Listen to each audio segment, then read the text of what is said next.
has been accomplished over the years to control pollution, there is so much more to do. With an operation this...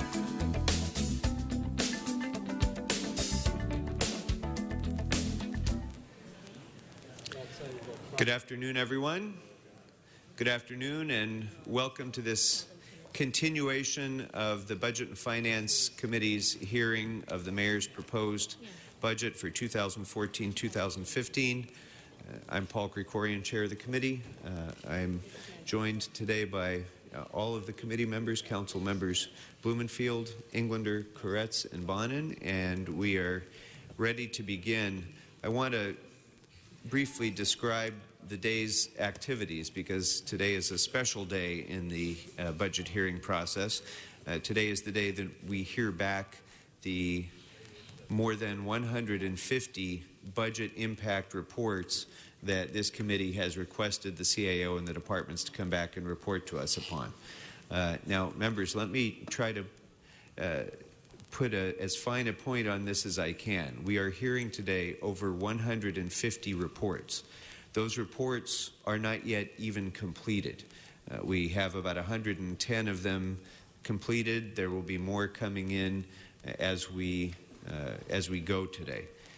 That means, members, that we have an average, if we're going to finish by 6 o'clock tonight, we have an average of about 2 minutes to spend on each one of the 150 reports. So I want to emphasize that we have much to do, and we are not going to go all night in doing that. So many of the reports I'm going to recommend as consent candidates.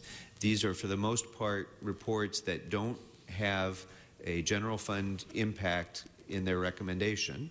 We will note and file the report. You can consider it at your leisure. If between now and when we consider the rack-up, the proposed budget memo on Tuesday, you would like to bring motions based on those reports, you're certainly welcome to. But if they don't have a general fund impact, I am going to recommend them as consent. You're welcome to pull them from consent, by all means, if there's further things you want to discuss.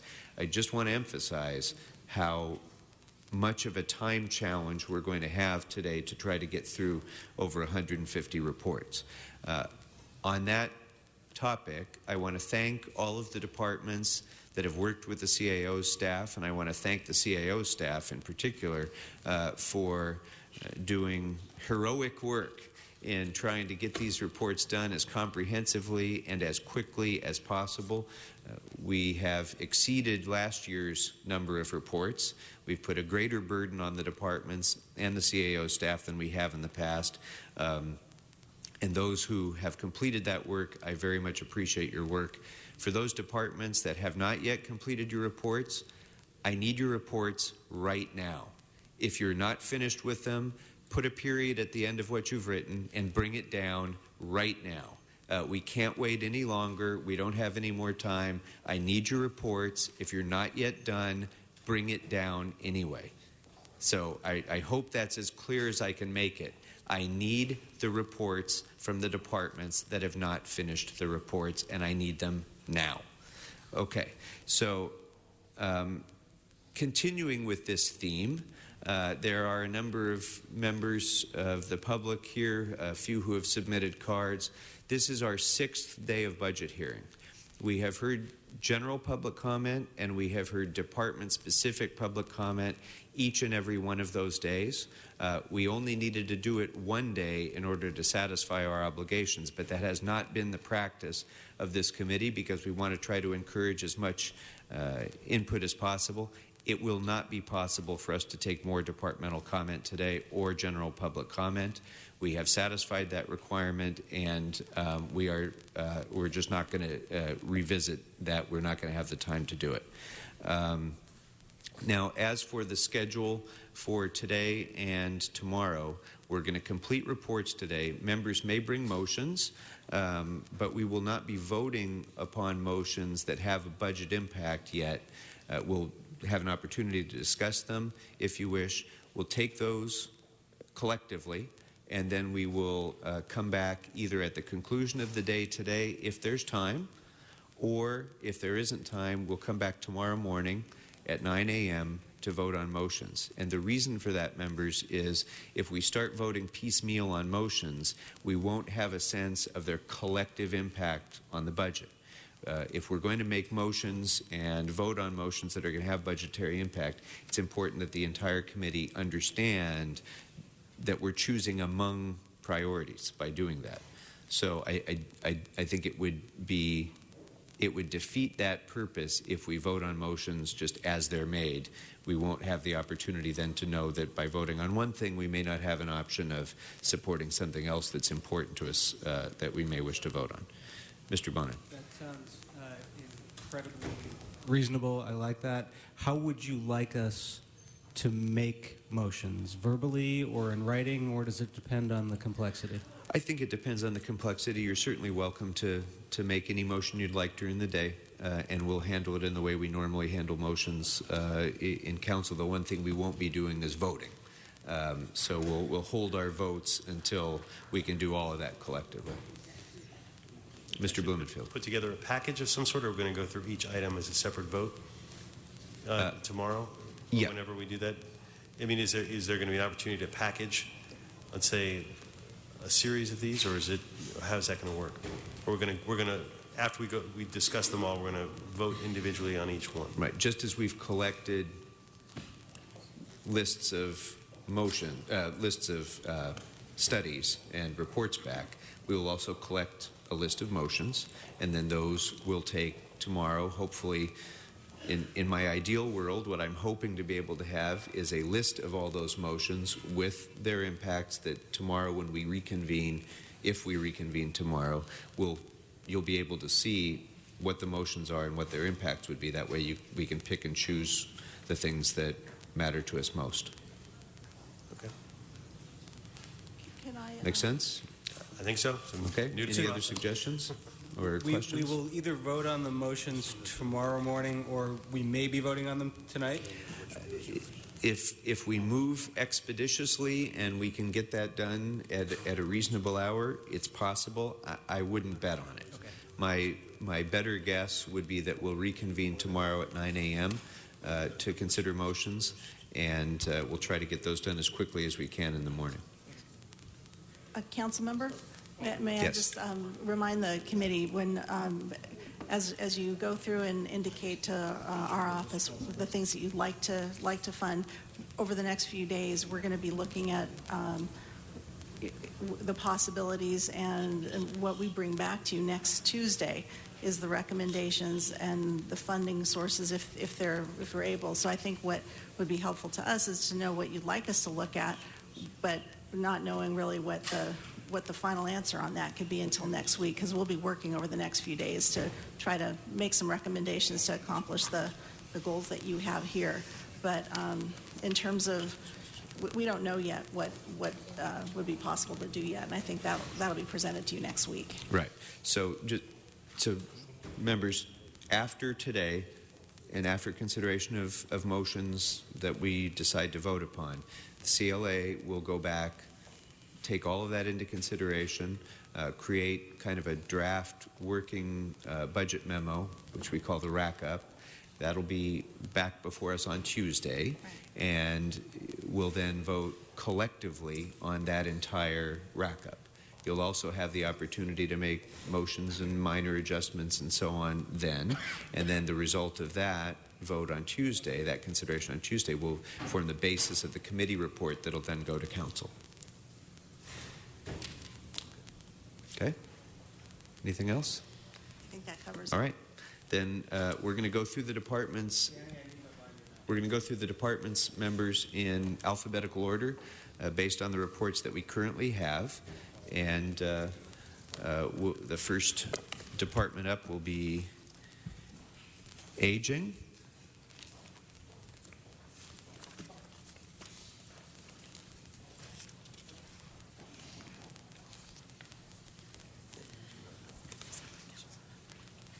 Thank you. Okay, so we have reports 22, 76, and 105 for aging. 76 has to do with external factors that impact funding for the fiscal year. I would propose that as consent item. It has no general fund impact.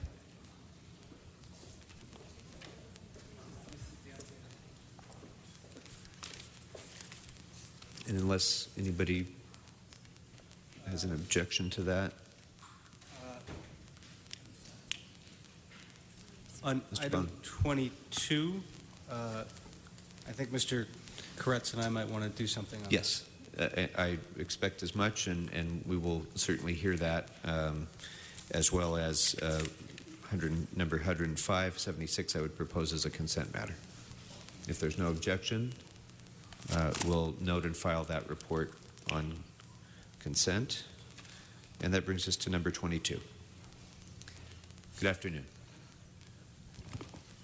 Good afternoon. James Don, Assistant General Manager, Department of Aging. For item, for number 22, the three service areas that are currently unfunded are in CD 5, 11, and 14. They were left out of our funding during the comp plan process because they were not qualified as CBDO agencies.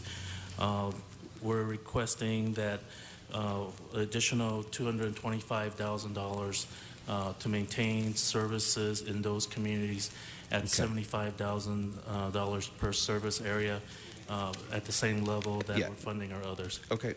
And is there a recommendation as to the source of the funding? General city purpose funds would be ideal. Okay, so I'm assuming that Mr. Bonin and Mr. Koretz are moving and seconding that supplementation. Yes. Okay, we'll hold that motion then until we vote collectively on them when we get to votes. 105, reports back on the impacts of other multi-purpose centers by funding the Cisneros Multi-Purpose Center. That, I think,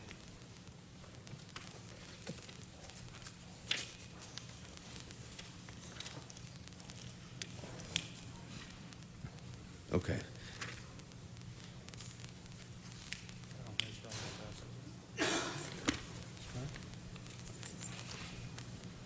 I'm sorry, whose report was that? That was a CAO report. Okay. So our report back is that we didn't identify any additional impacts to the surrounding community centers as a result of this reduction.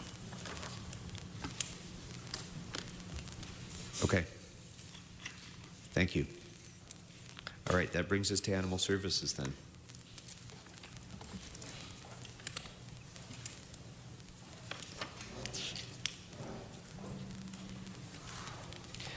And members, as animal services is coming up, items 43 and 75 involve potential fee increases and performance metrics respectively. Obviously, both of these, at least the potential fee increases, could have a budget impact during the course of the year, but I would propose that we note and file both of those reports on consent and consider potential fee increases during the course of the budget year rather than in this current budget. Unless there's an objection to that approach. And then that would bring us to report number 62, which involves budget augmentation to avoid euthanizing more animals. And Mr. Koretz's request. Ms. Barnett, welcome.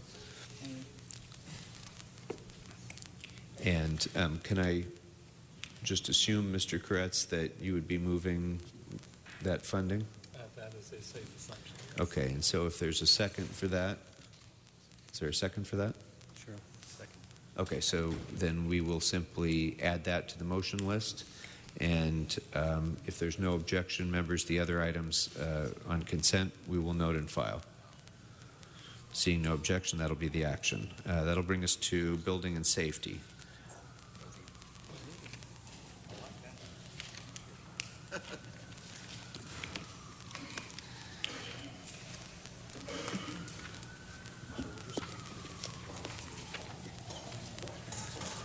Item number 64 is an informational report dealing with enterprise fund support for city attorney staff, so we will take that on consent as a note and file item unless there's an objection. Mr. Chair? Yes.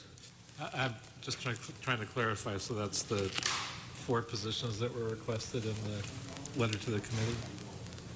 No, these were the 3 city attorneys. Oh, okay. Yeah. All right. Who's already in part of the mayor's proposed budget. The 4 additional positions to be funded by the enterprise fund is report number 91.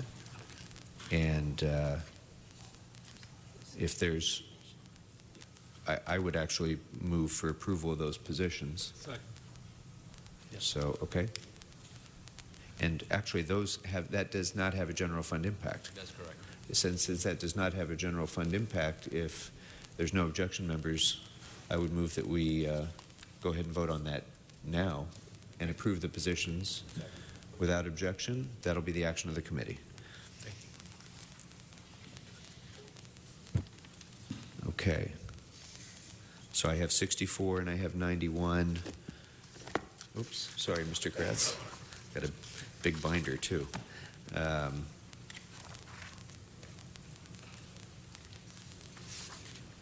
That's all we have from building and safety?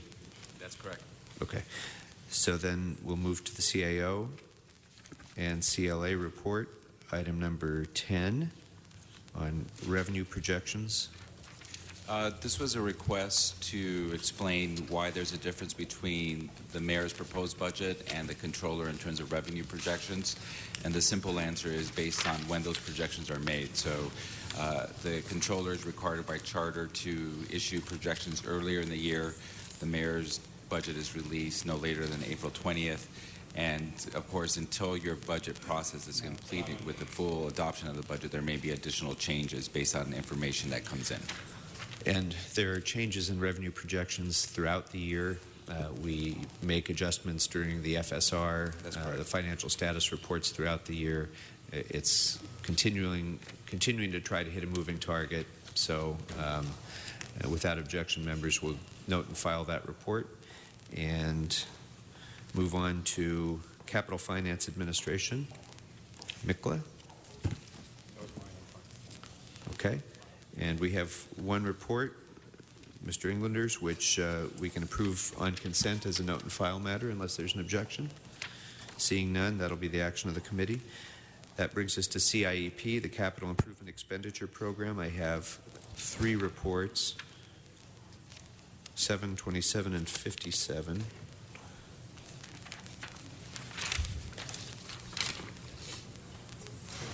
Mr. Chair? Yes, Mr. Blumenfield. So on 27, what I thought we could do is, and that's the Oakdale, instruct the department to fund the design of the storm drain by finding efficiencies in the available storm drain special funds as an alternative way than going after general funds. And then I'd like to add to that, because I want to thank the Bureau of Engineering for the report on the Capital Improvement Expenditure Program.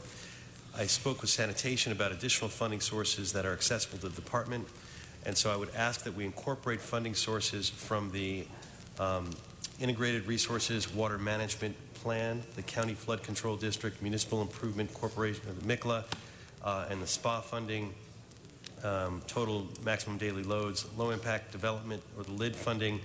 They're used to demonstrate methods to control and capture on-site construction water flow and other potential funding sources accessible to sanitation.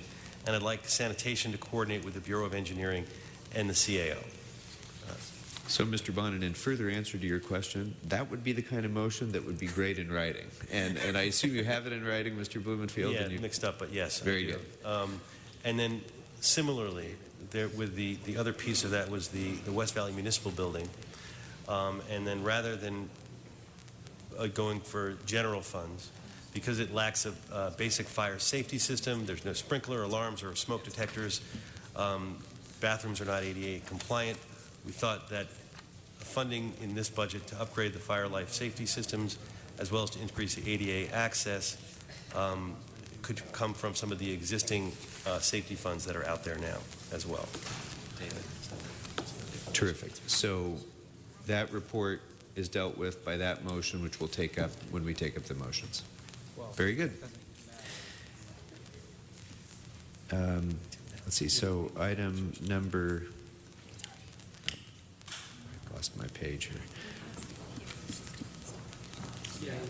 Item number 7 and item number 57, I would propose as note and file consent items. I'd like 57 was the one I had some objections to the other day. I would like to be a no vote on 57. I just didn't want to be spending the money on the Civic Center instead of other capital improvement projects. Well,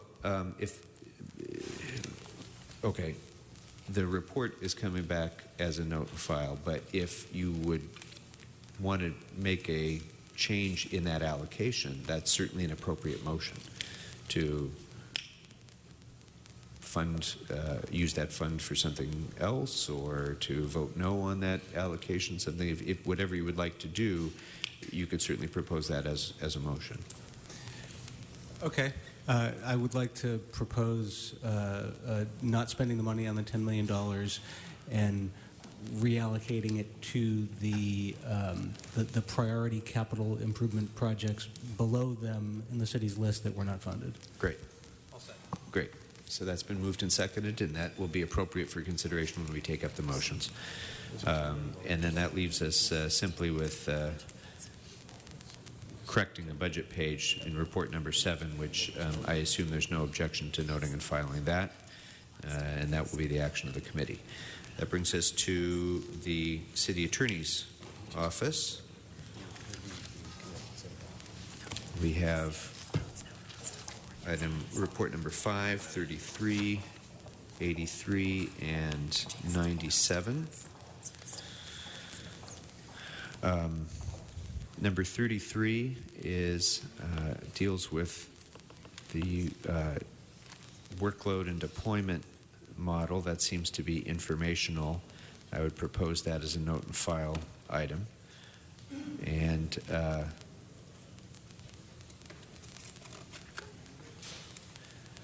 '97 is funding for the city attorney's staff to support the area planning commissions.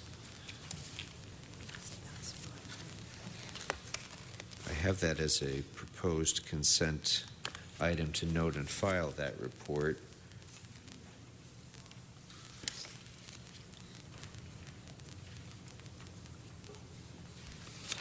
But I think that would have a general fund impact, would it not? Which one? There would not be a general fund impact. 97?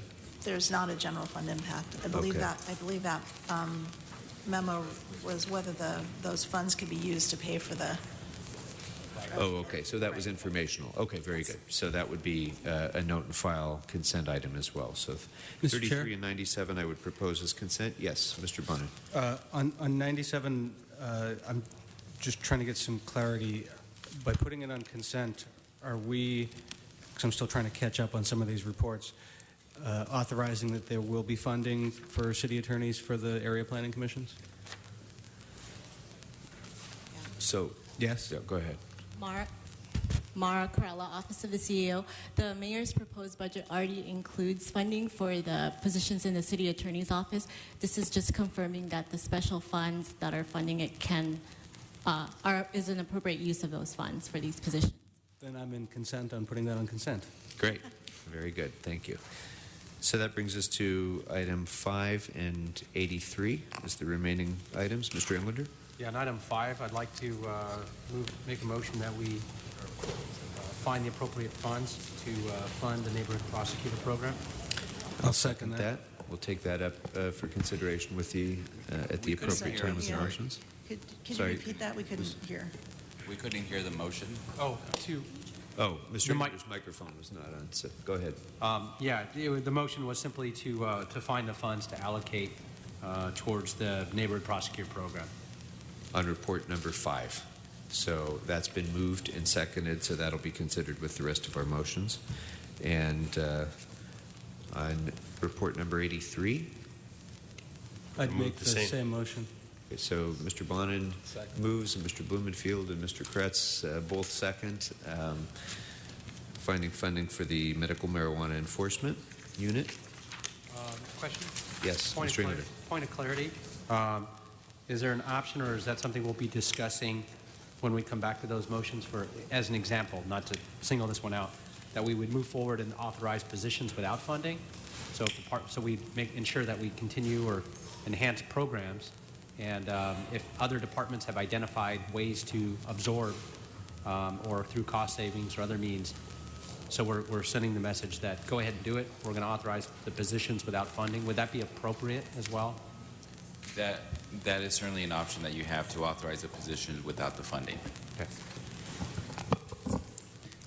On number 5, we would recommend that the positions be authorized at the starting positions. We negotiated a lower rate for starting city attorneys. We would recommend that level. Okay. Okay, does that cover city attorney?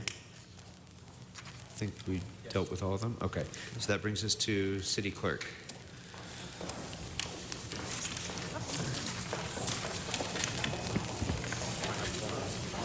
Okay, and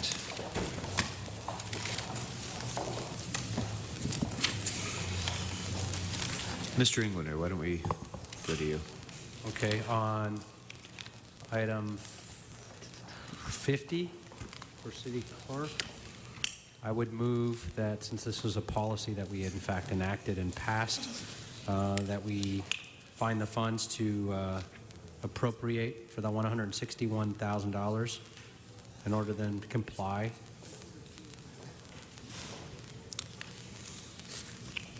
Item 49 or item 50? I'm sorry, it's $170,900 on item 50. Item 50, thank you. I'll second it. So, all right, that matter's been moved and seconded, so we'll add that to our motion list. And by the way, before we go any further, I've been informed that our making of the motion, I'm going to look to you, Ms. Kalfayan, for guidance on this. By our making these motions for further consideration of specific budgetary impact items, can you address our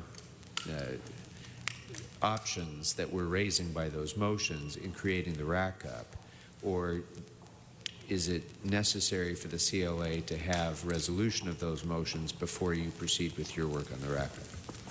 Well, what you're doing today is you're basically creating a wish list. Yes. The ability to fund some of these things is really going to depend on whether additional sources of funds can be identified, or if some other things in the budgets are not funded and replaced with these.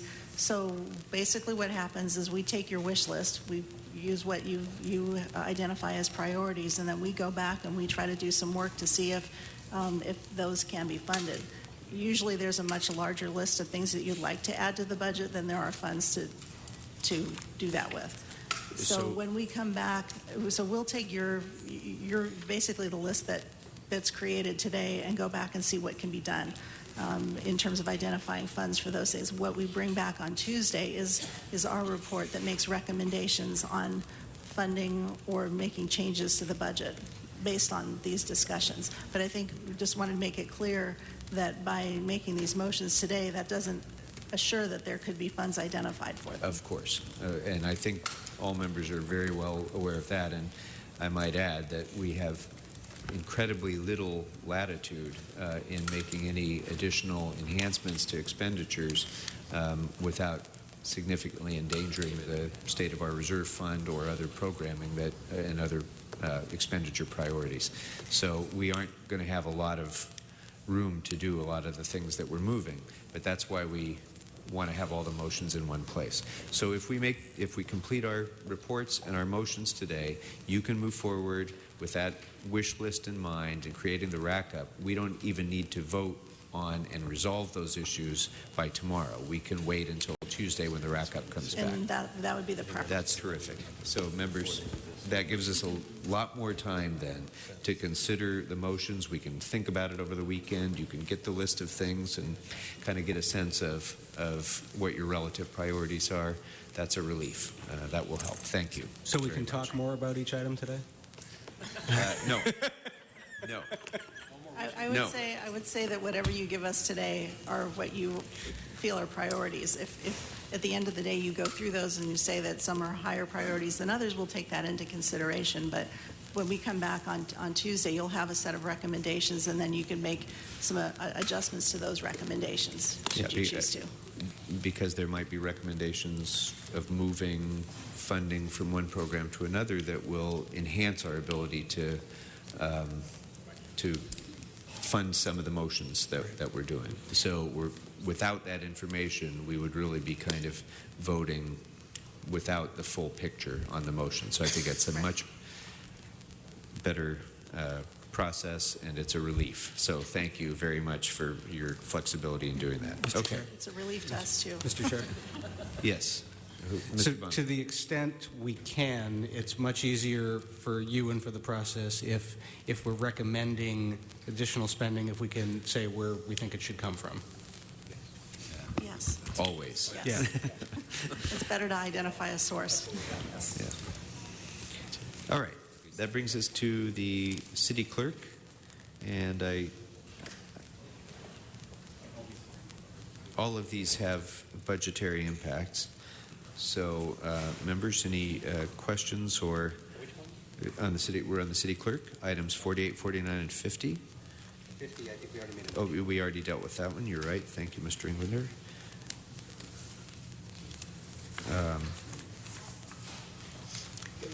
I would like to just go ahead and make the motion on items 48 and 49 then. Yes. Hi, Holly Walcott, Interim City Clerk. May I just offer on Memo 49 for the Business Improvement District Yes. positions that they be unfunded resolution authorities?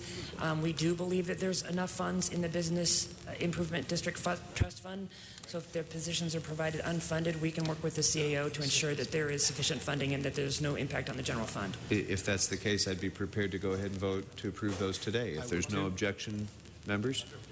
All right, then we'll go ahead and approve those as unfunded resolution authorities on item number 49, and that recommendation is approved. So that brings us to the one remaining one is 48, which we will add to our motion list for further consideration. And I don't think I have reports back from the controller yet. So we'll skip controller. We'll move to the convention center. Items 59 and 72. So on 59, 59 is the report regarding creation of the convention center's commercial paper program. And can you just briefly speak to that? Again, this is already in the proposed budget. It's basically a report back on how the commercial paper program would work. We're recommending that you instruct the office to return to the council for final approval of all the documents necessary for the creation of the program, and we authorize my office to issue commercial paper throughout to fill some of the specific needs presented by the convention center. So there's no additional impact on the general fund from this recommendation? That's correct. So I would move its immediate approval then, if that's the case. It's been moved and seconded. Is there any objection to approving it? Okay, that'll be the action of the committee. And that brings us to item 72, the Plan A, Plan B financial implications. This is a big ticket issue, but it is informational, so I would recommend it as a consent item to note and file the report. Unless there's objection or questions.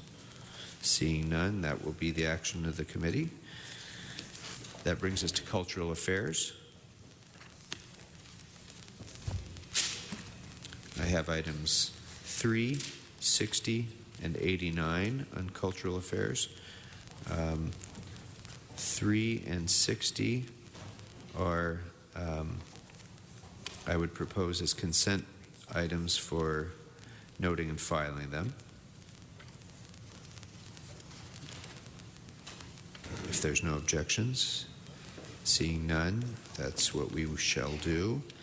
And 89, I'll go ahead and make a motion on that to add that to our motion consideration list. Second. It's been moved and seconded, so we'll add that to the motion list. And that brings us then to the Department of Disability. Item 38 is simply expediting the filling of the AIDS coordinator position.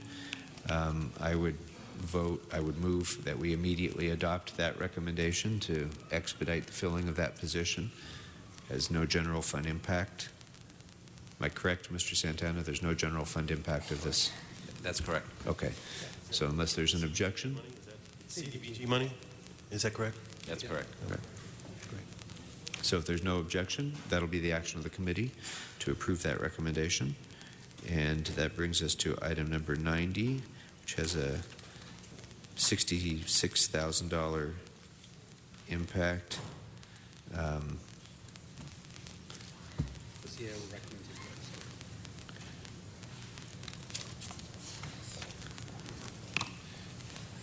don't see the department. Go ahead, Empress. If I could. Okay, go. Yes, Mr. Englander. There are several recommendations from the CAO. One is to instruct the Department of Disability to work with LAPD and ITA, and it says here on page 3 to determine the infrastructure needs of implementing such a system, whether an alternative system can or should be implemented that could more seamlessly integrate the city's networking and infrastructure. And it goes on. I would make a motion that we select that specific instruction and recommendation from the CAO.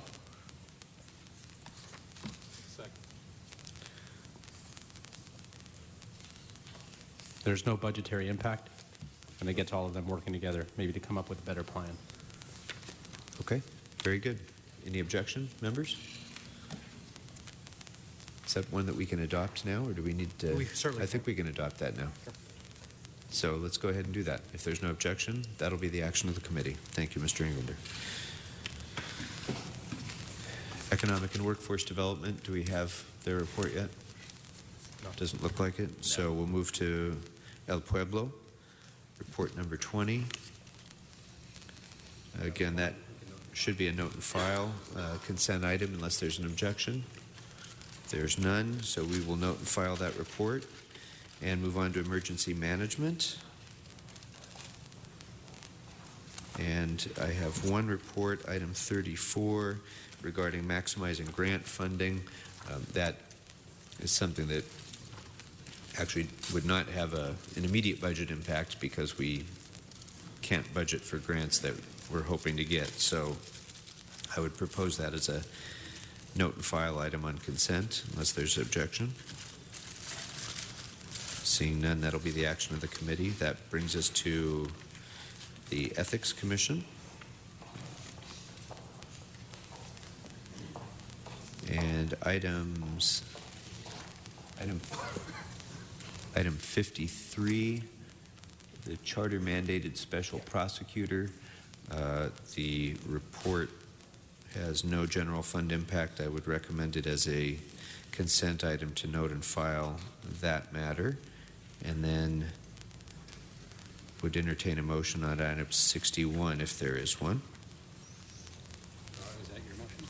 Well, first of all, item 53, there's no objection. Be noted and filed on consent. And then I'll go ahead and move item 61.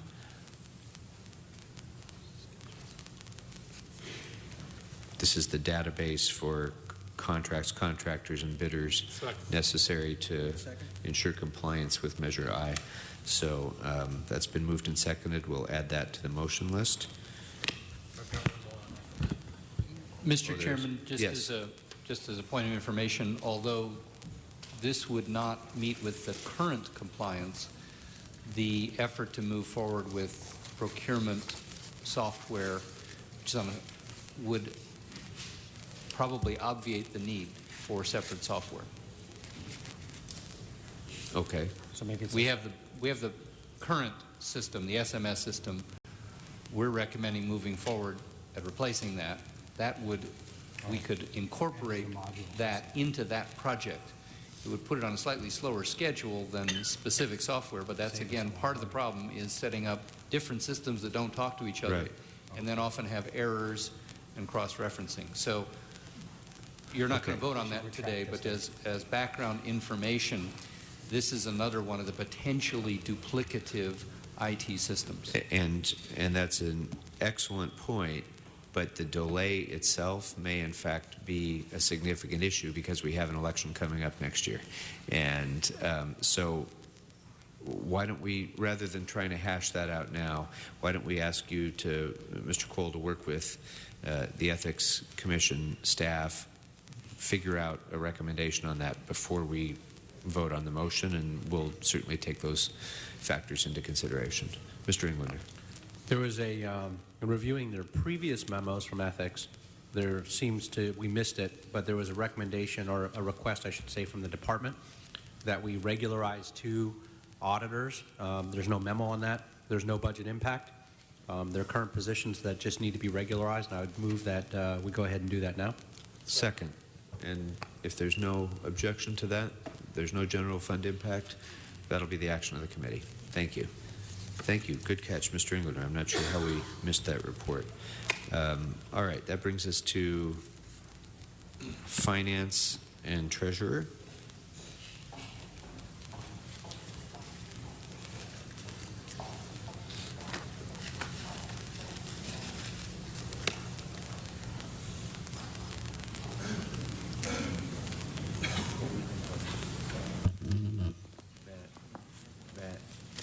Matt, it's not coming up on this.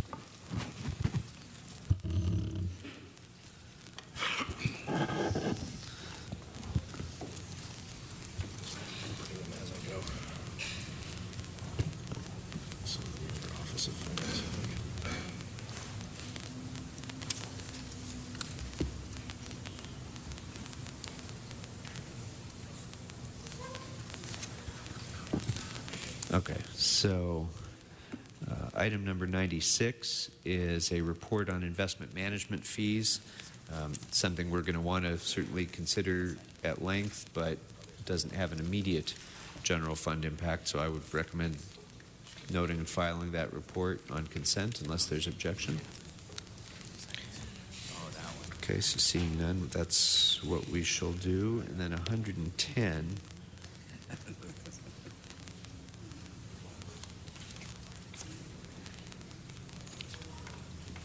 110 I'm looking for on my database here, so if anybody has a question or recommendation, jump right in while I'm looking.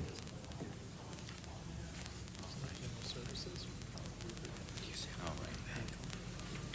110 has to do with data security compliance. Yeah, I've got a motion on that. Okay, Mr. Englander is moving. So on the data security compliance, I would suggest that we defer the Treasury Management Station. That's already funded at $300, so we can have a security compliance to the Office of Finance, and that would, and then instruct the CAO, or rather the CLA, to look and work with the department on the balance, to identify funds for the balance, since we've got to ensure our security standards on our payment cards are brought up to compliance. What are you deferring? Deferring the Treasury Management Stations? What are those? Mr. Blumenfield, do you? The department wants to weigh in on that? Yes, please. I'm trying to understand. I'd like to hear what the department says. Okay. That would be great. All right, let's hear from the department. Saul Romo with the Office of Finance. We would like to work with the CAO to try and certainly to identify the funding for the PCI compliance, but at the same time, to the extent that we could retain in our discussions the funding for the Treasury Management System, we'd also would like to ensure that we do not lose the momentum on that critical system, because that system would also help us obtain some efficiencies and some cost savings in our treasury operations and, so to speak, move us into the 21st century of the technology. We do recognize, however, that the payment card industry compliance is of great importance. It certainly has some greater risk liabilities if not implemented. I simply want to say that to the extent that we could find funding to maintain the TMS project ongoing, that we'd be free to do so as well.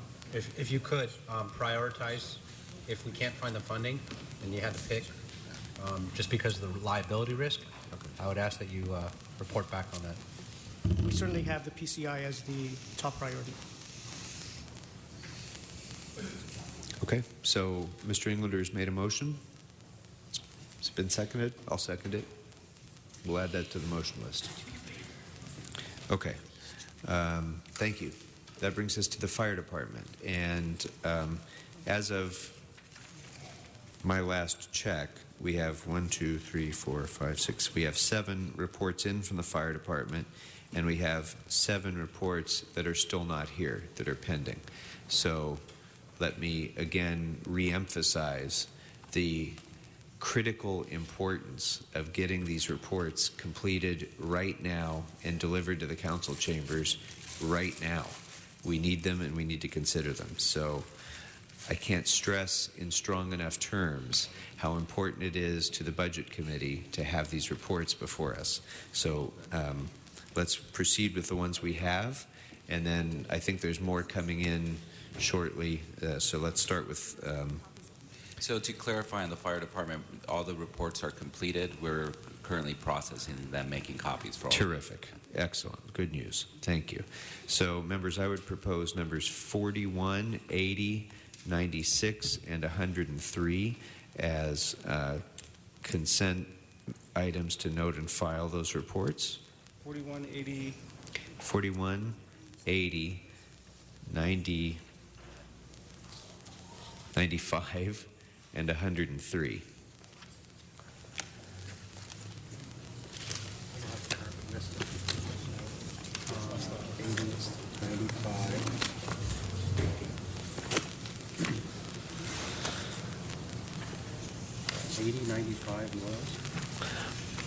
Okay, 41, 80. 41 deals with creation of an executive director for the Fire Commission. 80 is standards of response coverage RFP.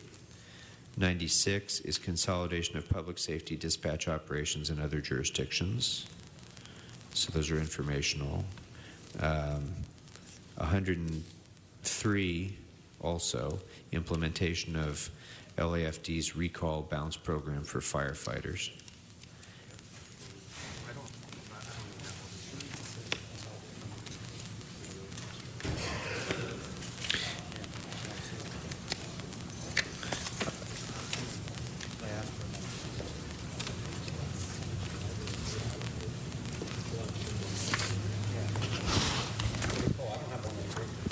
You're right.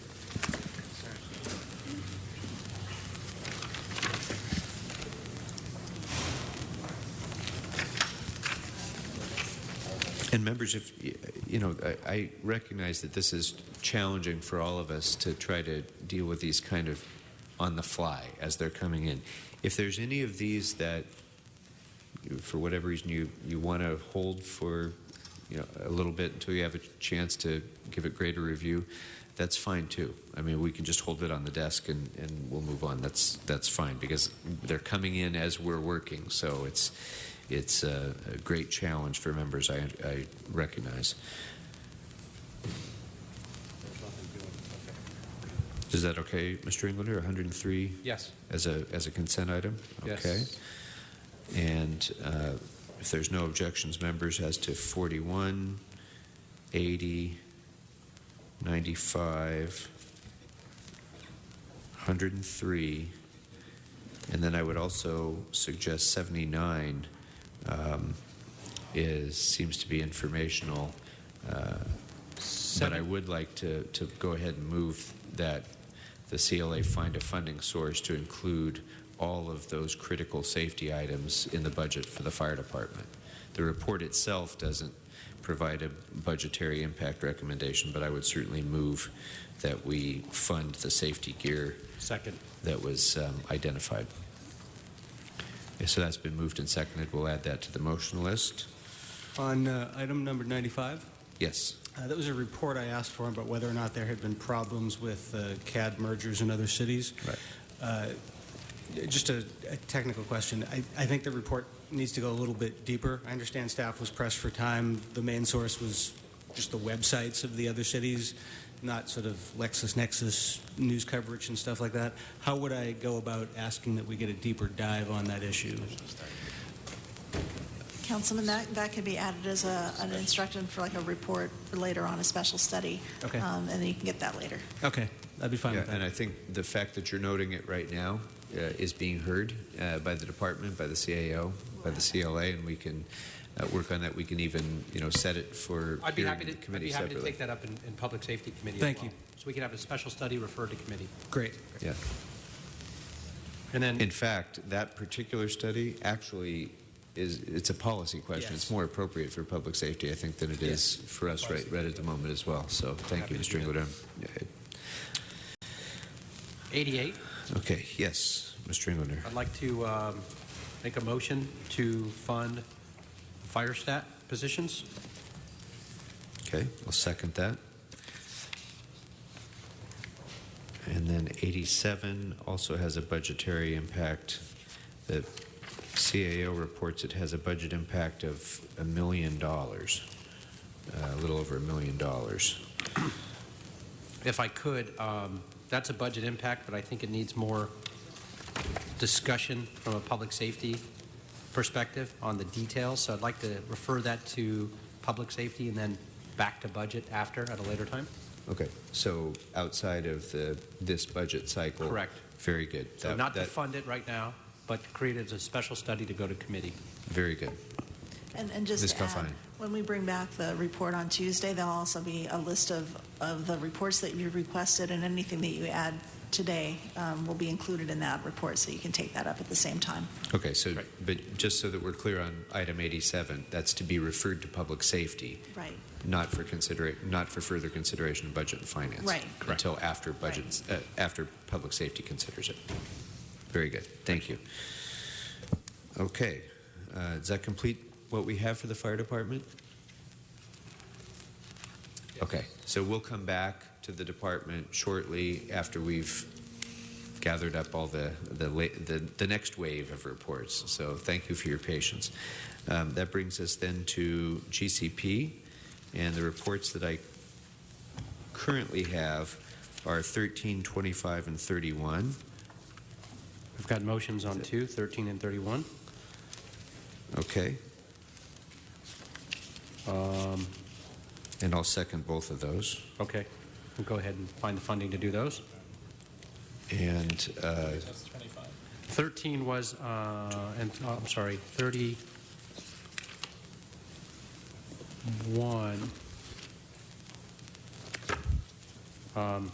Okay, it's got the recommendations in there as well. okay, so Okay. right, and item 25 was actually my request that is informational for now. But we probably will have to make an adjustment perhaps at year end or in the first FSR if in fact the COG changes its due structure. I just want to be able to have this so we've laid the groundwork for it. So we don't know yet whether that's going to happen. Correct. Presuming it will. We'll have a discussion about it tomorrow in the COG meeting actually. So thank you. We'll just note and file that report for the time being. Okay. That brings us to general services. And we have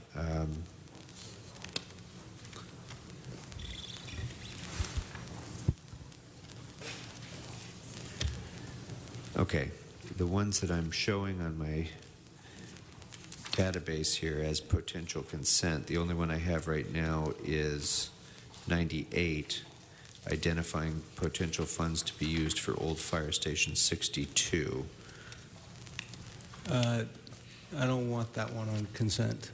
I wanted to do a motion on that one. Okay. I had the report back. I'd asked for recommendations for funding of how to convert it, and it came back with a report basically questioning whether or not it should be converted, Okay. which wasn't what I was looking for. So I'd like CLA to report, CLA to make a recommendation of how we can begin funding a conversion, including some of the rehab money that's been identified.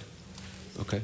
So if the motion is to fund that, then that could be added to the wish list as well. So that motion will be added to our motion list. And I'm sorry, that was, That was what study number was that? General Services 11 on my list. Yes, okay. Mr. Blumenfield. Number 9, the vehicle management system, to put $3.1 million into the UB. To move that. I'm sorry, say that again? Number 9, General Services Vehicle Management System, moving to put $3.1 million into the UB. Okay. That would be transferring the funds from this year to the next fiscal year. So we Okay. recommend and support that. Okay. So I'll second that. We'll add that to the motion list as well.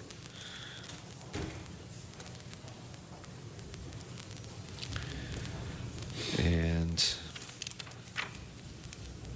okay, so that leaves us 29. 29, 82, and 101 all have budget impacts. So are there motions on those matters, members?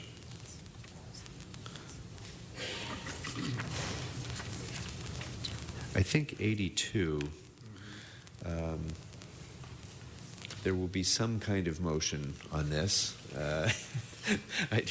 It's the report itself really is informational in that it was intended to identify the extent of the problem of deferred maintenance. I'll certainly want to make a motion. I think most of us will want to make a motion to provide additional funding for increasing our deferred maintenance expenditures. I don't think there's going to be a motion to spend $11.9 million on doing that, but I would say let's make a motion to further consider expanding the expenditures on deferred maintenance, and we'll see what we can come up with exact amounts that might be available for doing that. Mr. Englander. And then if you can come back, if there's any funds left over, and go through the Prop Q, Prop F, some of the bond monies that were initially used to fund the new fire stations and police stations. A lot of those could, perhaps if there's anything left at all, could be used for some of the deferred maintenance issues as well. Yeah, it's a good point. The report really quantifies the extent of the problem. It doesn't identify the extent of potential funding sources.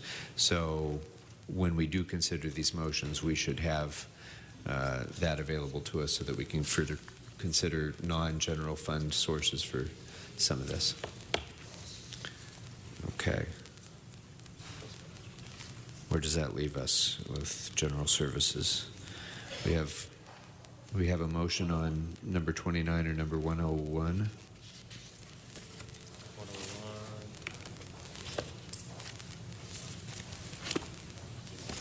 To be honest, I made the request on 101 at the request of Councilmember Weezer, and I have not read this report yet. So I haven't heard back from him yet. So he can always bring it back up in council. Yeah. Okay. Yeah, that's true. So we can just go ahead and note and file that report then for now, and that'll be a district issue that Mr. Weezer may wish to bring up later. And number 29. Mr. Yeah, Chair? Mr. Kretz. Just to keep this a live issue, I'm going to make the motion on 101, and if we're not prepared to discuss it and make the arguments by the time we vote, then I'll withdraw it and make it a note and file. But for now, let's add it to the motions. All right, that'll be fine. That's, again, report number 101. 101. Thank you. The Supply Management System Replacement Project Report, number 29, Information only. appears to be informational only. Yes. A detailed response of the project and costs will be provided to the committee in a joint response in a separate correspondence, so we can take that up when that additional information is available. Okay, so we'll note and file that report for now, and that brings us to HCID.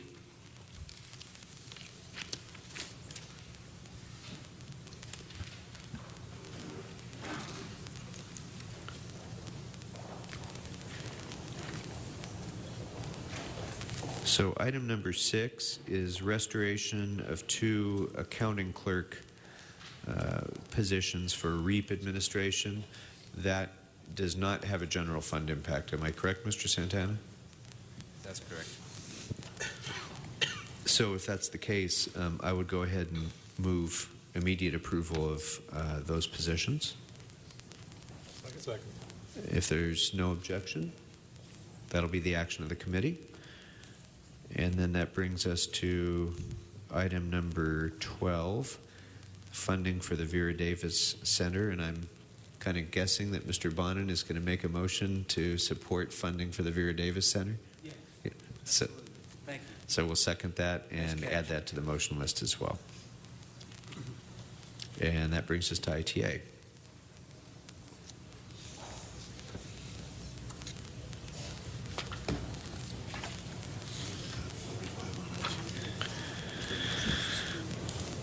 Item 44 is an informational report about implementing the 311 database at council offices. Unless there's a motion relating to that, we can note and file that report on consent. If there's no objection, seeing none, that's what we shall do. Mr. Chair? Yes, Mr. Blumenfield. I'd like to move for items 32, 56, and 58 that we move to approve those, or move them to our list.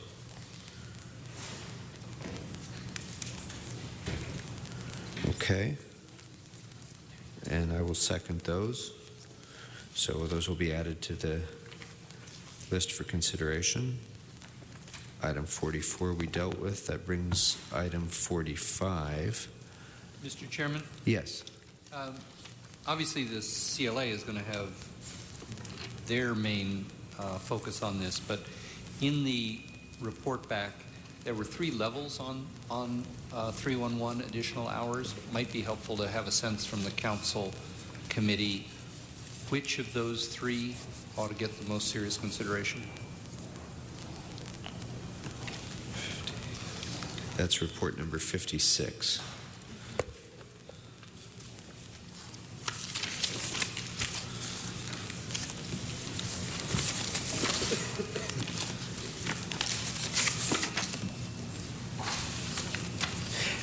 How about this? When the report comes back, we can adjust that, I think, based on the recommendations that the CLA will have. It's going to be a nominal, relatively nominal difference, I think. Am I correct, Ms. Calfine? So we'll consider that when we take up the motions. We will have that discussion. I think it's important because we'll have to decide among us what we want to recommend to the council in terms of the degree of restoration of hours and what those hours would optimally be, and certainly the input of the department would be important to have as well. And, Mr. Blumenfield. Item 45, I'm happy to have that sent to ITA committee if that's appropriate, and we can look at it there. Well, we can do that, but if we do that prior to our consideration of it, it won't be considered as part of this budget. So, right. Is that, would that? I'm okay with that. Be your It wasn't my motion, recommendation? so I didn't think we were taking any action, so I was going to put that action forward, but it was Mr. Koretz's motion, so. And I would still like to see it move forward because it seems fairly urgent. So I'd like to be sure that we have that conversation. All right. Well, we'll go ahead and consider the motion in our motion list. One option might be to refer it to the ITGS committee for further consideration and then report back to budget for mid-year adjustments. That would be an option as well as I funding. don't want to preclude Mr. Koretz's motion, so go forward. I thought we were passing on it, so I was putting forward a positive recommendation. Great. Thank you. That brings us to lasers now, I think. Item number 24, I'm happy to note and file that report. Unless there's any motion on it, that should be a consent item to note and file. That brings us to the library. You missed 32 on ITA, or did we move that? No, just for the clarity of the record, and if I wasn't clear, item 32, Mr. Blumenfield made a motion to support that funding. Am I correct, Mr. Blumenfield? For Channel 36? Yes. So that should be added to the motion list.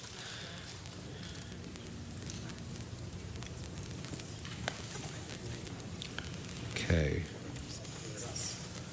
So, library.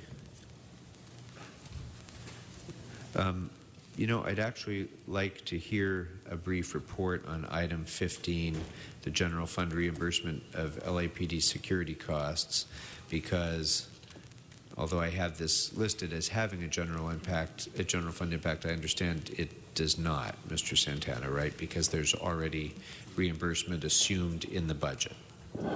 It's our recommendation that if the library is going to proceed in this direction, that any amendments to the current MOU between the library and the police department be made to ensure that it's not just a one-time service enhancement, that it's in fact an ongoing service enhancement with a commitment made by both departments. Okay, so then this would be informational. It's not, doesn't have a general impact, a general fund impact. There would be an additional amount needed in the police department, but with the understanding that it's going to be ultimately reimbursed by the library department. Okay.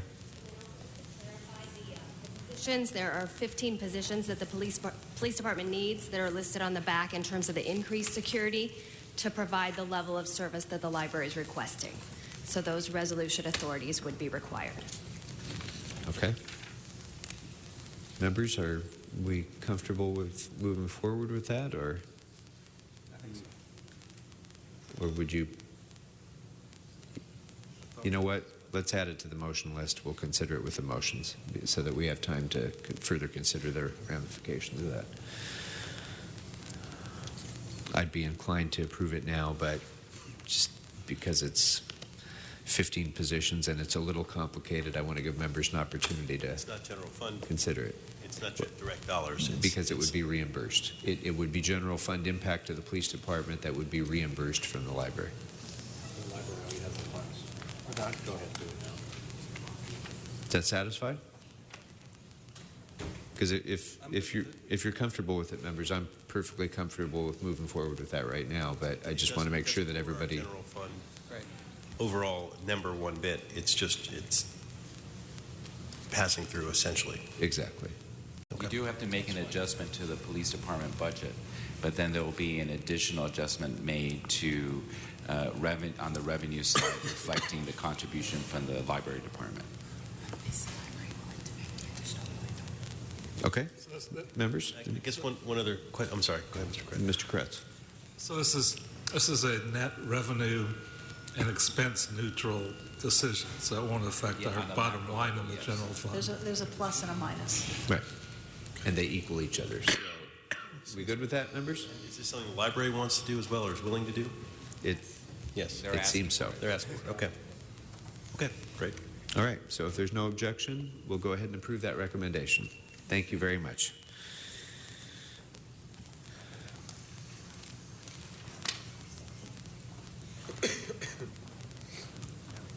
Okay, that leaves item number 4.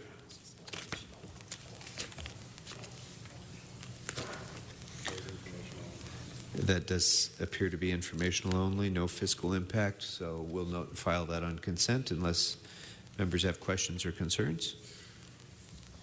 That'll be the action of the committee. That brings us to neighborhood empowerment. And as we're moving to neighborhood empowerment, I'd like to get an ETA on our next wave of reports. We have them now. They're on the way now. So we can go through a couple more departments. Here's what we're going to do, members. We're going to go through maybe a couple more while we're waiting for those to arrive and to be collated and distributed and so on. While that's happening, we will go ahead and take, we did agendize general public comment for today's agenda. So I apologize. I didn't realize that that was actually listed on the agenda. Probably didn't need to be, but it was. So we'll take some general public comment during the time that the reports are being assembled, and then we'll resume with our departments. That'll also give you a little bit of an opportunity to maybe squeeze in some nutrition at the same time. So let's go ahead and go to neighborhood empowerment next.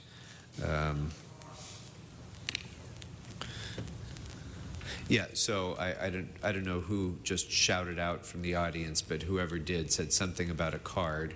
So let me just say that since we will be taking general public comment, feel free to bring your cards up now. Once we finish it, we're done, and we're not going to be taking general public comment at the end. So if you have something to say, bring up your card now. Okay, so item 47 with neighborhood empowerment.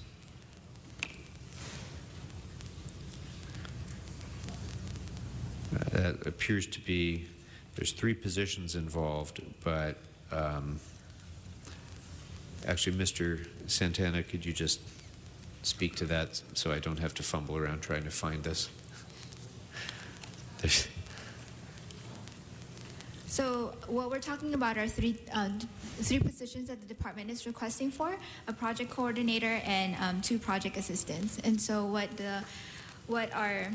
we're recommending is to provide 3 unfunded resolution positions. And so if the department finds surplus funds during they have some projected surplus funds during this fiscal year, and we're projecting that they could use these funds to fund these 3 unfunded positions next year. Okay, and the general manager's position, Ms. Liu? Sure. No, I do definitely appreciate the fact that the CAO's office has provided this opportunity. I think that at this point, since we don't know what any of the unspent neighbor council funds are going to be at this moment, that this is probably the best solution that we can do moving forward. Okay. Mr. Englander, did you were raising your hand? No. Okay. I think what I want to do is go ahead and approve the positions, if there's no objection to that, members.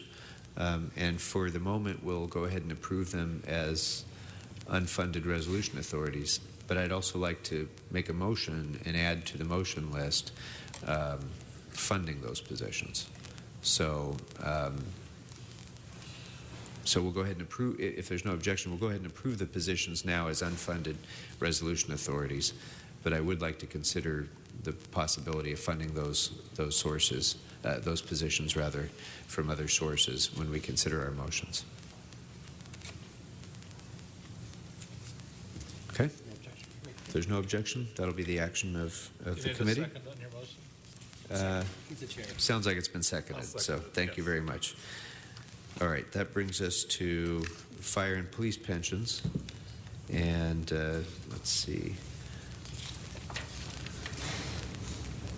So 23 and 28 were both my requests, both informational, and if there's no objection, we can just note and file those reports.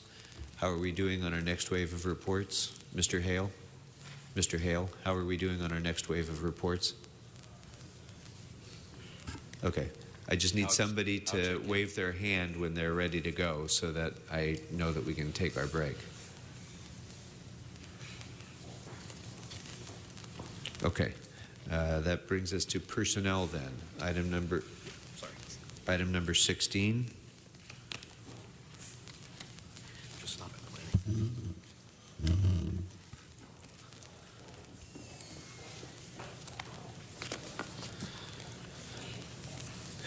Okay, so item number 16 involves a position that would be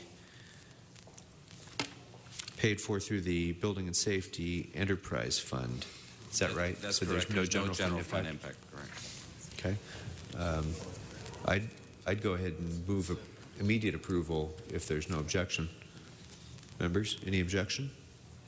All right, that'll be the action of the committee. We will approve the position. And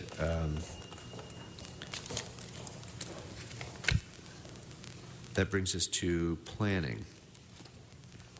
And right now I only have 3 reports from planning. I don't know if that's current or not. Looks like we've received number 100, number 102, number 104, and number 109. And members, as far as I can see, these appear to all be reports that would be appropriate to note and file. They appear to be informational. Just a point of Yes, Mr. Englander. Point of clarification. When we have, as an example, Memo 100, which is a recommendation for a specific metric to be included, if we note and file, will that, though, be carried to the department to instructing them to add that metric? Or can we approve the item with no budget impact? Well, it's a good point, and maybe we should ask both Mr. Cole and the CLA and the CAO. This is the first time we've really emphasized the development of metrics in our budget, and there are a number of them in the departmental budgets. But this committee also would like to add additional possible metrics. What would be the process for our consideration of them? Excuse me. One possibility is that we just include the list of metrics, like in an attachment to the report, which you can then approve, and then mechanically how those get incorporated into the budget. I would probably defer to the CAO on how to do that, but there could be an action that you take to approve a list of metrics. So there are a number of them. Haven't really thought it through entirely, but that's one way to do it. In a sense, addition of these metrics shouldn't have a budgetary impact. They should not, no. But it definitely has a workload impact, and so if I could just say 3 things. First, we are delighted and heartened at the council's zeroing in on specific metrics. That's enormously helpful. It shows we continue to be on the same page. It was the city council prior to the new administration coming in that endorsed performance-based budgeting. So this shows we're on the same page. Number 2, the reality of metrics is that if you have too many, you really aren't hitting the target. The city of Austin was one of the early pioneers, and when you look at their experience with metrics, they had so many that nobody paid attention to them. So it's critically important that we focus in on the most important metrics.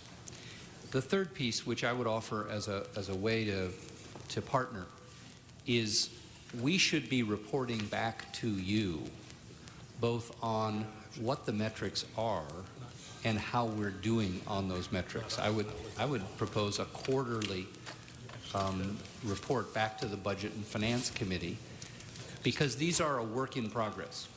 And it turns out that some of the things that you want to measure and we want to measure are really difficult to measure and to get good data. Some of the things that we have great data on aren't all that important. and we shouldn't be spending a lot of time paying attention to them. So if the council wants to mandate a specific metric, you can do that, and we'll file the paperwork. Can I make a recommendation? But if you want to partner with us and the departments to continue to fine-tune the right metrics and to get feedback on how it's working, then I would suggest we enter into as I said, a quarterly partnership. So you can get those. If I may, let Mr. Cole finish first, please. No, I'm done. I just want to lay out getting good metrics is more than having a list, and we welcome the council's input into identifying the best metrics and fine-tuning them as we go forward to make sure that they continue to be the right metrics. Okay, thank you. And those goals are not mutually exclusive. We could certainly include an instruction of a metric, and then we can revisit it on a quarterly basis as we move forward as well. Mr. Bonin. Thank you, Mr. Chair. I just wanted to clarify, because I asked for this, and I asked for this for a few departments, is maybe because I use the term metrics, folks are reading more into it.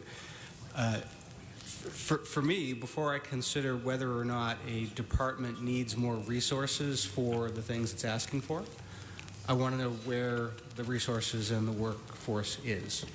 So for this one, I've always been concerned that there's a huge amount of development in the area that Mr. Koretz and I represent in the West LA area, and that the planning resources were allocated elsewhere. So I was searching for a piece of information to help me evaluate that, which is what this was about. So it wasn't so much this is a performance metric by which the department should be judged. This was an evaluation metric to determine my likelihood to support requests or not support requests. I would say on the overall question of metrics that we just got into, I think that my personal preference is that each policy committee on this council should engage with the mayor's office and the department and labor and the community on what the right performance metrics are for those departments. And I'm eager to do that in T committee on a number of different things, where traffic officers are deployed, stuff like that. So that's how I hope to do it, so that we have a little more information going forward in the next budget process. Okay. Mr. Koretz.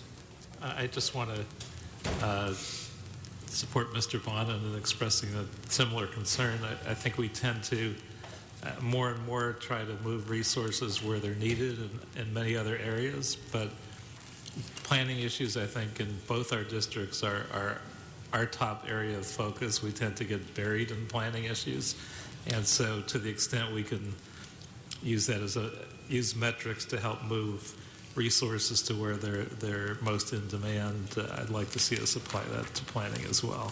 So I'm certainly strongly in support of Mr. Bonin's comments. Okay. Mr. Inlander? Yes. And the reason I highlighted this was not specifically on planning, just the fact that we were coming across one specific motion or memo on a metric, and want to perhaps suggest those quarterly updates. I think are a great idea, and what we haven't done is come up with a system or a path or a process or where there should be incorporated. After listening to Mr. Bonin as well, I would suggest that there's some kind of process where the policy committees, and perhaps we could flush this out later, or the mayor's office could flush this out and share it with us, could take up their specific areas, and then those would be reported back to, with recommendations back to the Budget and Finance Committee during the FSR process, as you mentioned, quarterly, and that would make sense as we're making some budgetary discussions and decisions during that process. So there would be a built-in regularized process to reevaluate those, and then any recommendations that comes out of this process during budget deliberations and budget time get referred to, as Ms. Kalfayan said, a metric list that could be evaluated by the policy committees. Yeah, we can start with that kind of process. It's going to have to be fine-tuned as we go, as Mr. Cole indicated. May be a little bit challenging to do that as part of the FSR process because we're going to be wrestling with so many direct fiscal issues at each quarter. We might want to stagger it a bit because the metric won't exactly be pertinent to the particular financial status of a given quarter. But I think the quarterly model is a sensible thing to do for sure. Mr. Yes, Chair, Ms. if I could just add, yes. that could be a recommendation that you can include as part of this committee report. There has been a lot of discussion about metrics. There are a number of reports that actually deal with those. So what you could do as part of this process, so that we're not spending more time discussing each individual one, we can package those all together as part of an overall recommendation to look at metrics during the year, have those referred to the staff, and then we can work on developing those metrics as we go along. It's something that, you know, is going to require a lot more work, as the mayor's office has indicated. We're going to need to fine-tune this as time goes on to see, you know, how we can best measure how we're doing in the budget and how we allocate our resources. So it is going to take some time, but we can package all of those together as part of this discussion and have those considered and refined and brought back to the council to consider collectively. Brought back to this committee and to the relevant policy Yes. committees separate from the budget, from this budget consideration. I think that's the most sensible way to go, members, because you know, as I say, it's going to be a work in progress throughout the year. So let's go ahead and do that. We'll consolidate all of the metrics reports. We'll get a report from the CLA, both in terms of process for that continuing conversation and potential recommendations on the specific metrics, which we will consider outside of the budget process. I'd like to second Ms. So's recommendation. Okay. Motion. All right. Thank you. So I'm going to look, Mr. Hale, I'm going to look to you for guidance. Should we go ahead and start on planning now, or should we wait until the additional reports are distributed, in that there are 6 planning reports that I don't have yet? So let's go ahead then. Thank you, Mr. LeGrand. We're going to take a moment to get the additional reports distributed out to members so we have a chance to look at them first, and then we'll come back to you momentarily. We'll take this opportunity then to go ahead and take general public comment. We'll have 1 minute per speaker. We'll start with, if he is still here, and if he's not, I apologize, Roy Stone. Is Mr. Stone still here? All right. Then yeah, we will take a brief recess after general public comment too, members, so that you have a chance to catch your breath. So our first speaker will be Mr. Herman, followed by Mr. Walsh, followed by Mr. Marine, followed by Ms. Perriman, if she's still here. I find it unreasonable that during a public comment, or whether it was an extension to this public meeting, that I was denied to speak today. But thanks to the clerk and Mr. O'Connell there, they reopened us to the point of public comment. And my issue here is Ralph M. Brown Act, 54950 to 54963. We, the people of the state of California, do not yield our sovereignty to this agency of Los Angeles to deny any public comment in this forum. It is a public meeting, and you should not deny the public to speak. I find it resentful and unforgiving that you denied this. Daniel Gus, the gentleman of Wilshire, had to leave. He had to leave. Why? Because you denied him public comment. You told us in the very beginning that we walked into this meeting at 12 o'clock, there is no public comment card. Leave. Get out. That's denial. Discrimination against people with disability and to the public. Thank you. Thank you. Mr. Walsh, followed by Mr. Marine. John Walsh, blogging at HollywoodHighlands.org. Big shout out to those listening on council phone. I always enjoy speaking here, particularly when there are no drunken city councilman. Well, there's only one drunk city councilman, and he's not on this committee. I just like to say that we're very upset about all of the water, everything concerning the DWP, and I would suggest that not only giving Mr. Glendake an MWD appointment, I think he deserves a DWP. This has nothing to do with the Budget and Finance Committee, Mr. Walsh. DWP has to do, and I think that the DWP. But his appointment does not. We need much more water.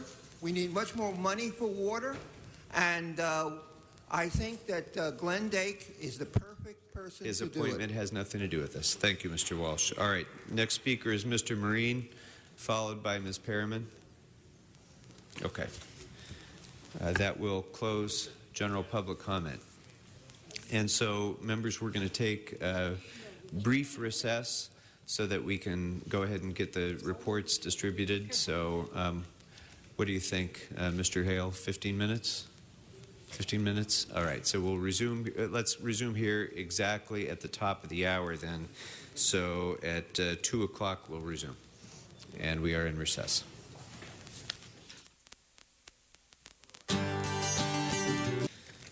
Additional reports that have been circulated among the members. We have a revised table of contents identifying the budget memos that have been received so far. Members, for your reference, the table of contents you should have before you is time-stamped 2:24 p.m. today, except Mr. Bonins, you got a special one, but the content is the same. So we now have 136 of the 152 requested reports before you. In addition, there have been some more that have come in just in the last few minutes, but we're not going to try to integrate those into our process right now. We're going to come back to those in a third go-round, and hopefully by the time of that third go-round, we will have all of the reports and we'll be able to close this out. So the way we're going to do this is proceed where we left off with the Planning Department. That way all of the departments that we still haven't considered will have all of the reports that are now before us, and then we'll go back and pick up the departments that have new reports that we haven't already considered. So, returning to planning, we've dealt already with item 100 that dealt with metrics. And members, items 102, 109, items 102 and 109 appear to be informational reports that I would recommend as consent items to note and file.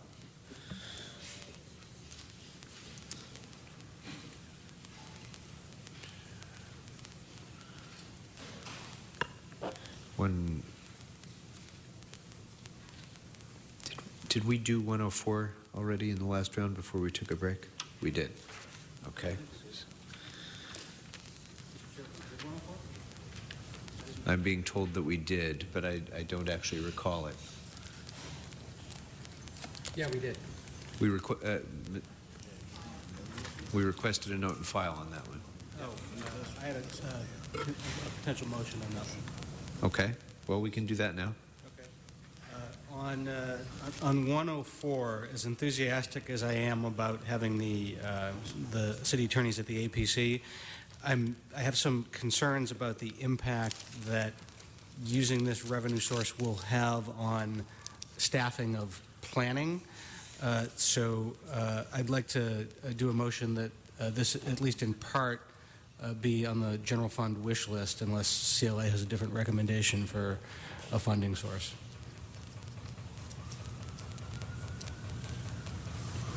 Okay. Yeah, on item 104, Mr. Englander. If I could, since that was also a motion that I put in months and months ago, suggest that if we can't find another source, that we continue to have that on the memo as a backup source. Yeah. So to ensure that we're going to fund it in this budget, no matter what. Okay.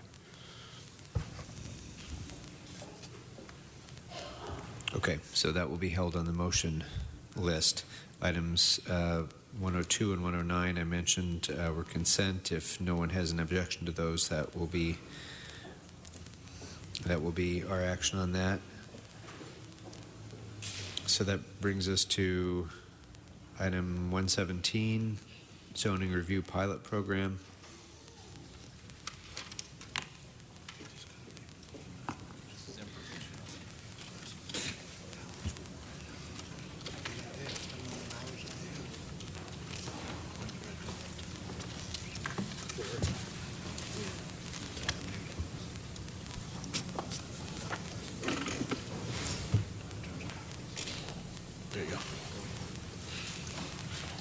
Chairman, this is an informational item.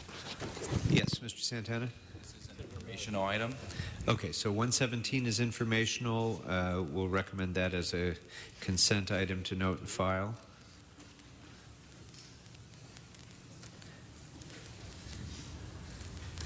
So just so you know, the struggle that I'm having here is that with the computer screen is just far enough away that I can't read it clearly, and yet if I get it any closer, my mouth is going to hit the microphone. So I'm struggling a little bit with the logistics of this, so I apologize.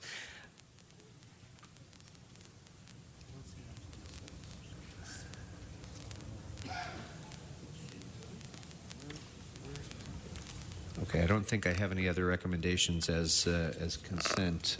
So these are subject to motions if members would like to proceed.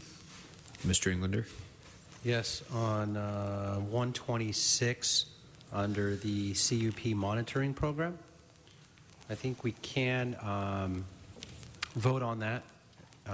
There's no budgetary impact, but just a recommendation, vote with a change, and that is to instruct the department planning that the inspectors' functions will actually be handled out of building and safety. Since they are already in the field, it makes sense for them to just have that punch list that the planning department generates under this process and gives it to building and safety, so we don't have to schedule a separate inspection by a separate person at the same facility to open up. Yeah, I have similar concerns of the redundancy of duplicative inspections and whether or not that is an undue burden on the small business community in particular and new businesses that are trying to open. I don't know that I feel comfortable that that has fully been resolved as a policy matter. This doesn't have a general fund impact to approve these positions. And how best, Mr. Englander, would you recommend proceeding to resolve the issue that you're describing about merging the lists? So my thought, and maybe the Director of Planning can weigh in, that we would continue to do this, but we would note and send the instruction to the department that the function of the actual inspection will be conducted by building and safety inspectors. Mike LeGrand, Department of City Planning. We totally understand the concern that we don't want to add an additional inspection for an operator to have to not only schedule but be aware of and have in the field. So we're happy to work with Building and Safety to look at existing inspections that are already taking place, and if there is an existing inspection that's taking place, have the inspector in the field from Building and Safety go out and also handle this inspection. My concern is that there may be items where there currently isn't an inspection happening. We recently had a nightclub in downtown where the plans that were approved by the zoning administrator for the second story were for a nightclub occupancy. The plans submitted to Building and Safety were by right for storage on the second floor. So when they went to open, they utilized their conditional use permit for a nightclub, but they never caught up on the inspection for life safety, ADA compliance, fire sprinklers. So in that case, we would have to send out an additional inspector, and we're fine having that be the Department of Building and Safety since they have the resources, the cars, and the people in the field to do that. But there may be circumstances where that inspection is currently not taking place, and that's where we feel we need to safeguard the public by having that inspection. But we're happy to coordinate that function with Building and Safety, and we can report back. This whole item's coming back before Plum, and so we're happy to work with you, Councilman, as we come back before Plum to make sure that the businesses and the community members and the small businesses in your district aren't impacted by additional bureaucracy just for the sake of overly concerned regulatory environment. So with that, then, if we could approve the item as presented, except for send the functions and the process back to the planning to Plum for consideration.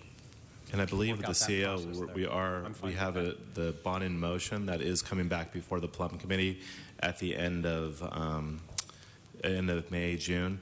That's coming back with the actual fee structure to support this, and so that'll be before you. So we're happy to accept that. Okay. And so if we can note that. Thank you. So I would imagine then that will be the request that I would make is that be in the form of a motion, that we amend the report to reflect that. The process will go back to Plum, but we'll go ahead and approve what's been presented in the budget. Okay, and these positions would be as resolution authorities? Correct. Okay. So in the event that those discussions aren't fruitful or we can't work that out, we still have the opportunity to revisit whether the positions would be necessary in planning. Definitely. So, we want to okay. make sure that it's a program that works both for the community, that we're trying to make sure these conditions protect, as well as the operators. And so we have a mutual interest working with you on that. And I think you'll see that the program will be something that operators embrace, and that we've seen already with support from CCA and other groups, and VICA and others who understand where we're trying to go with this, and we're happy to present that to you as we come forward. Great. Then after Plum considers the functions of these positions, I'd ask that this matter come back to Budget and Finance as well for reconsideration after the policy issues have been resolved. But I think with that understanding, I'd be prepared to go ahead and move the approval or second Mr. Englander's motion to move the approval of these positions now. There's no general fund impact. Just want to make sure we're clear on this. Yes. Okay. So members, is there any objection to proceeding with that? No. All right. With that objection, that will be the action of the committee. Let's see, that was item 126. number 126, right?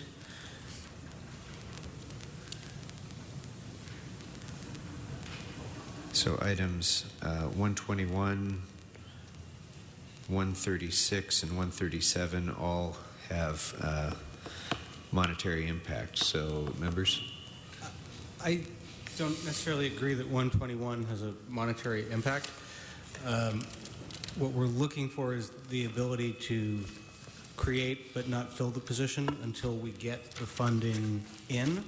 It also said that there's a general fund impact of $67,000, but the controller has identified that we actually have about $67,000 or $70,000 left over for Venice LCP implementation, so there wouldn't be a fund impact.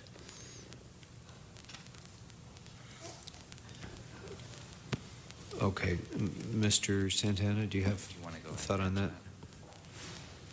Jason Clean, Office of the CEO. In order to accept the grant actually has to come back before the council. So typically when the grant comes before the council for their approval, that's the time at which the department actually requests position authority, so that once the grant funding was actually adopted and accepted by the council, they would also have the position authority as well. The concern right now is just that if the council decides not to accept it in grant because the general fund impact of doing the grant activities exceed the amount of monies that are coming before, we may have a deficit within the department. Yeah, and you say 67,000, but were we including the 67,000 that has been identified by the city controller? The amount identified in our budget memo only covers the cost of the one position. It doesn't include any contractual service monies, any supplies, or anything else that may be considered. So at a minimum, we're saying that the general fund deficit would be up to 67,000, and those monies are not considered in this, nor is the additional grant monies that the department may be receiving later in calendar year 2014. Mr. Legrand, if I sell the property and get the proceeds, or if we get a grant, because it may not be a grant, if we fail to proceed now, is that going to slow down the work on the Venice LCP?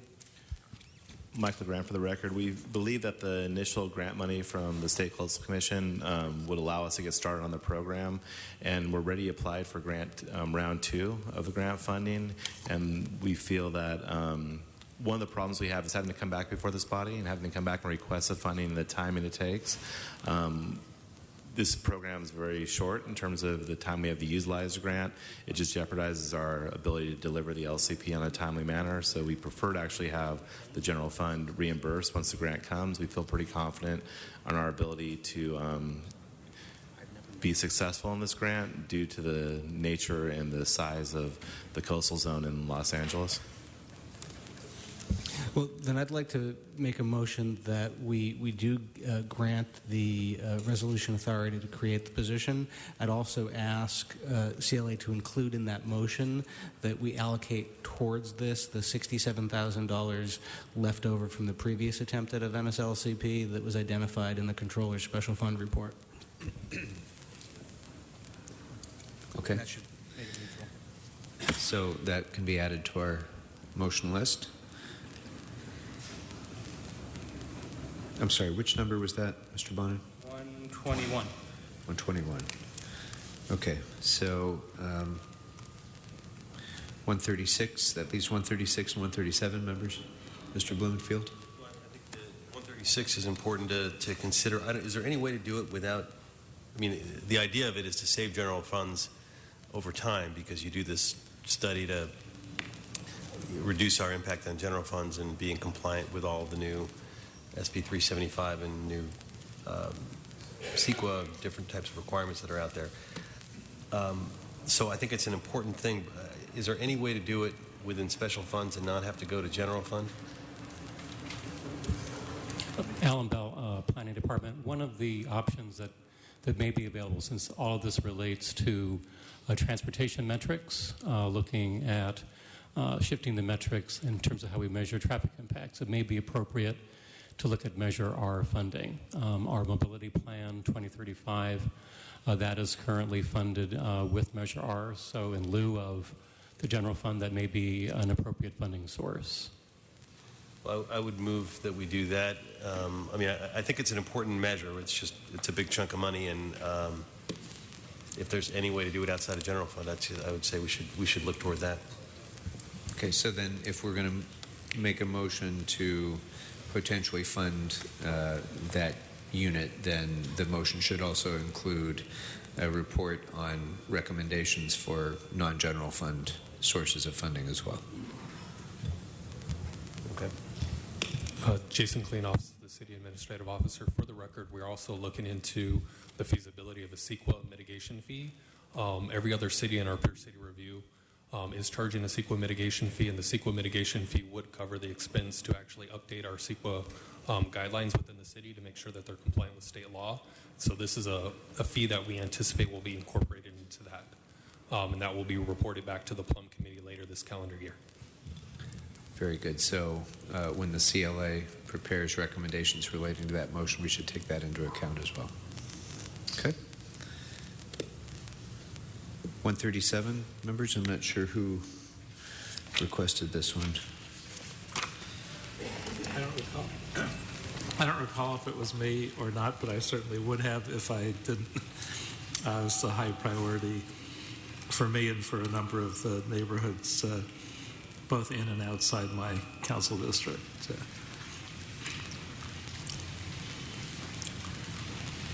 So I'd like to have this added to our list for consideration. All right, we will do so again with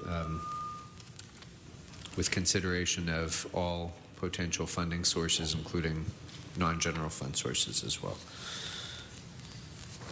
All right, that brings us to, I think it brings us to the police department, unless I've missed something, members. All right, thank you, Mr. LeGrand. We'll move on to police.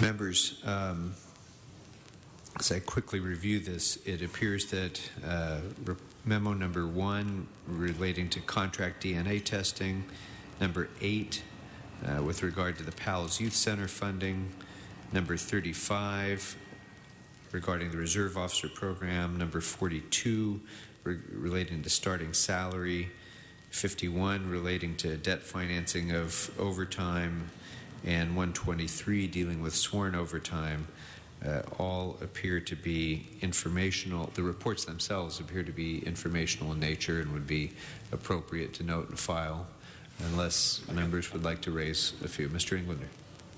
A couple. One on call special number 8 and 42. I just had a quick question on number 42. Okay. The rest I'm fine with. Anything else, members? Then items 135, 51, and 123 will be noted and filed on consent. And Mr. Englander. Number 8. And I would like to instruct the CAO to identify a funding source. I believe the police department may have already done so. So it'll be, I'm sorry, the CLA, not the CAO. To either identify the funding source from the police department or another source. That'll be my motion on 8. Okay. Sorry. And then on number 42, I just had a question. According to the memo, it says the starting salary range for police officer 1 is $49,924 to a range of $56,940. In the second paragraph, it says the salary range for police officer 2 is $67,442 to $88,427. And then the sentence says the LAPD does not have any police officer 1 position authorities. Therefore, new recruits occupy police officer 2 position authorities during their 6-month academy training period and the 12-month probationary period. So my question is, are we hiring all new recruits as police officer 2 positions currently? No, they come in as police officer 1s. We just hired them in lieu of 2s, but they're coming in as 1s. We hired them in lieu of 2s, and their range is coming in at the 49.9 through 56.940. So the memo here does say, Mr. Santana, if you can clarify that new recruits occupy police officer 2 positions during the academy and their probationary period. That means they sit against the police officer 2 position, even though they're brought in as police officer 1. So you could be hired, if it's a higher range, you could be hired at a lower level than the range itself permits. And the reason for doing that? What is the benefit versus the impact?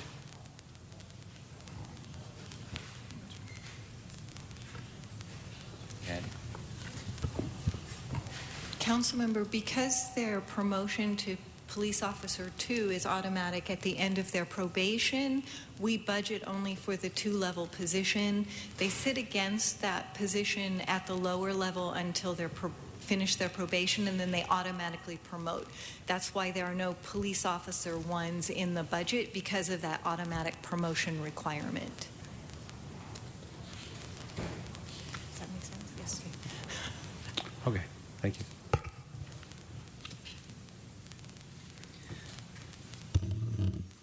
Okay, so with that additional information, can we go ahead and note and file that report?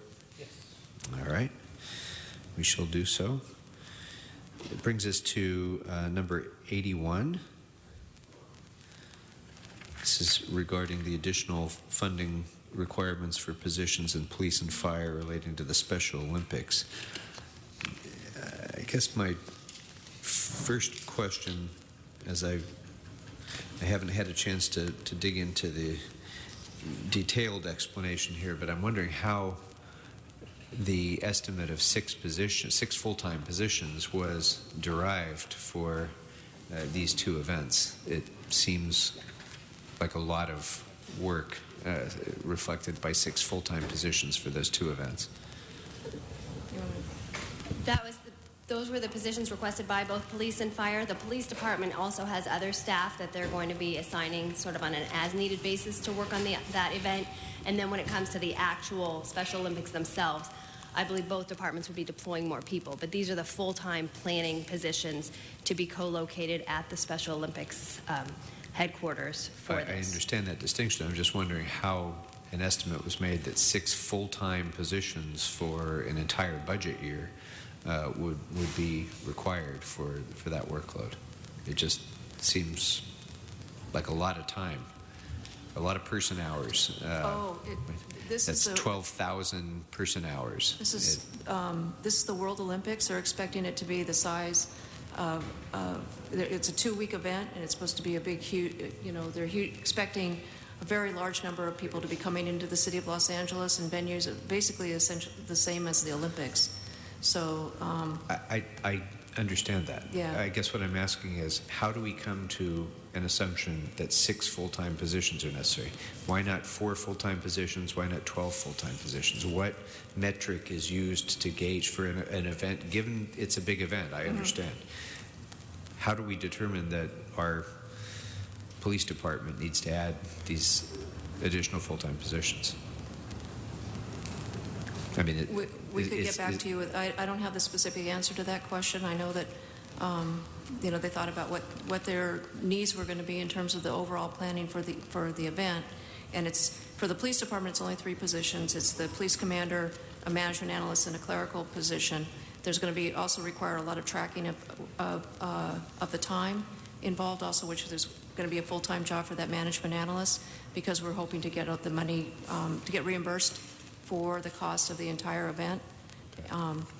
But we can get back to you with how we came up with that particular cadre of people. Mr. Chairman, Yes, Mr. as a result of a motion submitted by Councilman Englander, there's a separate report that my office issued that's still going to be heard before your committee, the current fiscal year, that outlines all of these issues. So perhaps the next step could be requesting that the department provide a more detailed accounting of how it reached those specific positions in the context of that report. Okay, well, I would certainly like to have that. But when we need to make the decision on this positions with our motions on Tuesday. So will we be able to have that by then? With that report was issued on May 5th, so I don't know when the next committee is that you're going to be considered a regular Budget and Finance Committee meeting. Well, it won't be before Tuesday. Okay. That report is attached to the memo. The report authorizing the positions in the current year and then talking about the positions for next year, because they did want to have them authorized beginning May 1st. So that has some additional backup as well. But I understand that you need to handle it now. Mr. Chair, maybe we could, also as the mayor's office, since it wasn't included in the mayor's budget, maybe there's another way that they're thinking that we're going to handle this. I don't know. Well, that's a good point, actually, Mr. Blumenfield, because those were certainly significant events that have been on the calendar, and we're very proud to have coming to Los Angeles. And I don't know if Mr. Cole can speak to that now, or we'll deal with it when we discuss it on Tuesday.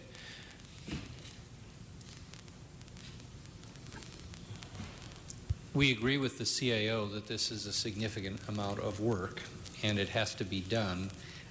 We did not put it in the budget for similar reasons that were raised by the chair. Exactly how many hours and exactly when they were needed and how they might be accommodated with existing staff was not something we were able, at our stage in the process, to ascertain.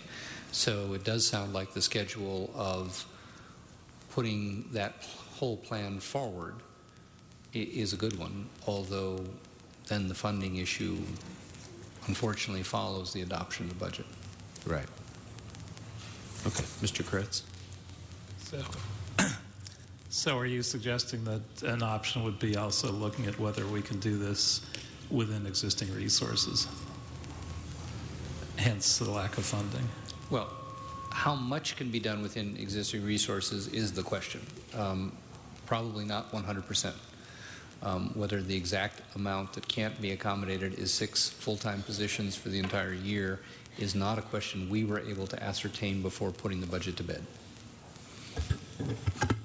So if you look at the supplemental report that's attached, the 6 positions include police commander, management analyst, and a secretary. For the police department, the fire department, it's a fire battalion chief, fire inspector 1, and management analyst 2. between now and Tuesday, we could certainly go back to the department and see if there's a way they could absorb some of those positions. They are recommended as resolution authorities, so it's not going to be a permanent addition to the department's overall staffing levels. But we could try to do that prior to the final adoption of the committee's report. I think that would be helpful. We can go ahead and consider this item. Members will go ahead and make a motion to consider these items on Tuesday as well. But I would appreciate having that more detailed report back from both departments. I will say I'm not likely going to support asking the fire department to absorb additional positions or additional workload. As for the police positions, that may be a different issue. But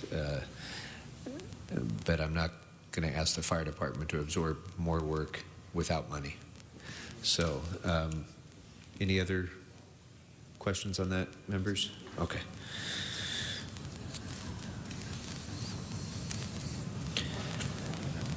And Mr. Englander, were you satisfied with report number 114? Dealing with jail staffing. I think so. I think that was your motion, if I'm not. I apologize. Actually, I'm not sure. I don't know that I have. I thought I was correct. Was that your motion, Mr. Kretz, dealing with staffing, jail staffing? It may have been, and I have not even had a chance to look at it yet, as these things have raced in. So. Okay. Would you like us to summarize Why don't you speak to Yeah, it, please, Mr. if you could Santana? walk us through your results. Sure. So we were specifically asked to look at a comparison between staffing the jails with sworn officers versus detention officers, civilians. And we went ahead and did that. The starting salaries are actually very similar. If you look in the middle of it's $49,924 for a starting police officer, and detention officer is $49,548. There's a difference in cost when you look at the additional pension costs and overall health care. Police officers is at $87,518, and detention officers $71,494. That's on a generic level. We actually went back and looked at which police officers are actually there and how much is that costing. And the average salary is actually higher at $65,814. A detention officer at a comparable level will be closer to $66,273. So again, it's more expensive to have police officers. If the committee wanted to explore replacing the police officers with civilian detention officers, on the second page we show what that would look like and what the hiring would have to be, and we would recommend the hiring schedule that with a total cost of being $3,914,303.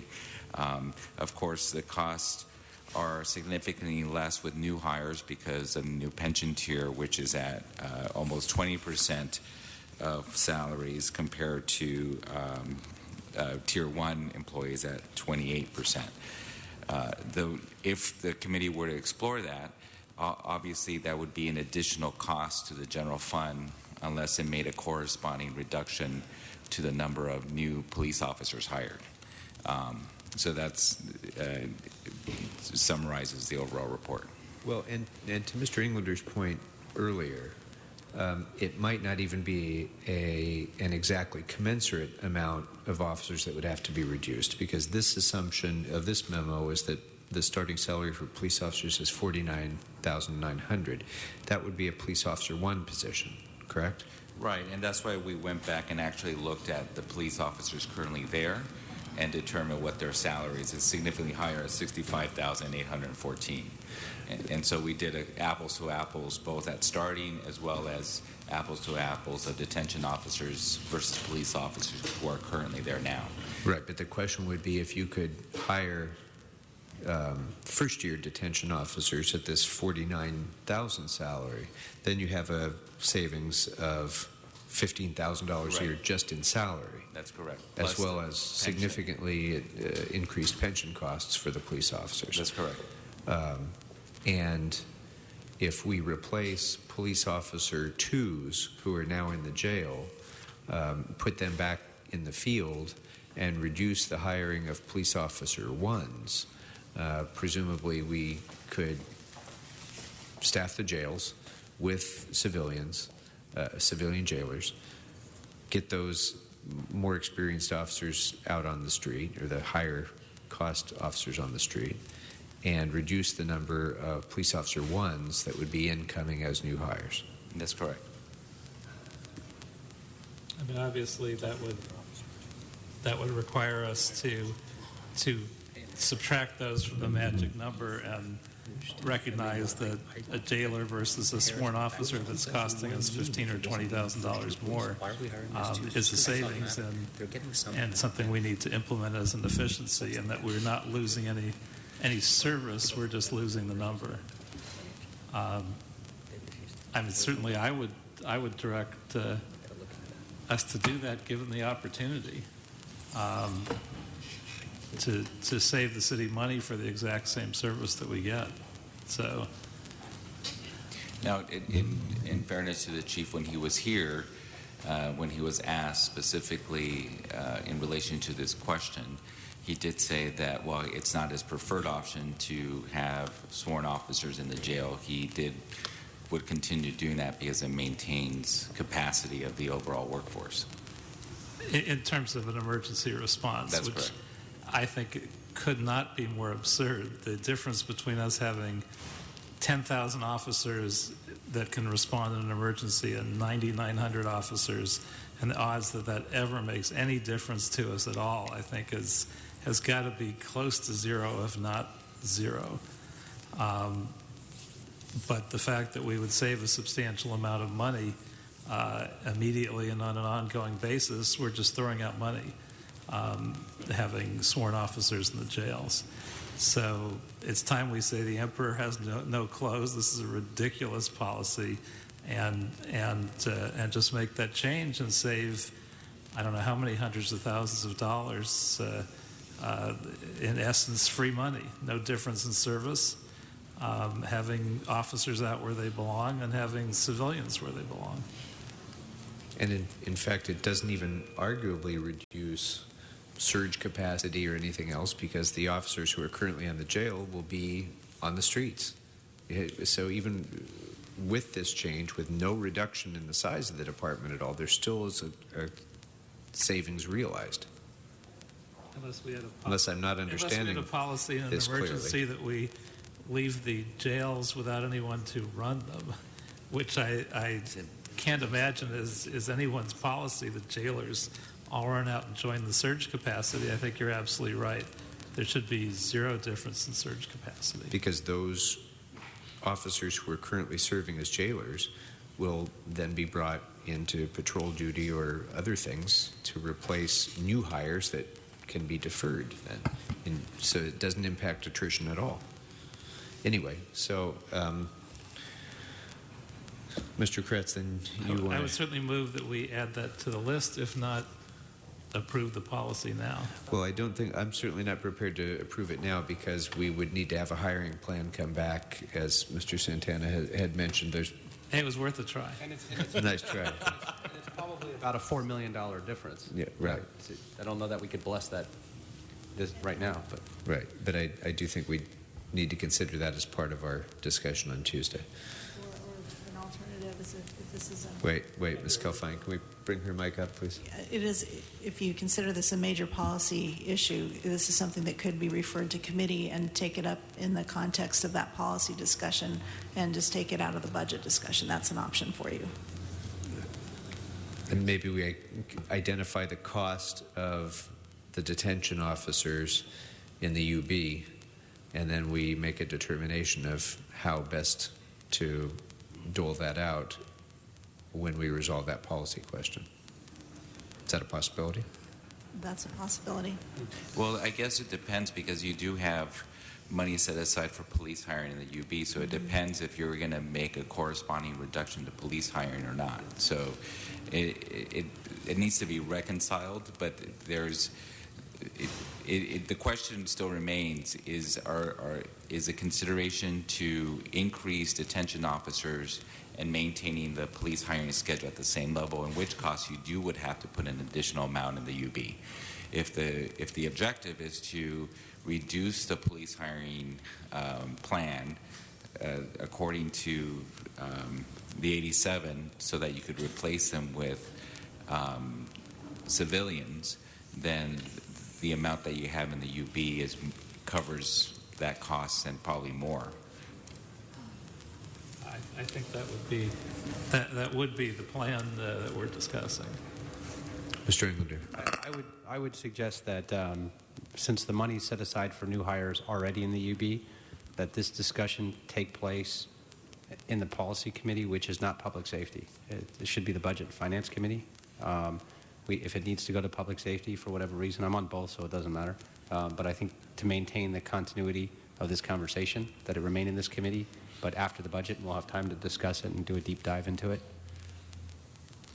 And so perhaps broadening the title or the heading of the UB account would be necessary to account for any further actions to accommodate the ultimate decision that the council does. To allow for both police hiring or detention officers or both. Certainly the larger level. Yeah. To broaden right now it's an account specific for police hiring, so if the committee is considering using that account to possibly hire detention officers, then there should be a renaming of the account to make it broader to permit for that. Okay. Is everybody hearing it? Just me. It's just you. All right. So long as we are able to continue this discussion in the context of a motion on Tuesday, and I think the resolution of that discussion may very well be to consider a plan for addressing the funding in the UB, addressing a hiring plan, and moving forward, we can perhaps, Mr. Kretz, do that outside of the context of this budget, because we already do have that funding identified in the UB for hiring, which could be directed one way or the other. I think that makes sense as long as we change the title of that funding. It seems like we'd be easily able to do that. Okay. All right, very good. I think that completes police members, unless I've missed something. I think we've... It's related to police for the DART program that came in after the fact. I don't know if you want to take it up now. It's actually more police than GCP, but that's memo number 130. Okay. Yeah, go ahead. While we're looking, go ahead, Mr. Englander. Okay, just very quickly on item 51, which is the police overtime. And the bank, I would just, and I think you did a great job articulating the debt financing and how it probably doesn't work. But what I think we should come up with is a strategic plan on how to deal with that liability very specifically, and have that conversation outside of the context of this budget. So it should come back, instead of just a note and file, to this committee for an in-depth conversation, if that's okay with the chair. That's very good. 51. Oh. Yes, Mr. Blumenfield. Have the sort of the bigger wish list, which we probably won't get funded. I mean, this would be on my wish list of all of ours. If we're, I know we've talked about a few items that we've maybe moved forward with the idea if we're able to find funds for it, understanding that it's not, it's a new item, but it's certainly a very important one. So I would, great. In that regard. Okay.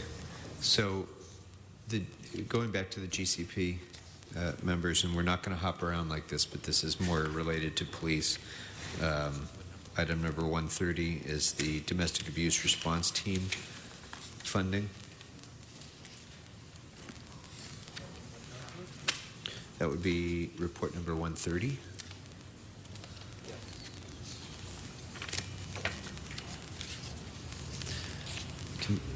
maybe if you could just speak to this briefly. Sure. Basically, there was a request for the department to go ahead and provide information on what it would cost to expand the domestic abuse response team program to the other areas. It's currently just in 11 areas. It's provided 3 days a week, and they've indicated that the cost to expand it to all 21 geographic areas would require about $3.7 million for police officer salaries and an additional $1.8 million for advocate salaries. So that, in a nutshell, is the request that the police department has put in if they were to expand it. And is this restoration of service that had been previously provided that had been reduced, or is this an expansion over the existing program? My understanding is that it has been, it hasn't gone throughout the whole city, and this would push this program out to the entire city. It's been in different divisions throughout the city and moved around a little bit over the years. And reduced over the years. Pardon me? And reduced. And reduced over the years. Right. It's never been fully funded, but it's been a lot more robustly funded Right. in the past, as I understand it. And you There was correct me if I'm wrong. grant funding that has come in the past to pay for this. Yeah, and that I think we were going to ask that question. Has the status of the grant potential for grant funding changed to require general fund impact? This is a grant that's administered by the mayor's office, so I'm not sure of the answer to that question. I can check. We can check and get back. I don't know. Yeah. Okay. Members, how would you wish to proceed, Mr. Englander? I'd like to ask. I think this is a critically important service, and there has been grant fundings in the past. I'd like the report to come back and look for any and all opportunities for additional grant funding to expand this program. And if it comes back that there isn't anything right now, I think it should be an open, pending issue that is constantly looked at in terms of what grant fundings could come up that we could plug into these to continue to expand this critically important program throughout the year. So if the answer doesn't come back positive right now, to report back when they can identify possible grant funding. Keep it on a grant priority list. And I guess I would also suggest that given that this is a citywide expansion of the program, and we may or may not be able to fund it entirely, if there are recommendations that can be made for incremental expansion, maybe at something less than that full amount, then we should be able to consider those options as well. As the maker of the original motion, I agree with that. Okay, thank you. All right, so that concludes the police department, and we'll move on to the Board of Public Works.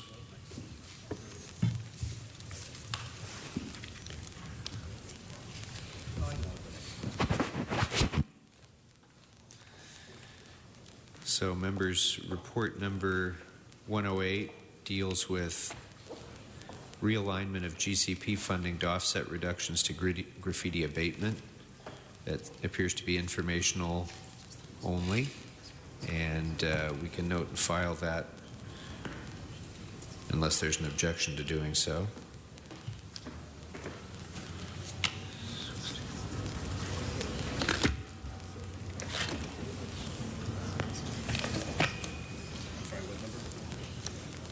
We're on the Board of Public Works, and 108 seems to be informational. I did have one on 65. 65 I was going to get to next. Go right ahead, Mr. Englander. That's fine. I thought you were noting file. Okay. Well, if there's no objection, members, on 108, that does appear to be informational.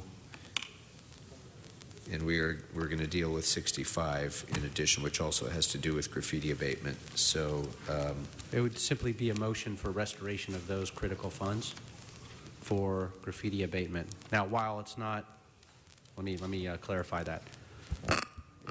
I say a restoration.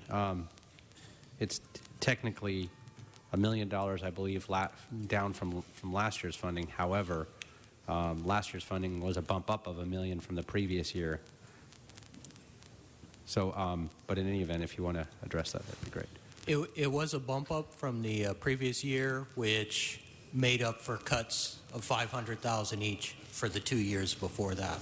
Right, okay. So it would be a motion to restore those funds.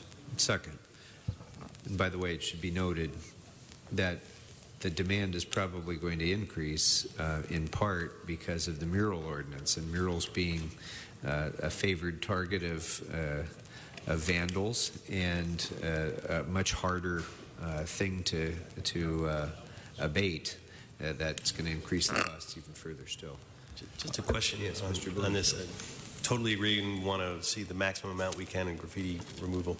Was the funding from last year, was it specifically one time? Because that was presented to me as it was one-time funding, so then we wouldn't really be restoring it, we'd be adding it this year, which I'm in favor of, but I just wanted to understand the distinction because I've heard it presented different ways. Yeah, I think it is a little bit semantical, but this was one of the most painful decisions for us because, like the members of the committee, we obviously feel this is an important back to basics priority. But given that it was essentially one-time funding, we didn't see that we had the ability to keep up that additional funding. So that's why we made the recommendation that we did. We weren't really trying to cut it, but the point is that it really depends on when you take as your benchmark, and that's the challenge. Everyone wants to get back to 2007, 2008 levels. Which were how much? No, I'm just saying in general, of staffing and funding.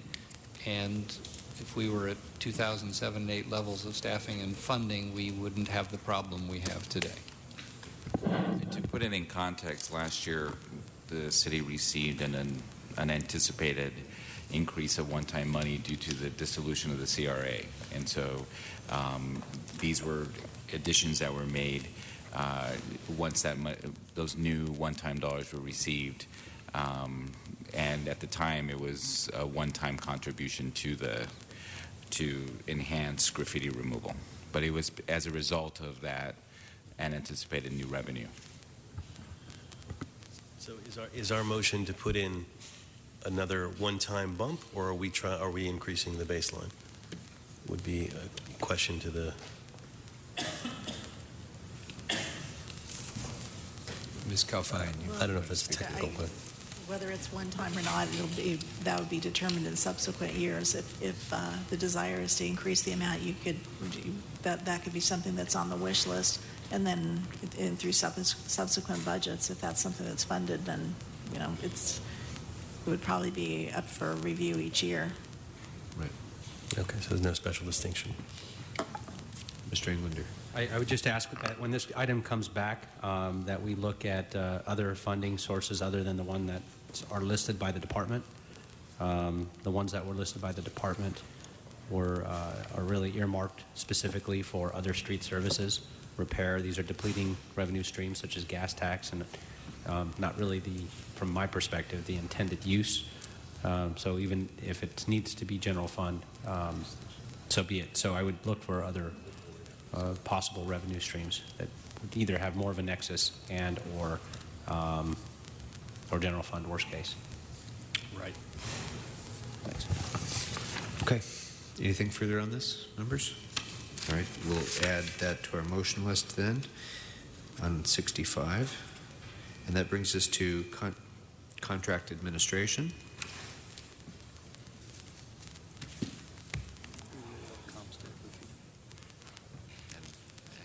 And item 119 is report on LAWA construction workload.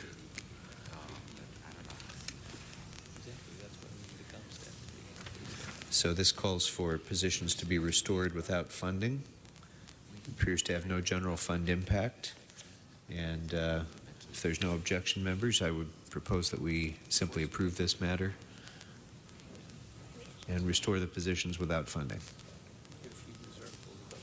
And seeing no objection, that will be the action of the committee. The next matter is item 135. report back on restoring the positions that were deleted or not continued in contract administration.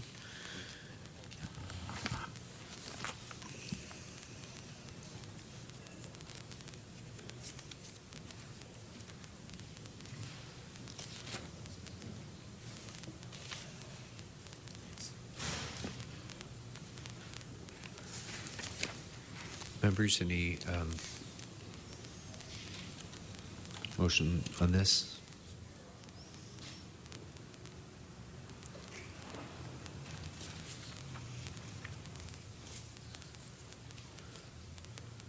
Any comment on this one, Mr. Santana, number 135, dealing with contract administration restoration?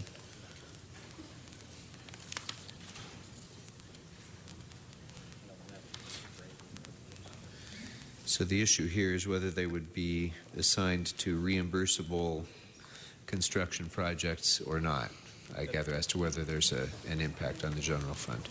That's correct. It's unclear as to what assignments these positions will be working on, and as such, it's not known at this time if it's going to those salary costs will be reimbursable. The department's here. They could certainly speak to Okay, can the department speak to that issue? Okay, regarding these 7 positions, when we do our budget every year, we make projections based on the workload, based on the requests of all of our clients. And in this year, when we went through the budget process, we came up with 19 additional positions we looked like we need. We did not ask for those. We asked for a lesser amount. They were not funded. And so, in addition, there was a reduction of 7 positions. We think that's going to squeeze us staffing-wise. We think we need those positions. The biggest areas these positions work in are permits, especially B permits, seismic bond, bridges, and Prop O. We have positions. We have 19 positions. These are the 7, the biggest area where these 7 would be needed. But our inspectors are interchangeable. They work in a lot of different areas, so it's an overall staffing issue. We're very tight staffing-wise, and also with the turnover, we have retirees. On an ongoing basis, it's very hard to hire. It takes a long time. The process is very long, so it's going to squeeze us tightly in this coming year. The funding for these positions, bond positions pay directs and compensated time off, and not much more. So bond positions don't have as much funding. The permits are fully reimbursed according to the normal cap rates. So that's our position. We would like these funded in the coming year and restored. Okay. Well, for purposes of continuing the discussion on Tuesday, I'll go ahead and make the motion for further consideration of these positions. And add that to our list. Thank you. With the understanding, everybody needs to understand, because I see Ms. Kalfayan already starting to get nervous. All we're doing here is creating a list of things that we will consider. There's certainly no implication that by making a motion like this, we're going to be funding this, because I can tell you right now, even the ones we've already requested, we can't come close to funding all of the things that we've already requested. All this is going to do is put it in the hopper of things that we can begin to choose among possible surface restorations and so forth. Okay. So, all right, very good. That brings us then to engineering. And the 2 reports that I have, we're still waiting on a couple. The 2 that I have are 129 and 133. Mr. Chair? Yes, Mr. Koretz. I see 141 on a past list, and then it's pending here. So did we get it and then lose it, or what happened? I think 141 we didn't have the physical copy of the report in the room yet. So it's completed. It's completed, but we don't yet have it. So that's why the list that we're working off only indicates what you have in front of you. Okay, so Engineering, 129 is a proposal to add 13 positions that are fee and enterprise fund funded with no impact on the general fund. Am I correct about that? That's correct. Okay. So if there's no objection, members, I think we should just go ahead and approve those positions right now. And I see no objection, so that will be the action of the committee. That brings us to item 133, which is a report on a fee analysis that seems to be informational only. So without objection, we would note and file that report. All right, and no objection, that will be the action of the committee. So that brings us to sanitation.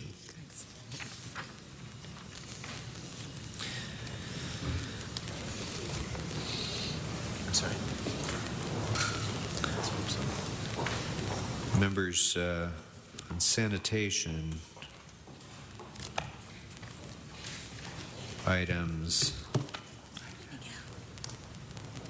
52, 55, and 99 appear to be informational reports with no general fund impact. That's 52, 55, and 99. I had one question on 52. Okay, Mr. Englander has a question on 55, but 52 and 99, if there's no objections, we can note and file those reports. Seeing no objection, that'll be the action of the committee. Mr. Englander on number 55. You said 52? 99? I don't have 52. There's no 52.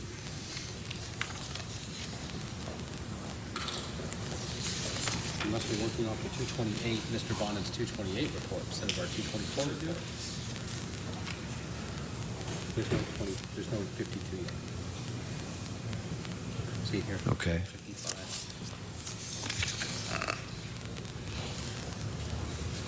Okay, maybe that's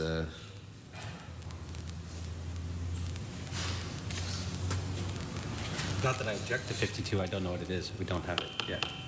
To which one? 52. I don't have it on this list, but I have it on my other list. It indicates removal of stormwater pollution abatement charge for governmental agencies. Can we just let me know what the status of that report is so that we can know whether we have it? It's posted. I have it, but I don't know if you don't. We could. We have it, but it's not on. It's an informational item. We could have the department summarize it. No, it's fine.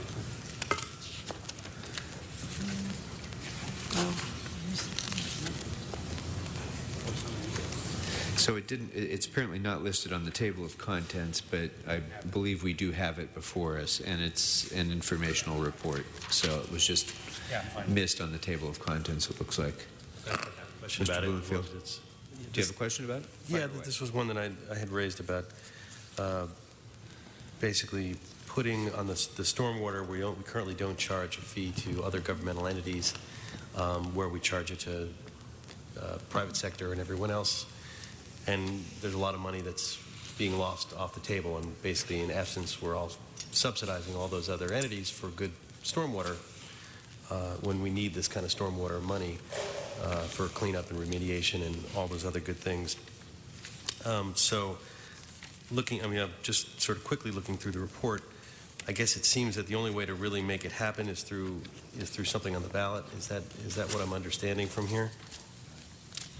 Good afternoon, Lisa Mowry, Sanitation, Acting CFO.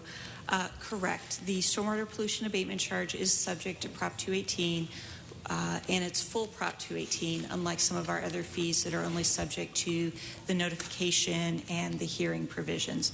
This requires that it must be passed by a simple majority if it's just the affected property owners voting on it, or a two-thirds majority if it's placed on a ballot at a general election. One thing we do point out in the report, while we've identified that the total amount of funds from all the governmental agencies is estimated to be in the neighborhood of $8 million, there are about $3.3 million worth of fees from city-owned properties. That might be an area where the council would have some flexibility to say, we're going to go ahead and have city departments pay this fee. A portion of the fee would be paid by proprietary departments, special funds.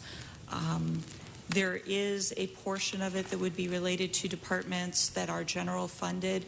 However, that portion of the fee, while we don't have the exact dollar amount, frankly is going to be less than the current amount that the general fund is subsidizing this program. So it would be, in our opinion, a net gain if the city entities went ahead and paid this while a longer Prop 218 process was going on. Obviously, we would need to have that confirmed by the city attorney's office. And Council Member, there's an instruction contained within Exhibit H to report on this, and that may be the better way to handle it, because there could be some other implications of charging other governmental agencies that aren't obvious right now. So it may be better to have that discussion at a policy level and make a determination later. Okay, and it would be, and I get that, but when you say it could be majority of the property owners making this decision, so that would be a slam dunk if you did that. A lot easier than doing 2/3 on the ballot, right? Because most of the property owners are already paying. And I believe the interpretation is it's the affected property owners. So the folks that are already paying wouldn't be part of that. It would just be the agencies to whom this would be a new fee. I think the context was that the president issued an executive order directing all federal government departments to pay local fees, and so upon learning that, then there was an attempt to look at how we could ensure that they're paying our fees, but then it runs against 218, which is specific to California. So it's a complicated issue that I agree with Ms. Calfine that the best way to approach it is through further examination as determined in Exhibit H. And and I know we can go through Exhibit H, but it's hard not to keep thinking about it. But if the feds have had an executive order to pay local fees, is there a way to get them to voluntarily pay their portion? Because there's a fair amount of federal land that's affected here too. Is that right? I mean, is there a way that we could, as part of the budget, send a compliance letter per their executive order for voluntary payment of fees? And again, that's probably best answered by the city attorney to make sure that we're not running into any issues. I think what's being proposed is that at minimum we start our own city proprietaries, start having the DWP and other proprietaries start paying the fee, and since we're the same family, then it becomes a little bit more easier to do. But and how much would that net us into the general fund?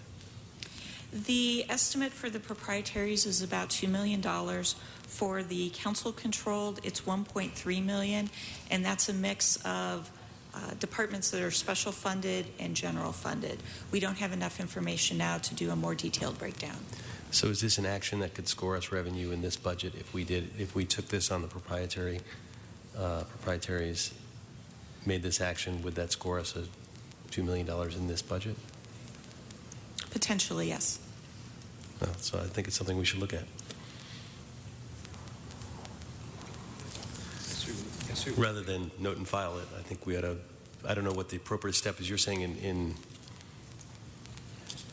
Measure A, or in when we look at the rest of the policy things, to put it there. But so I don't know how to put a pin in it, but it's $2 million. I want to put a pin in it.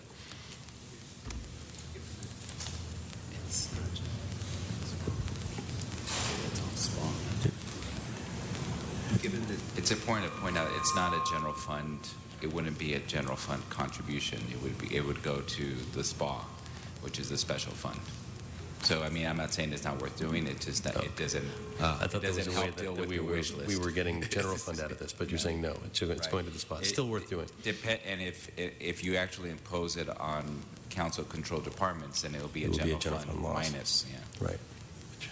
So given that consideration, it's certainly something that I think we need to keep in this committee as an item of discussion, but for purposes of our current budget process, since it can't have a positive impact and could have a negative impact on the general fund, it might be good that we simply defer that as a separate item to be considered following the budget. if that's Okay. if that makes sense. Which Mr. is part of Bloomfield. Exhibit 8. Yeah. Okay. Mr. Englander, I'm sorry I skipped over your question on 55. No, not at all. According to the memo, this is a balancing account, so there's actually I believe it was originally $27 million that it appeared that was being spent, but it's actually only $474,000 being proposed out of 2014-15 budget. And it says that the CAO is working on a clear way of transparency for tracking these funds. Is that correct? Or what item they're going to appear on in future budgets? I just wanted to find out where we might be with that. Wilson Poon with the CAO's office. Yeah, we're working with the Bureau to kind of reword the language to reflect, to be more transparent and to erase any type of questions you guys might have. A lot of these funds, we do have, a lot of these special funds, we do have large capital programs, and so there are future, funding requirements, and so a lot of them we try to, be prudent with our spending and not to hoard all the cash, but to kind of prepare for future expenditures. So we do have, for the solid side, we do have a solid waste integrated, the SWRP, the Integrated Management Resource Program, where it's going to call on a lot of funding to construct some, facilities to kind of comply with to meet the zero waste goal for the city. So to avoid going to any rate increases, we want to kind of we do want to be more transparent and in how we reflect these costs in our schedules, and so we're working with the department to kind of to do that, how to reflect the expenditures properly. And in an interest of transparency, and this is only because we've had antiquated systems in the past of how we do track special funds off budget, and there's a sort of a new plan with the controller and a lot of the elements that he's taken on to do that. On funds like this, if you're coming up and working with the department to do that, if you can just report back, sure. And I'll keep it as an instruction, report back to this committee on what those tracking systems would be for these kinds Sure. of funds, it would be great. Sure. Excellent. Okay. If that's okay with the chair, defer to him. Sure. Okay.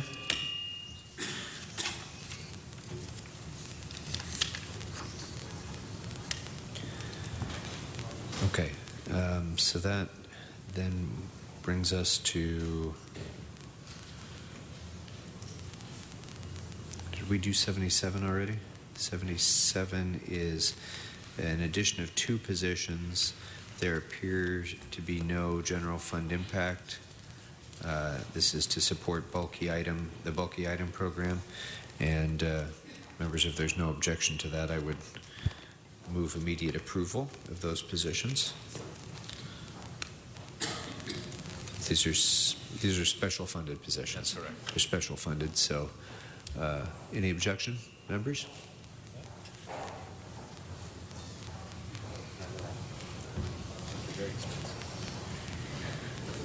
Seeing none, it'll be the action of the committee to approve those positions.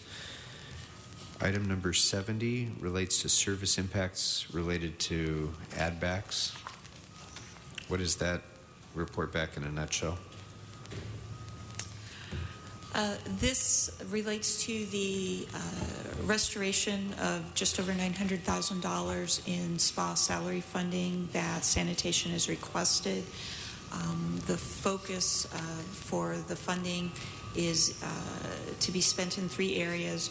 One is to provide some front funding for the Operation Healthy Streets and the Healthy Streets citywide programs, so we can staff those up so that we can later get reimbursed for those. Secondly, the continued maintenance of Prop O water quality facilities. Many of these projects that were built with the Prop O funds had an optimization period where the projects were being established, Prop O was still paying. However, we are moving out of that optimization phase, and we do need the stormwater funds to be able to keep paying people to maintain those and keep them in good working condition. And the third area, we wanted to provide some additional service for this funding, is that the predictions for an El Nino winter next year are strengthening. We've got concerns about flooding occurring in many locations throughout the city, so we want to be able to have some additional staff to do more of the catch basin cleaning work in advance of the rain events, as well as to have them available to work when we do get reports of flooding, so they can go out and mitigate that as quickly as possible, so we don't have property damage or any accidents occurring. Okay, so the $903,000 figure is funding that would come from the Stormwater Pollution Abatement Fund, correct? But the Stormwater Pollution Abatement Fund, in turn, is subsidized by the general fund. Correct. So is there some ratio by which we can tell what the general fund impact would be of this additional charge? If there are no other changes to the stormwater program, the impact to the general fund would be the $903,000, because basically that amount that currently the SPA is reimbursing the general fund for related costs, if that were instead moved over to salaries, that would create an equivalent gap in the related cost payments. Okay, unless we move forward with Mr. Blumenfield's suggestion of increasing the funds available in the Stormwater Pollution Abatement Fund, then we could help provide some additional services out of that fund as well. Members, what's your pleasure? I'm not sure which of us requested this report.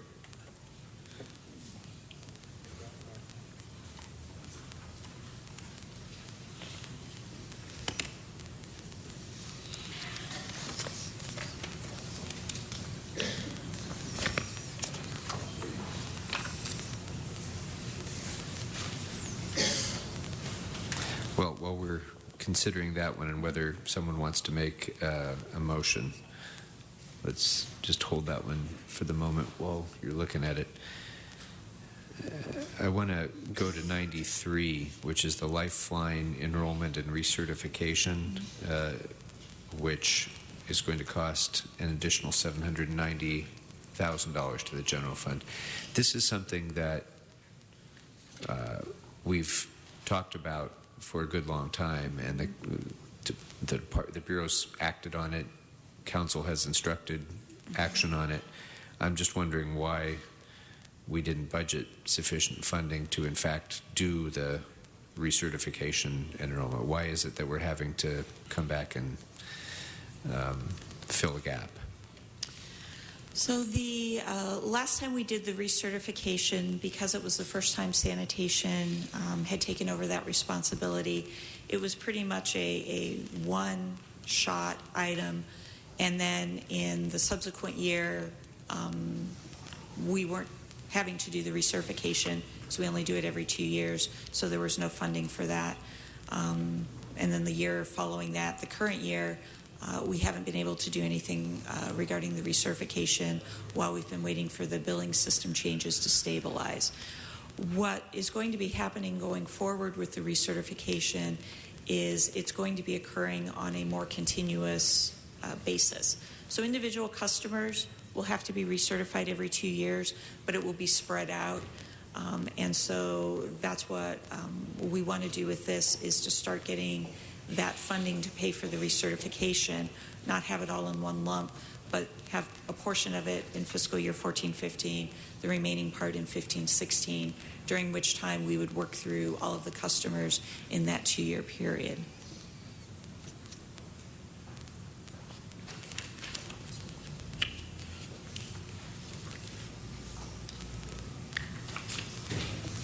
Okay.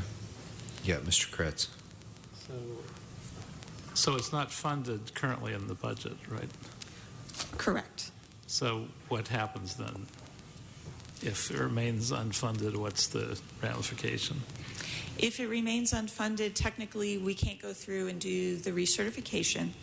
which means that the people who are on the waiting list now, and one good piece of news to share, in the past we usually had a fairly significant waiting list.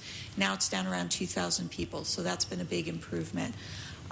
Those people will not be able to be added to the Lifeline program until sufficient people drop out of the program for them to move into it. Typically, we have people moving out of the program at a relatively slow pace. It's only when we go through and do a recertification and identify folks who perhaps 2 years ago had an economic circumstance that enabled them to be part of the program that hopefully has been resolved in that time. They're now employed. They have better employment.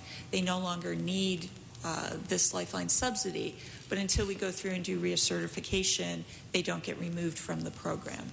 So if we can't go through and do the recertification, the status quo will be maintained. The people in the program will stay in the program. The people on the waiting list will still be on the waiting list.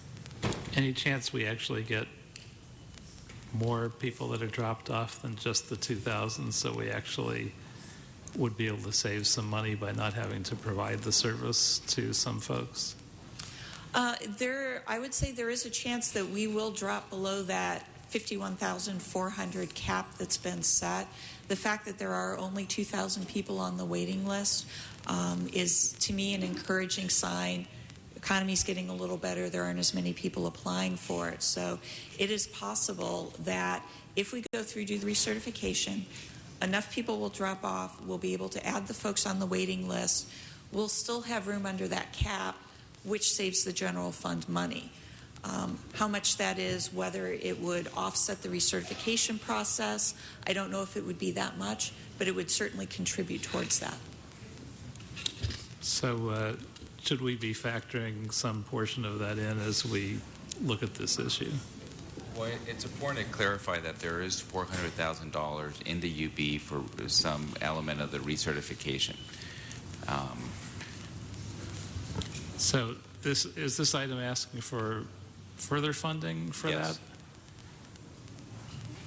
Well, we've got a couple of different things. We have a couple of different issues going on in the memo, so let me take a chance to clarify. For our regular solid resources customers, we do have the money in the UB to do the recertification. So if that remains there, we'll have to come back and present to get it moved out of the UB so we can be reimbursed. We also do raise the issue in our letter, not so much of the Lifeline recertification, but of a portion of our program. The actual Lifeline funding doesn't exist. We do have funding to provide the Lifeline subsidy for our main sewer customers. The portion of funding that we don't have is for customers who are on Lifeline who request extra capacity containers. Right now, there's no funding to provide for that Lifeline subsidy. And for our customers who are part of the multifamily bulky item program. So those are the two areas where the actual Lifeline subsidy funding is not in the budget. But correct, the recertification portion is in the UB. For the regular Lifeline recertification. And what's the impact on the other piece if it isn't funded? For the MBIF and the extra capacity, what will have to happen, and there's not a corresponding instruction here in Exhibit H, but if those programs aren't funded, we would need an ordinance change to remove the provisions for Lifeline subsidy for those two programs. So we would recommend that is putting a corresponding Exhibit H item to facilitate that additional work. And how much are we talking about to restore the funding to the levels that we're at? $790,000. I'd recommend that we put that on the list of motions to be considered. Question about it, Mr. Blumenfield. It's 790,000, and you said there's about 50,000 people enrolled. and about a 2,000 person delta is where this recertification is impacting? So the recertification would look at all of the customers that are already in the program, go through and make sure that they're still eligible. If some of them are found that they're no longer eligible for the program, they would be removed. That would open up room under the 51,400 cap that currently exists, and we could move people from the waiting list into the program. And how much of a subsidy how does each person get under the Lifeline program? For the main for the main solids charge, it's a 30% subsidy. What is that average in dollars? What I'm getting at, I'm just thinking 50,000 divided by 2,000 is $395 a person, and you're 2,000 people difference. I'm trying to see is it worth it to spend time knocking people off, or should we just increase the number and serve more people with the same amount of money? That's what I'm trying to get the calculation on. So what is in order to understand that, I need to know approximately how much we're subsidizing each person by. On the monthly bill, it's under $12 for our single-family residential customers. We do have some multifamily customers. It's a smaller amount for them because their base charge is less. Well, that sets up an interesting question then, because now we're subsidizing them by $144 a year, but it's costing us $395 per person to make that change per the person that's changed. I'm not stating this very well, but it seems like we're paying twice as much to kick people off the program as it would cost us to just expand the program. So why wouldn't we just not worry about knocking people off and expand it a little bit and save some money? I think the context of this was several years ago when we realized that there was no certification at all, and people were signing up for the program and would be on. We found folks who were no longer alive that were still on, and so there was certainly a number of cases where the original party who subscribed was no longer eligible, and then because there was a cap put as well, there was a need to make sure that only those who truly need the program. And so I think my recommendation would be is that there be a corresponding Exhibit H to ensure that there's an ongoing review of the certification like we do on the regular program. Yeah. We just don't do that in the programs discussed here. And then come back to the policy committee and to your committee with the recommendation how to manage that on an ongoing basis. Okay, I mean, I would support doing something like that. I hate the idea of spending more money rooting out people who shouldn't be on the list than we're spending on actually giving them more and that could be part of the report back, is that we actually do a cost-benefit analysis of how much it would cost to actually make more people eligible versus doing the certification program. Right, or spreading out the certification program over a longer period of time. Right, and to get on a cycle, right. Yeah. Okay. So, Mr. Kretz, if that makes sense to you, why don't we make that a motion for consideration of those issues in Exhibit H. As it is, this would be an expenditure of $790,000 in general fund that would not expand anyone's service. It wouldn't change the level of subsidy. It wouldn't change the number of people who are subsidized. The only thing it would do is change who gets the subsidy. So we would be spending $790,000 to move people in order to have other people move people out so that other people could move into that list. Seems to me it makes more sense to twice as much on doing that per person than we're giving them. Right. So it seems to me it makes more sense to take a step back, consider whether this is a cost-effective process, rather than moving forward with this expenditure from the general fund now. Does that make sense, Mr. Chris? I think that makes perfect sense. Okay. So that'll be the action of the committee then. Is that clear? Ms. Calfine, you good with that? Okay. Still haven't done 92.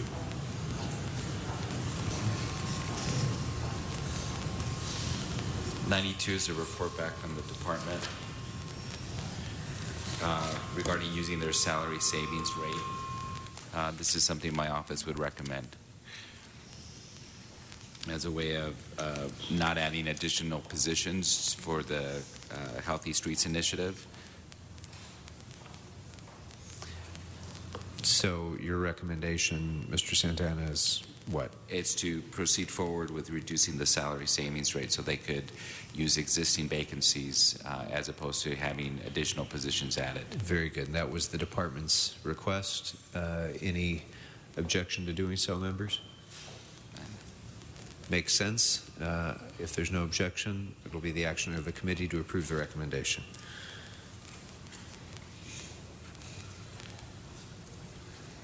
Okay, now coming back to that service impacts related to add-backs, report number 70. Members, anybody care to make a motion on this?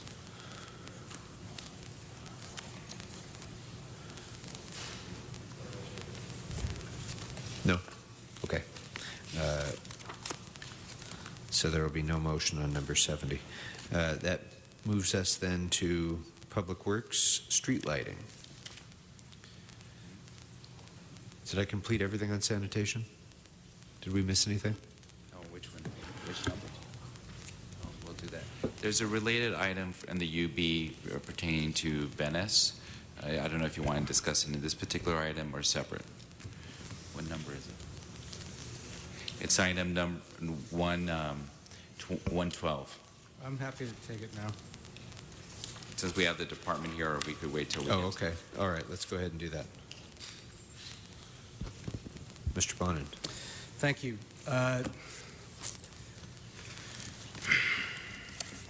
My blood is kind of boiling over this issue, as it has been for a while. Compared to Santa Monica, Venice Beach looks like a goddamn toilet. And I have been trying very hard since I joined the council to get money to help clean it up. And I thought I was kind of clear in saying that if there was going to be $5 million in the UB for cleaning up, as the report indicates, homeless encampments, alleyway cleanings, and illegal dumping, that's what the $5 million was for, that I wanted a part of that targeted specifically for the chronic problem that we have in Venice. That's not the recommendation that came back. I keep getting, oh, nope, the only way you can do it is through the general fund. I would like to make a motion that we use $500,000 of the $5 million set aside for the Healthy Streets program for cleaning up encampments and debris in Venice. Thank you. So of the $5 million that's already in the budget, yes, I don't see any reason not to do so. Thank you. And Mr. Blumenfield, any?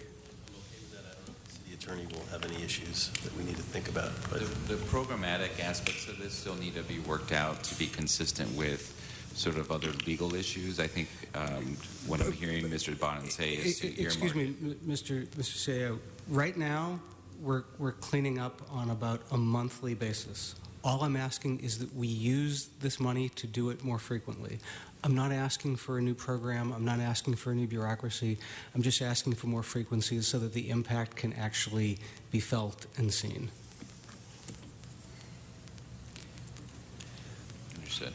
I don't know if there are any legal concerns, Mr. Bonin.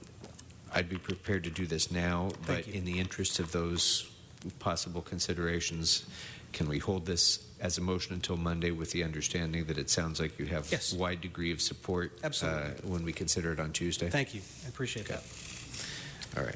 So then between now and Tuesday, if there are any legal or other reasons that we can't have a set aside within that identified existing fund, I don't see a problem either, Mr. Santana, but just in case there is, we have between now and Tuesday to discover it.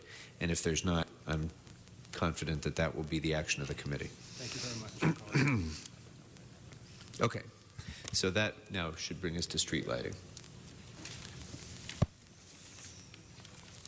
And on street lighting, number 66, members, appears to be informational only. I would ask that we note and file that one on consent. Oops. It says 125,000. And without objection, that will be the action of the committee.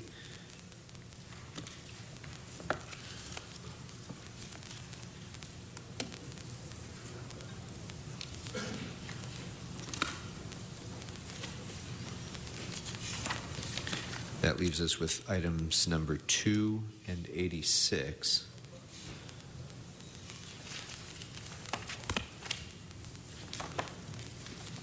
Two is Travel Authority and Street Lighting Maintenance Assessment Fund. I don't have a description of that Technical amendment. in front of me, but it's Two appears to be a technical amendment. okay. Where what is it, Oh, yes.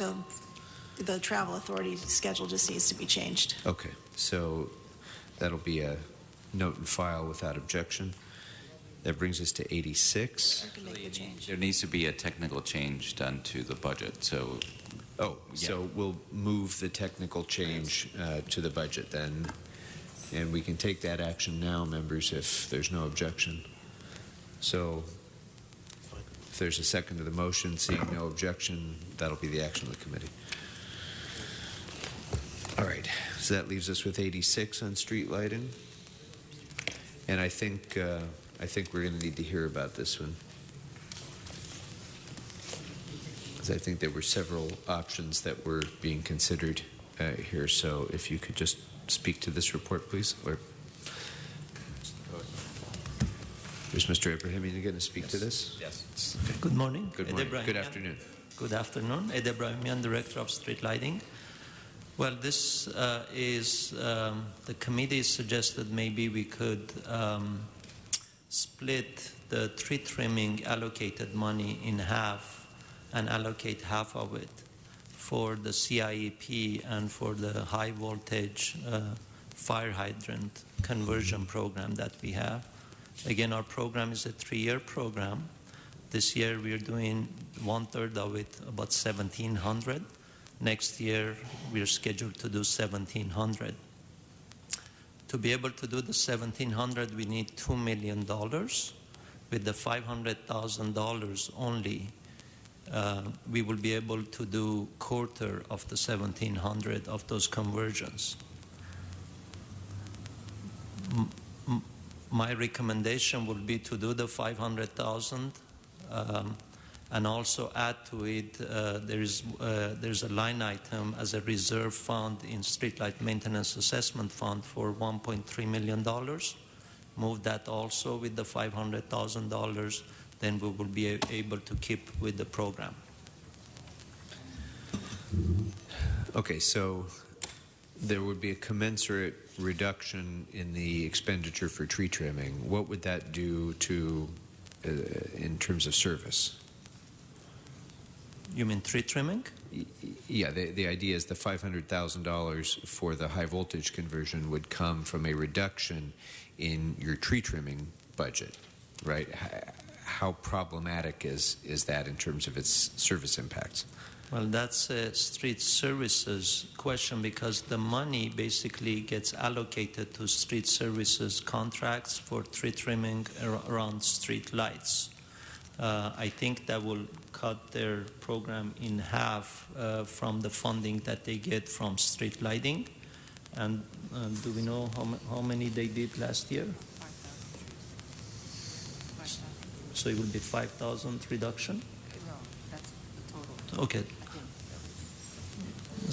So they did about 4,000 last year with approximately $1 million. So I think it will be around $2,000 reduction on the tree trimming. And again, it's from street services.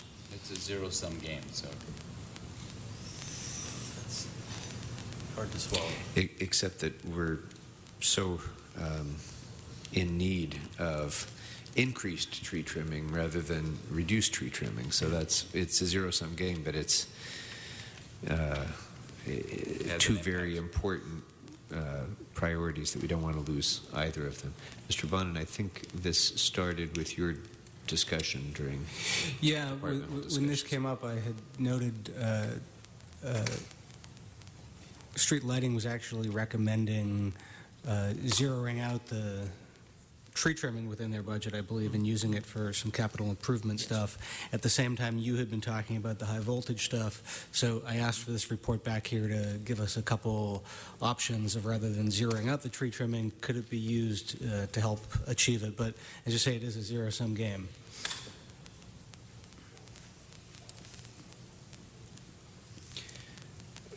Without this proposed change, how long will it be until you're finished with the conversion?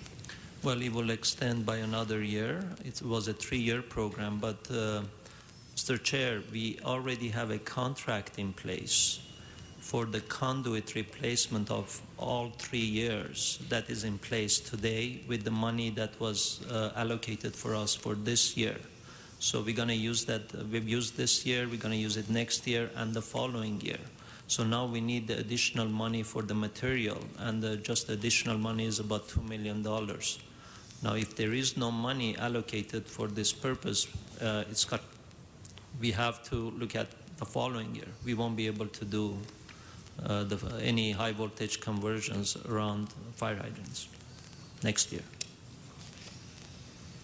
Can I ask, you said, Ed, that there's a 3-year contract, and this would be the 2nd year of the contract? Yes, that's correct. What happens with, who's the contract with, and what happens to the terms of the contract if we're not doing our end of it this year? We won't spend the money. Obviously, the contract is kind of an open contract because these are high voltage circuits, a lot of them 80 years old, 90 years old. And sometimes we don't know if the conduit can be reused to pull new wiring. So we have a contract in place to be able to help us as we go and start working on different circuits. Contract may be enough, may not be enough, or we may have some savings at the end of the contract, depending on the condition of those conduits throughout the 3-year program. So I guess what I'm asking is, if it's a 3-year contract, we've done 1 year of it. Right. If we're not doing any funding for the 2nd year, does that mean that the 2nd and 3rd years worth of work needs to happen in the 3rd year, or we don't get the work done? Or what's the risk or loss to us of not providing funding for work to be done in the 2nd year? Yeah, it's a reduction in service. It doesn't. You're not required to use the contract. Most of our contracts have standard language that are contingent to the funds available to continue the work. So it just means that there would be less service from that contract. So we can't do the 2nd year's worth of work in a 4th year, right? We can't just say, well, we're deferring it? we can try to extend the contract. Yes, there's that possibility. But having said that, those are high voltages that are extremely dangerous to the public and also our own employees, working with them and trying to repair them and band-aid them and keep them working. So that's why I brought this issue in front of the committee. In my opinion, there's a strong urgency on that issue as opposed to tree trimming as far as using streetlight maintenance assessment fund for that purpose. That's why I brought it. Can I ask a question on this? Yes, Mr. Blumenfield. We're only talking about 25% of the funds that you need. There's $2 million, of which you said you had how much? 1.7? There's $1.3 million as a line item as a reserve fund, and that can be used for this purpose. So you still have that? Or you need us to take action for that? We need action on that. We need to make a change and bring that into our CIEP. So we could do that, but not split the tree money, and that would give you $1.3 million, and it would still give us the full amount for the trees, and then that would give you more than half of what you need, at least. About 75%. That's correct. To keep at least limping along and dealing with the worst of the worst. What's the downside to that? Is there any downside to doing that with the reserve fund? Sanchez from the CAO's office. The reserve fund, the monies that were set aside were to use to offset the projected deficit that's going to be occurring in 15. Oh, you're talking about the overall reserve fund? No, the SLAF, Street Lighting Maintenance Assessment Reserve amount, was set aside so that it could offset the deficit that we're projecting in 15-16. So the department is projected to have a deficit in the future, and in a very short period of time, we'll have to go back and have a reassessment of the streetlight itself. And so as a way of addressing that shortfall, that reserve fund was put aside to extend the time in which they could go back and have it reassessed.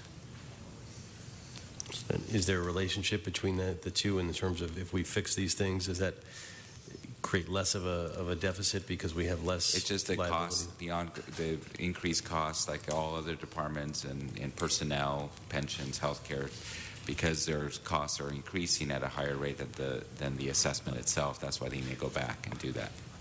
Well, to answer your question, yes, it reduces our expenditures basically by addressing those high voltage circuits. So there is some savings on the other end also. That's why I propose to use the reserve fund. And Because also, of reduced energy costs and reduced maintenance costs with the newer That's system. correct. That's correct. So we will realize savings with those. We're going to realize 70% energy savings because they're going to change. We're going to change them to LED, and in addition to that, we're going to get rid of these high voltage circuits and install more reliable circuits that we don't need to go back on monthly or, every 6 months. Just so I understand the scope of this, I'm assuming the energy savings are nowhere near what it costs to do this. Like how long does it take to recover those savings? About 6 years. Well, that's not so bad. So Right. so we can, if we put this money out there now, we can recover that in 6 years. That's correct. Based on just the energy savings alone. And then we have maintenance also by doing. I mean, so is there a financing mechanism we could use for this that would be apart from the general fund and apart from the reserve fund that It's an operational function, so it's not a capital function. It's all SLAF. It's all special fund expenditure. So it has nothing to do with general fund or the actual reserve fund. What we're discussing here is the reserve fund for street lighting, which is special fund. Yeah, within the street lighting maintenance assessment fund. I can't hear you. Within the street lighting maintenance assessment fund, they have a reserve within that fund. So as Mr. Ebrahimian said, it's not general fund money, it's street lighting assessment money. But the other point was that they're anticipating a shortfall in this special fund in the future, and that reserve, if it weren't used for something else, could help buffer that that upcoming anticipated deficit in some small measure. Or put it our window of outlook. If we're looking at the 1 year problem, then yeah, we should keep it in reserve. If we're looking at it over a 5 or 6 year period of time, then we're saving ourselves money by and spending that reserve. One way or the other, that deficit will have to be addressed.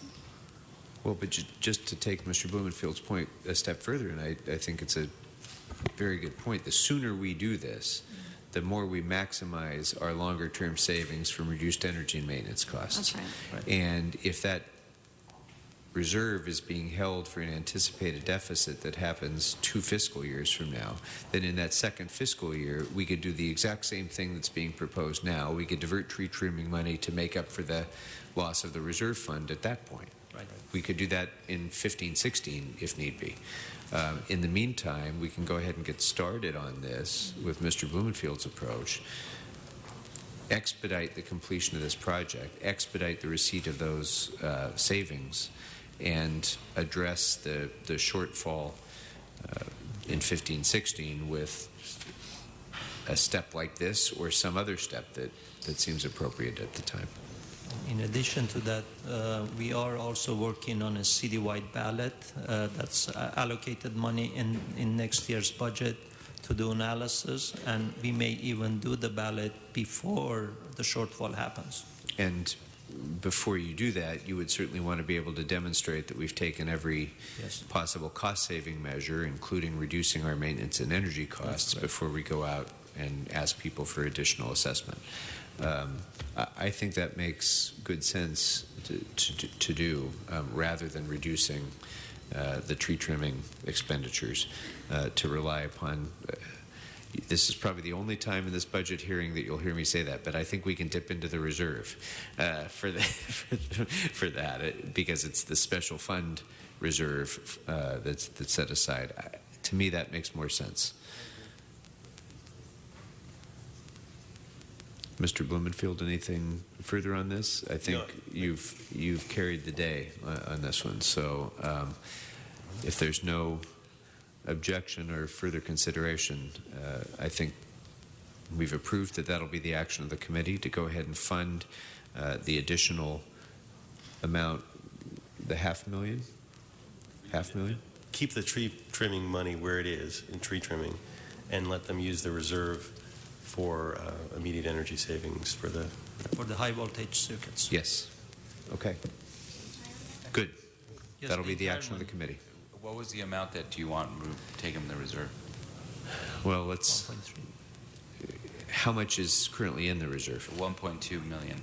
Well, then you can't take 1.3. 1.3, Mr. Abraham. The need for the program for the year is $2 million, so it's your committee's decision.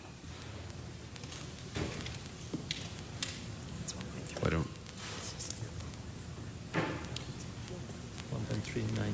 It's 1.39 currently in the reserve? allocated in the reserve fund. Yes. Well, the original proposal was to take half, so it would have been $500,000. That would have been half of the tree trimming. That's correct. Money. I mean, if a city employee is injured, we're going to wind up paying out more than that in the lawsuit, right? That's correct. If another accident like that happens in the valley, yes. How about $1 million? Sold. Second. Seconded. Okay. Okay, $1 million it is. Thank you. All right, thank you very much. Okay, so that was number 86, and that brings us to street services.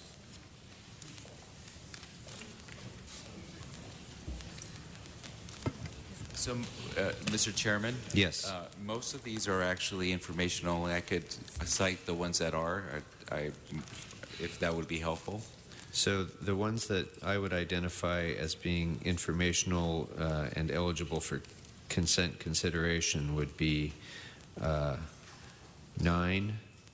54, 63, 69, 73, 78, and 107. Then 84 and 113 would be budget impact issues that we should take up for discussion. But if there's no objection, members, again, that would be, or if no one wants to call any of these special, it would be 9, 54, 63, 69, 73, and 78. 9? Mr. Chairman, I don't believe number 9 has been distributed yet. You're looking at online, and it's posted online, but it hasn't been distributed. Okay, sorry about that, members. Oh, correct. Actually, number 9's already been approved. Oh, better still. Yeah. It might have been dropped because we considered it on the... Wait, how could that have been approved? We haven't gone through this department before. No, it was under GCP. Oh, okay.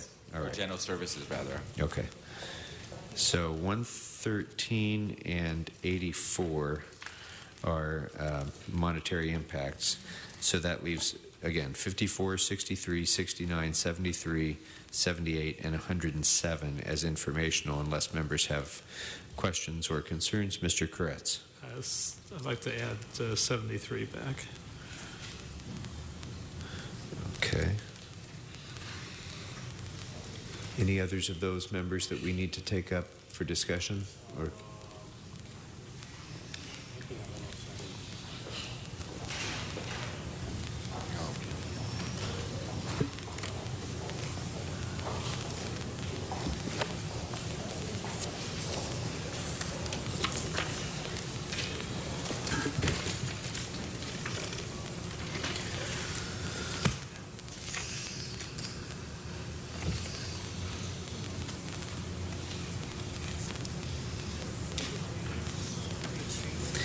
So again, 107 dealing with sidewalk repair, there's already $20 million budgeted for sidewalk repair. There's unspent money in this current fiscal year, which I'm certainly going to recommend be allocated in addition to that $20 million for sidewalk repair. This report deals with methods of sidewalk repair, so it's informational. I'm fine with that. So if there's no so far I only have 73 as 73, 84, and 113 requiring discussion. The rest, without objection, gone. Those matters will be approved on consent. 54, 63, 69, 78, and 107. So, Mr. Koretz, on number 73. Well, in the past year or two, we have had some funds for alley paving. And certainly in some parts of the city, alleys are used as street alternatives and are actually very significant sources of transit and are often in much worse shape than our streets. So I would consider this a high priority piece of our street system and encourage us to look at putting some funding into the budget again for alley paving. Okay, so there's currently not even a recommendation of potential funding sources for this. Mr. Englander has a I agree, and what I would actually rather do is actually the CAO did a great job of not only addressing that issue and talking about other discretionary funds, but actually listed out a particular pot of funds, and I'll think there may be some others. What I'd ask is that that we approve the CAO's recommendation and perhaps ask the CAO to look at other possible discretionary funding sources as well, so we can work with the CAO and look for other options. Well, and I guess when it comes to discretionary funding, I should just point out, I know Mr. Kretz will if I don't, that discretionary funding is not equally applied throughout the city, and it doesn't necessarily match the need for these services, and that creates a real problem of equity when it comes to funding something like this, because some council districts are eligible for different discretionary funds than others are, and those variations don't necessarily match the variation in the need for alley repair and cleanup, so paving. So, and in my case, as you know, my district receives virtually nothing. So it means that in essence we have a large number of streets that are impassable but are still used and pop people's tires with a great frequency and create more claims for the city. So if it's your desire, Mr. Kretz, to make a motion for some amount of funding, I would ask that either we have a recommendation for a commensurate reduction or another funding source, and some proposal as to what you would like to see happen with this that would involve amounts and funding, which we can then take up for consideration on Tuesday, because we don't have anything really before us right now, either in terms of a proposal for how much we would need to spend. We don't even have a ballpark in this report. It simply says that we're not funding it. Right, So, basically says go fund it yourself from your own funds, which I don't have, so it's no use to me. nor do we have any indication of an amount that would be necessary, or I would just suggest some relatively modest amounts between maybe Mr. Sauceda could give some. I've got one more recommendation. Yes, Mr. Englander. Perhaps if we can come back and look at the franchise agreement as a source of funds, since those will be utilizing the alleyways as well, and that's a new revenue stream, and every council district, that's a citywide revenue stream. And so perhaps we could, if we can add that in, because everybody's got an issue, and yeah, I have no AB 1290 money either, and so we all have these issues. If we can ask for a report back on that and look at that as a possibility. I think that seems council like a member? pretty good idea. Are you talking about the waste franchise? Yes, ma'am. Okay, We're not likely to realize revenues in That's- 14, 15 for that. Correct. though. I mean, that's Yeah. a couple years down the road. Yeah. Yeah, but we I could think start working on it. 2017. Yeah. I also don't know if it counts as capital improvements, but I know Mr. Bonin suggested that we move $10 million to next steps down the list. I'm not sure where this falls, but that could be looked at as a source of funding as well. He'd So- be referring to the 10 million for the Civic Center capital Yeah, improvement. it's the 10 million for the Civic Center. Obviously, our office is not supportive of using those funds because we need to take action on what's going on at Parker Center. Just, I don't know what else to say to that. We just would prefer that it be used for the source, for what it's funded, we're funding with it, so.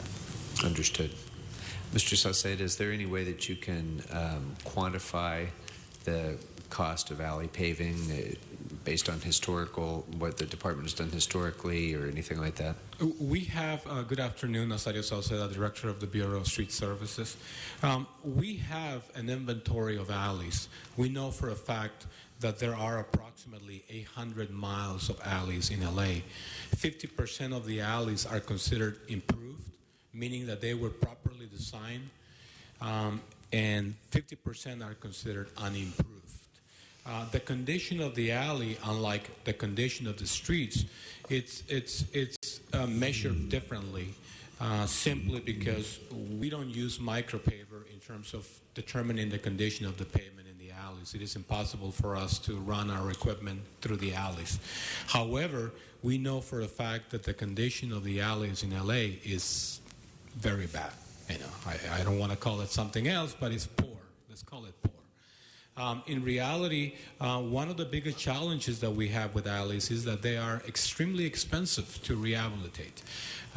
There are a lot of obstructions, barriers, leaning fences. You can only bring one truck at a time. You know, it takes you almost the same amount of time and the same amount of money to pave 1 mile of alleys, and that when you pave, 1 mile of streets. So in terms of quantifying the amount of money that we need, we don't have a number at this time. It would be, if you give us the opportunity, we can come back and bring a more intelligent number that we can share with you based on our current assessment. But I can tell you right now that overall the condition of the alleys is perhaps a D or a C minus. Mr. Kretz. Yeah, and I'd be looking to, if I literally only improve the alleys that were in F condition, that would take us quite a while to get through it. There's a couple thoughts. One would be, do we currently fund all of our street repairs with the gas tax, or is there any of it that's general fund? Because certainly given the choice, the alleys in my district are so much worse than the streets that there are some items that I would take off the street priority and trade for that much alley repair. Do we have any ability to make that trade?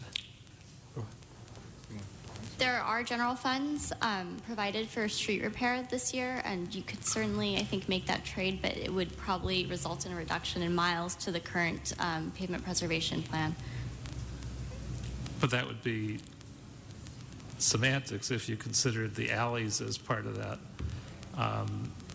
Then if you took a lane mile off the street and put it in the alley, if you chose to look at it as a reduction, you could, but in reality, it would probably have more of a positive impact in some places.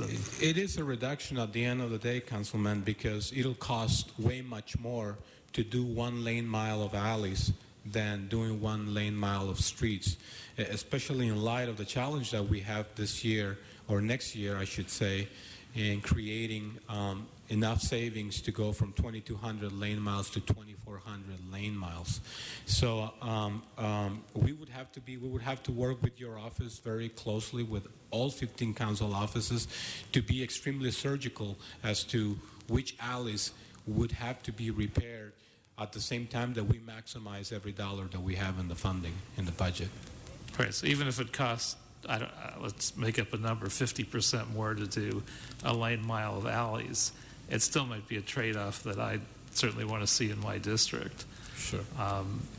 And I don't know how much that upsets the metrics, but in terms of the reality of the positive impact on streets and transit, it would be a step.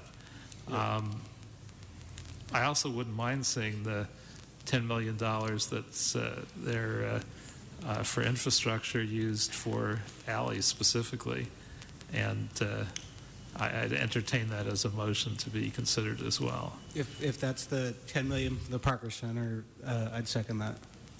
Look, a question, doesn't necessarily have to, the metrics don't have to be that much in conflict if we were a little more creative about it. Alleyways, like sidewalks, have constituencies. A lot of times, homeowners and businesses have a very strong interest in seeing those alleys fixed. Perhaps we had a share program. If you did a 50-50 program on the alley, then that would get you, and if it's cost twice as much, that would get your metrics to be equal. I don't know if there's some system, if we've ever considered that, or even a 75-25 might get a bunch of the worst alleys done. 25 by the city, 75 by the property owners that are in that area. I don't know if we've ever experimented with that, but I'd be open to looking into that.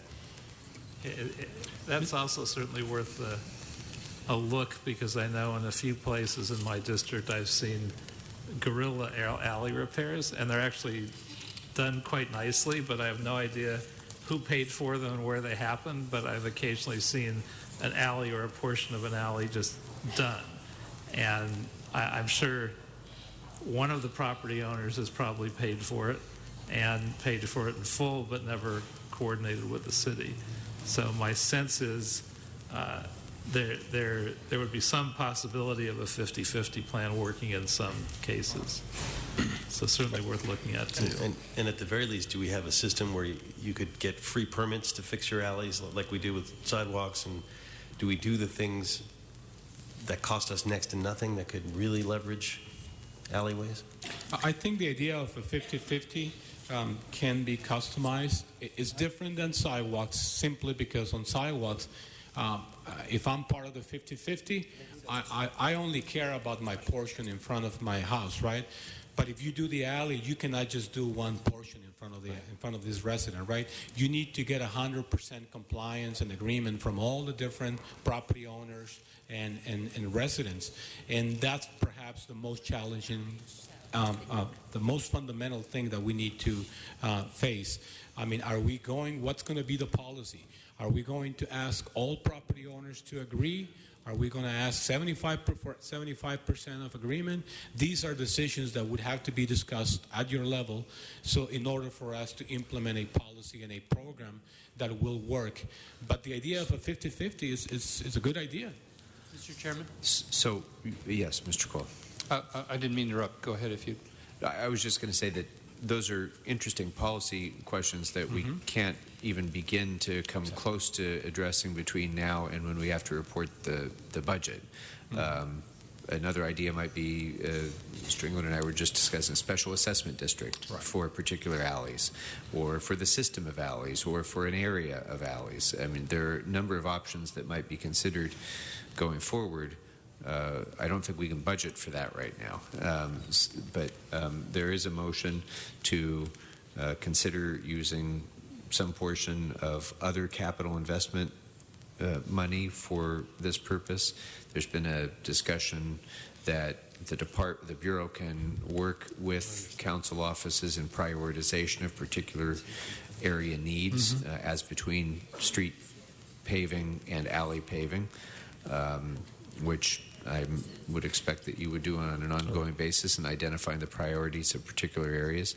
But Mr. Cole, you wanted to interject. My comments are congruent with yours, Mr. Chairman. Certainly the administration's very sympathetic to the fact that we do not have a regular program for funding alleys, and some of our alleys are in terrible shape. But I think the comments of Councilmember Blumenfield, the general manager, and yourself indicate the difficulty of just starting from scratch in the next couple of days to order, a bunch of money to be earmarked for immediate alley repair during this fiscal year, particularly when we're going to be really pushing to get the 2,400 lane miles of street repair to begin to demonstrate to the public that, in fact, if they invest in our ability to fix our streets, that we can actually get our streets fixed, an ability we haven't yet shown on sidewalks. So if we can move the 2,400 forward, if we can take this alleyway challenge on a slower track, I think we can design a program that does more than gets a few demonstration alleys at a very high expense of time and money in the short run. I think putting together a long-term approach to alleys is more prudent, but that's congruent, I hope, with your comments, Mr. Chairman. I think it is, and I appreciate the sentiment. Mr. Kretz, anything further? You have a motion? Yes, and I'm not sure it really is totally congruent, because I think some people also want to see alley progress. And in my district, I'm sure I'm not the only one, but typically people talk about the alleys looking like they belong in third world countries, and they have more complaints and more dissatisfaction about alleys because they are often in F condition with giant 2-foot holes in them that aren't filled than the streets. So I think it goes hand in hand in terms of confidence, and I think it would restore confidence in areas that we want to see it by seeing some alleys fixed as well. So I'm not really anxious to go slow. I'm anxious to get started on it, and I absolutely would want to have some of that funding in my district go to alleys, as well as following up on this motion to have $10 million from that capital funding go to alleys as well. Okay. Any further discussion on this, members? There is a motion. There's been an expression of a couple of different additional directions outside of the budget regimen that can be pursued to achieve the same goals or additional to those goals. Any further discussion? Yes, Mr. Kress. And I don't know if there's a possibility to do this before our new waste hauling regime, but obviously the same trucks that have been harming our alleys, over the many years, will we have a way to recapture that once we have a new system? Do we have a way to charge back those trucks while we have the current system? Because they've been doing the damage, they continue to do the ongoing damage. Councilmember, we don't currently have a fee structure for that at all. It would be something that conceivably you could say the franchise is covering. We do have the Citywide Recycling Trust Fund, but based on the way that was created, that would not cover these expenditures. So on that piece of it, it probably just makes more sense to wait until the new franchise system is in place. Okay, thank you.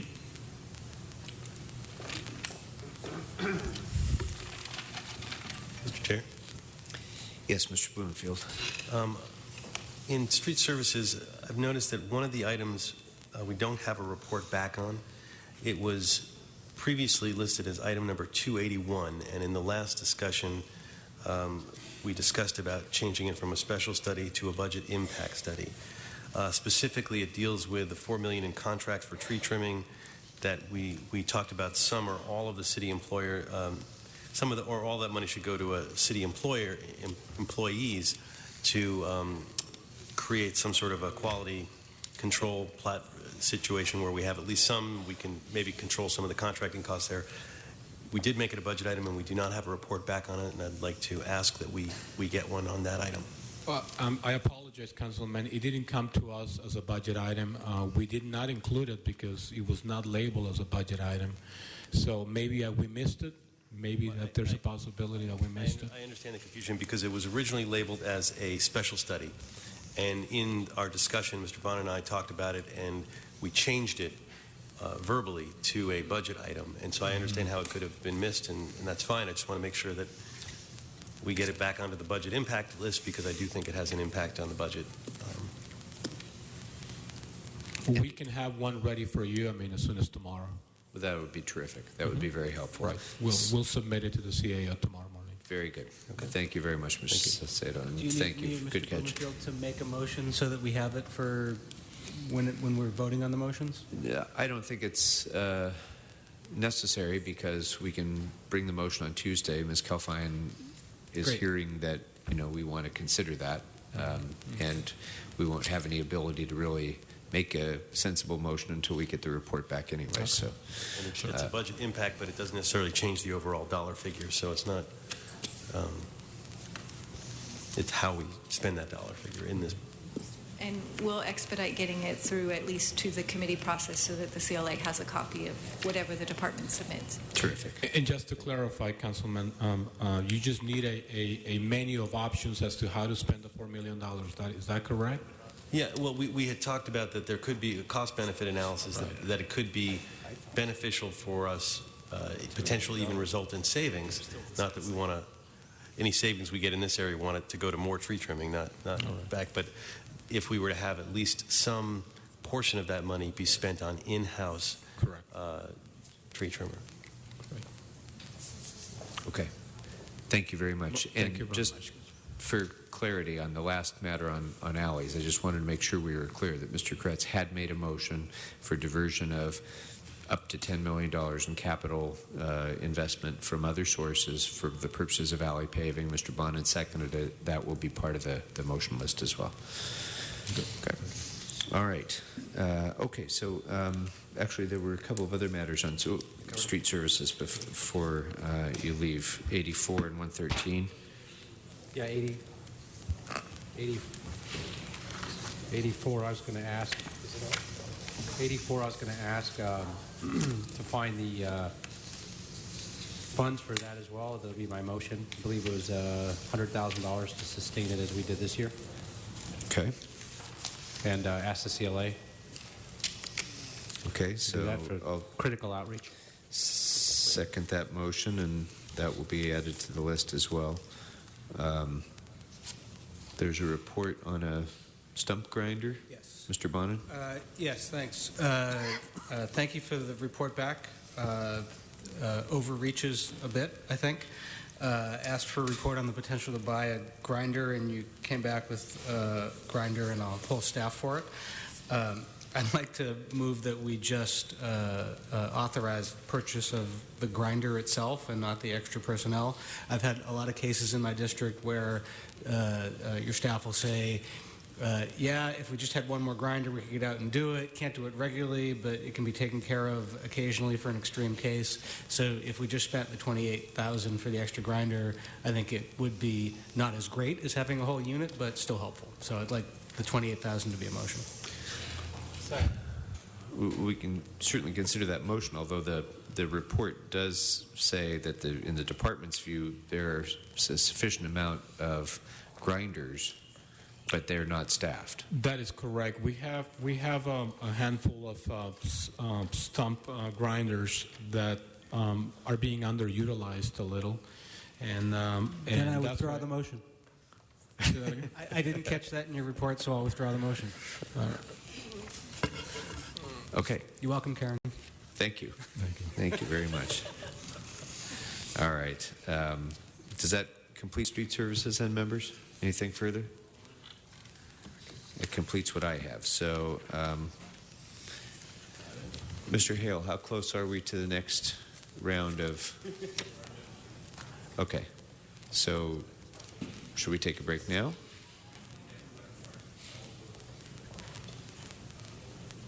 Okay. All right, let's go ahead and do Rec and Parks then. And after we complete Rec and Parks, members, we have a new round of reports that have been added. We now have all of the reports in the room. All of the reports are in the room. So after we complete Rec and Parks, we'll get you a new table of contents, and we can move forward. All right. So, Rec and Parks, we have a lot of reports that appear to be informational that I would propose as note and files. 17, 18, 19, 21, 36, 37, 67, 68, and 71 all appear to be eligible for noting and filing. 18, 19, 21, 36, 37, 67, 68, and 71.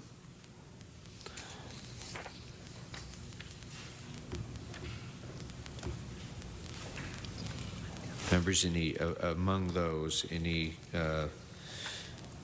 that you'd like to especially consider or make a motion on? Again, that's 17, 18, 19, 21, 36, 37, 67, 68, 71.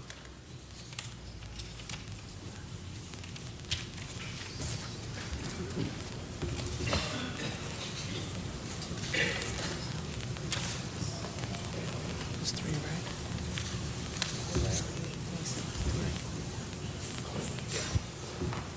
37 I'd like to call. Okay. Okay, 37.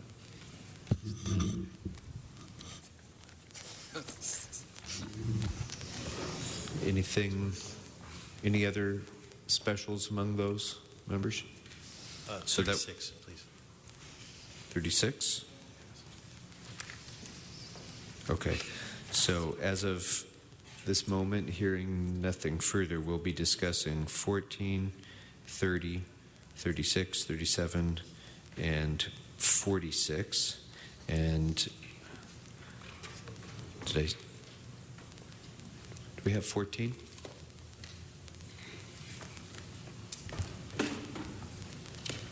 Yes, 14 would require discussion as well. So, yeah, so 14, 30, 36, 37, and 46. And all of the other matters can be approved as note and file reports on consent. Without objection, that'll be the action of the committee. And Mr. Scholl, I want to thank you and your staff for your thorough and prompt work in getting your reports back. Thank you. We asked for a lot from the department, and these are really good, thorough, prompt, on-time reports, and we appreciate it very much. So, members, let's go ahead and begin on the ones that you've called. Mr. Blumenfield, if you want to start on 36. Yeah, I just wanted to get a sense of what the impact of transferring the maintenance to other departments would have on GSD and the libraries. We would recommend, if this is going to be the direction of the council and the mayor, that the funding that the council has given the Rec and Parks Department over the years be transferred to GSD for the same purpose. So the goal is to make it budget neutral. And is that enough for them to do what they need to do? I think that's part of the reason why it's in Exhibit H, is to do the analysis of how much is necessary, what the staffing capacity would be. We had contemplated trying to get it done this budget year, but clearly there's much more work that needs to be done, and so we're hoping to do further analysis for the next fiscal year. Okay, thank you. Okay. Mr. Englander, on number 37. 37, it says here that this is reduction in enhanced land maintenance services. I just wanted to ensure or follow up that was this the same issue we had last year, where we enhanced land services are basically cleaning the bathrooms, just to make sure we're all on the same page. That's correct. And we're calling that enhanced land services? Well, it was a general fund subsidy to allow us to increase our. Yeah, we mostly- found those funds last year to Correct. make sure we did it. And what was the dollar amount, the reduction? It's 500. I mean, It was 500,000. We 500. funded it last year. Is that correct? That's correct. Yeah, that's how I recalled as well. And what's the impact if we don't do it? It's mainly frequency of services. You know, we tried to spread with that 500,000. We put additional resources at Venice Beach and a number of other high impact facilities like MacArthur Park and other large parks where we could benefit. The citizens could benefit by having additional restroom cleanings, things like that.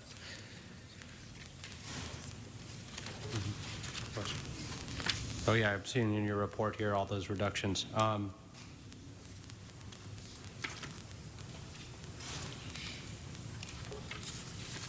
Things like cleaning the children's play area, raking the sand to ensure that it's safe, field restrooms, trash removal.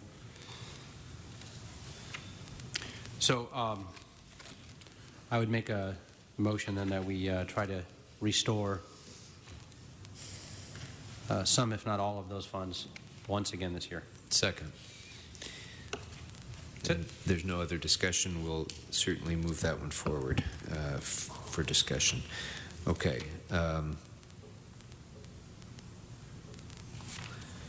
46, Mr. Englander, do you want to speak to number 46? I do. Thank you.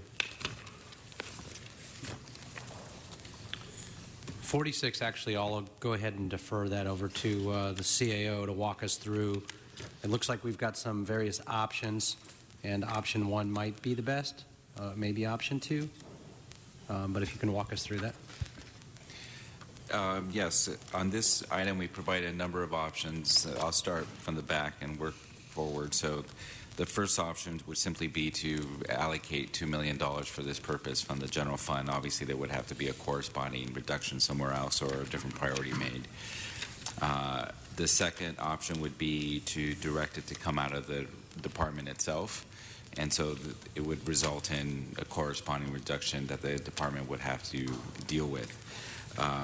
The third option, which is the one that we're recommending, lays out sort of we piece together a variety of different funding sources, some of which are available this year that could be transferred next year, about $1 million of Quimby dollars that we were able to identify with the department, an additional $1 million of unspent unallocated funds. And so through this combined approach, we hit the same target that you're trying to achieve. Okay, Diane, I am grateful and appreciate it. So it'll be my recommendation, then we go with what you're calling option 3, which is backwards on the memo? No, well, I started with the last one backwards, first. right. So it could be the first option. Could be the Yes. option 1. So it'll be my recommendation by motion to move option 1 or 3 backwards. What is option 1? The sites and facilities. Yeah, this is the to use the Park and Recreational Sites and Facilities Fund to pay the $2 million needed in project costs. There are $2 million in unallocated in the Site and Facilities Fund for 14-15. It could be allocated towards the project. That would be my option. And then if the Quimby or the others do kick in, that would take precedent over this. Got it. Great. Okay. I'll second that, and we'll move that one forward as well.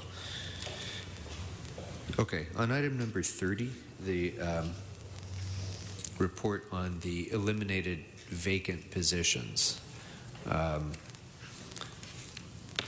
I'm not 100% clear. The report talks about some of the service impacts of those positions and the need to deal with attrition, but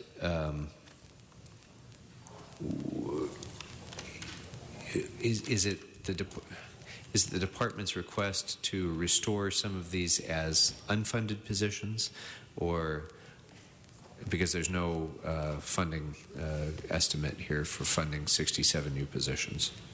Well, I apologize if the report back wasn't clear. The budget, the cost associated with all 67 was approximately $5.5 million, which was in the budget. I thought, as I understood the request from this committee, was to prioritize the positions of how, if we were to restore, and we did that on the corresponding pages. I see. So these 67, the restoration of these 67 positions at the $5.5 million is already accounted for in the budget? The reduction is accounted for in the budget, yes. Okay. So again, what we did in the report is that most of the narrative is about gardener caretakers as well as the recreation coordinator class, which are kind of our two primary, they're basically the roots of our department. So we prioritized them, obviously, number one and number two, and then correspondingly listed the other positions. But the mass majority of the position class with the largest number of cuts was the gardener caretaker class. Originally, before this was submitted, there was, and we worked with, with the budget team on this, was we limited the amount of gardener caretakers that we could, but still we were left with listing 13, excuse me, because the gardener caretaker class is our largest vacancy class in the department, so naturally it did take some of the cuts. Go ahead. Regina wants to add a few comments. Regina Adams, Executive Officer. In our budget, the budget proposal before you, there were 67 positions that were deleted at a cost of $5.5 million. That $5.5 million was then moved over for us to pay additional chargebacks to the City General Fund. What you asked us to report back was if we were able to add back some of these positions to prioritize them. And so what we've done in the memo, we laid them out in priority order. However, if any of those were restored, then you'd have to go back and adjust the chargebacks because that would reduce the $5.5 million, that additional that we've been asked to pay. Okay. Or put another way, if some portion of that $5.5 million was restored to the department, this list would identify which hires you would make first with whatever portion of that money were to come back. Yes. Okay. So in that respect, this report is informational only, but I think part of our consideration on Tuesday should be the possibility of restoring some number of positions to Recreation and Parks. I don't think we can be more specific at this point, given the many other requests that we've already had for additional expenditures. But I don't want to lose sight of the concern about getting Rec and Park positions refilled. So if we can just keep that as part of our discussion on Tuesday as well. I don't think it requires a more specific motion than that for the moment. Okay, thank you. And so that brings us to item 14. Maybe I have to say this issue with HACLA is complicated because of the payment in lieu of taxes, and maybe if you could just give us an overview of what happened in the budget and how it impacts on Rec and Parks. Well, historically, I believe it's over the last couple of years, we've been that program for the housing sites has been provided for by the general fund. I'm not sure if HACLA has, and maybe they have in the past, provided. I guess they have provided some of the funding in the past. There is no funding at all coming from HACLA in the current proposed budget, nor in their budget, as I understand it, or the general fund. So the cost to provide these services is $1.2 million. So in our world, that's unfunded. It used to be much more because there used to be a total of 7 housing sites that we took care of, but there was an RFP that was put out by HACLA that now 3 of those are run by nonprofit organizations. They were unsuccessful in getting the 4 that are currently in the budget programmed with another organization, so we continue to provide that service there. So the cost of that service, as we've estimated, is $1.2 million. And because it's not a Rec and Parks facility, it's not a park, is where we get into the issue with the property tax money that's collected being spent on parkland, dedicated city parkland, and this not being dedicated city parkland. But even if we were to self-fund it, that still would be there would be an impact to service to other areas of the city. We just can't simply absorb $1.2 million without some impact somewhere else.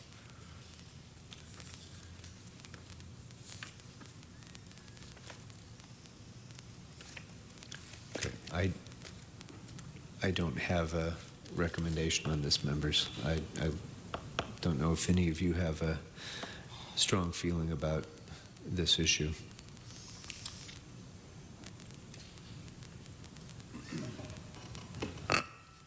Could we, Mr. Chair?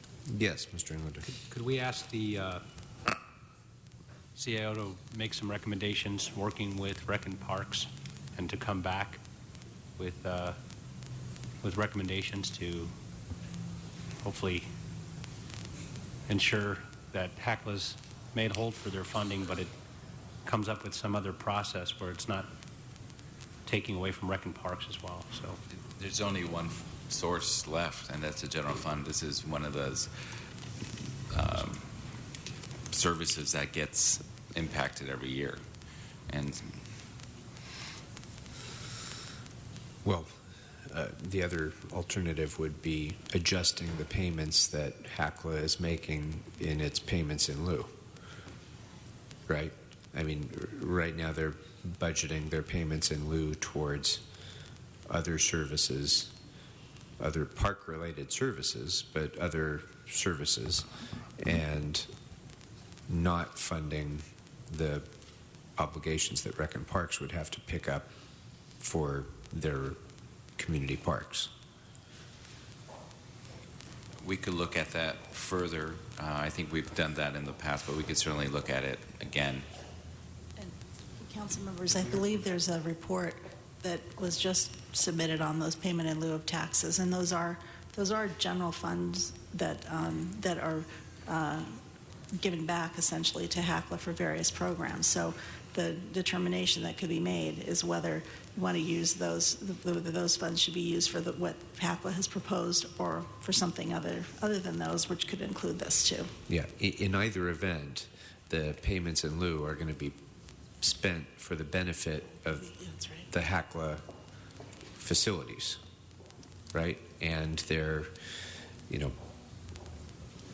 it's going to go back there for one purpose or another, whether it's for parks maintenance, whether it's for grid, whether it's for Saturday Night Lights, whatever it is, it's going to stay at HACLA, right? That's up to the council to make that determination. But you mentioned grid, and that has been what some of those funds have been used for, is to fund the grid program. Mr. Chair, is it possible to hear from HACLA on this issue? Summer Night Lights, right. So you said that there's an additional report back that has just come in. Is that going to come back with HACLA? Just submitted. I believe, I want to say the CAO just submitted something, but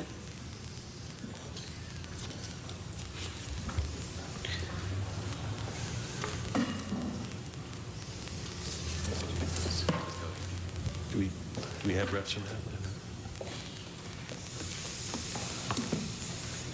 Aurora Brassi with the CAO's office. I don't have a copy of the report, but there was a report from HACLA that directs their payment in lieu of taxes towards programs including Summer Night Lights. I just don't have the report in front, but we can get that report to you. So. Right, it was just recently released. Oh, this is not budget, correct? Oh, I see. Okay.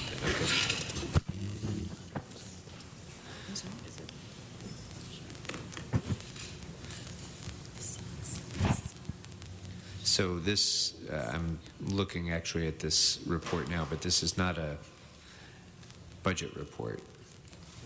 This is on a different council file. So I don't think we can really go into the nitty-gritty of this except to the indirect extent that it affects on the budget report. So we would have to set this for separate hearing. Yeah, I believe it's referred to Budget and Finance, but not as part of this overall budget. And what would be the impact? Is this something that the committee and the council could take action on separate from the budget then, in reappropriating or reallocating the pilot funds in one way or the other?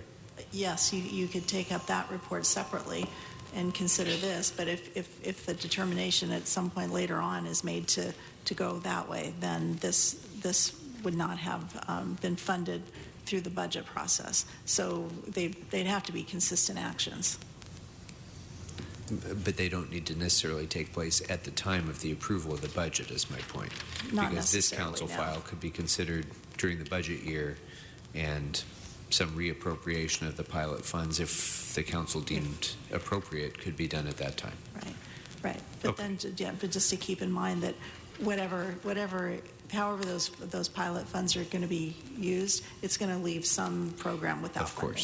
Of course. And as we pointed out, it's going to be a program that benefits the HACLA facilities one way or the other, whether it's in gang reduction or recreational facilities at the parks or Saturday night lights or something. It is a zero-sum game for them. It's going to be a benefit gained at the loss of some other benefit. So given all that, I don't think we need to entertain a motion on this at this time. There is a pending motion that'll be heard by this committee separately, so I would just like to go that route, and we'll consider that separately. So if there's no objection or no motion, that's what we will do, and I think that concludes Rec and Parks, unless members have another question or comment. I think we've done everything with Rec and Parks. One more question on this? Yes, Mr. Bloomfield. Is there some part of the HACLA site that could be classified as a park? I mean, is there a way to kind of split this up a little bit? So it's painful to see this kind of a cut. Is there a way to do it that way so that we change the nature of it? There likely is, but the bigger discussion that we would have is that there's still going to be an impact somewhere. You know, allocating resources from another section of the department. I mean, one thing I completely agree with that this is, and I've stated it every step of the way in our budget discussions, is that this is an extremely high priority for us, even though it's not our facility. These are the most needy of the children that require what we do and make a huge difference. It's like Sophie's Choice with us. I mean, it's to that point to where something's got to give to, whether we do it here, where it comes from, then there'll be an argument as to where we took it from. That's the dilemma that I'm in as far as this. Given that if they were parkland, of course, I would say that, these would be, one of our highest priority sites, but something in the park system's going to give. I don't know whose district it is. I couldn't tell you that. I'm just saying something's going to give. We're running at deficit services everywhere. And, I'm completely willing to try to figure that out, council member. But I just need the council to understand, this committee to understand that they're moving that amount of money from one place, there's going to be an impact somewhere. I mean, but part of it is this philosophical thing. We're trying to create purity on the parklands and trying to focus your funding on there. And then there's the reality of the fact that the need is here. Yeah. And so that's trying to blend those by saying, well, maybe if a better way to justify doing what we feel would be best addressing the need would be to change the border, so to speak. Yeah, I mean, it's charter, it's more than philosophical. Yeah. It's actually charter mandated. Yeah. What do you mean? I'm sorry. Their funds are restricted to only those sites that they control. So it's not a policy issue. It's actually a charter directive.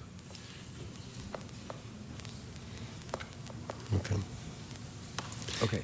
I mean, I think as part of, so we're not here next year, I think part of the directive could also be to have us work with the two departments to come up with a ongoing solution for the future. I think that's absolutely imperative, because we have this exact same conversation every year, and it's inescapable with this strange situation with the pilot.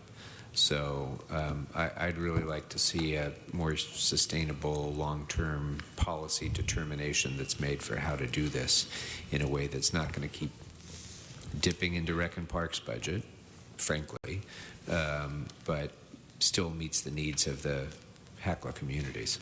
Mr. Chair, if I could, there's, we could look at also reducing the cost by not making these class park sites. There's things that we can look at, to still be able to provide a service at these sites. I just want to throw that out there. There's a way. And your recommendations along those lines would be imperative to this process. So, Mr. Cole.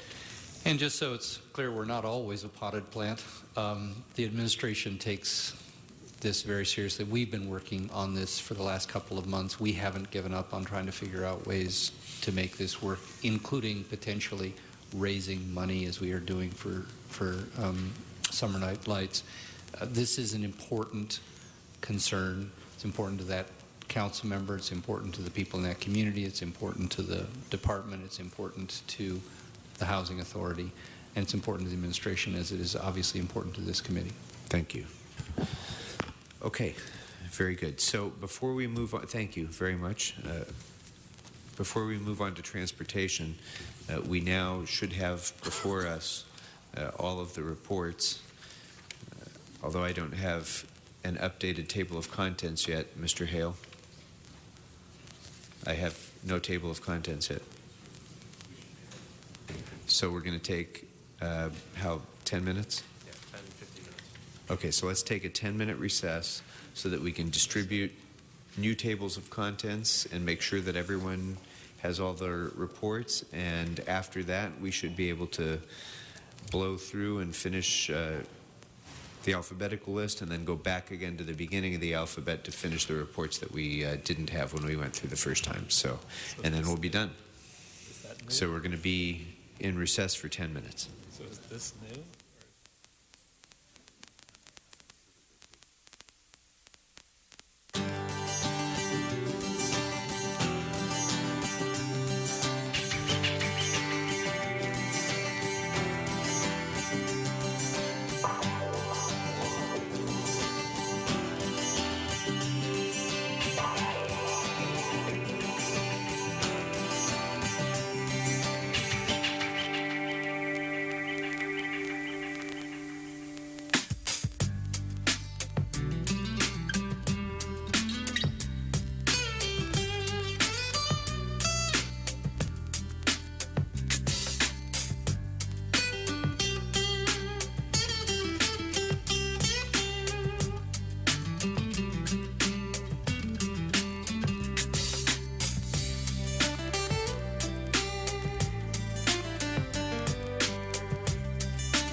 Back in session now. We have before us all 152 of the 152 requested reports, and we're ready to move forward.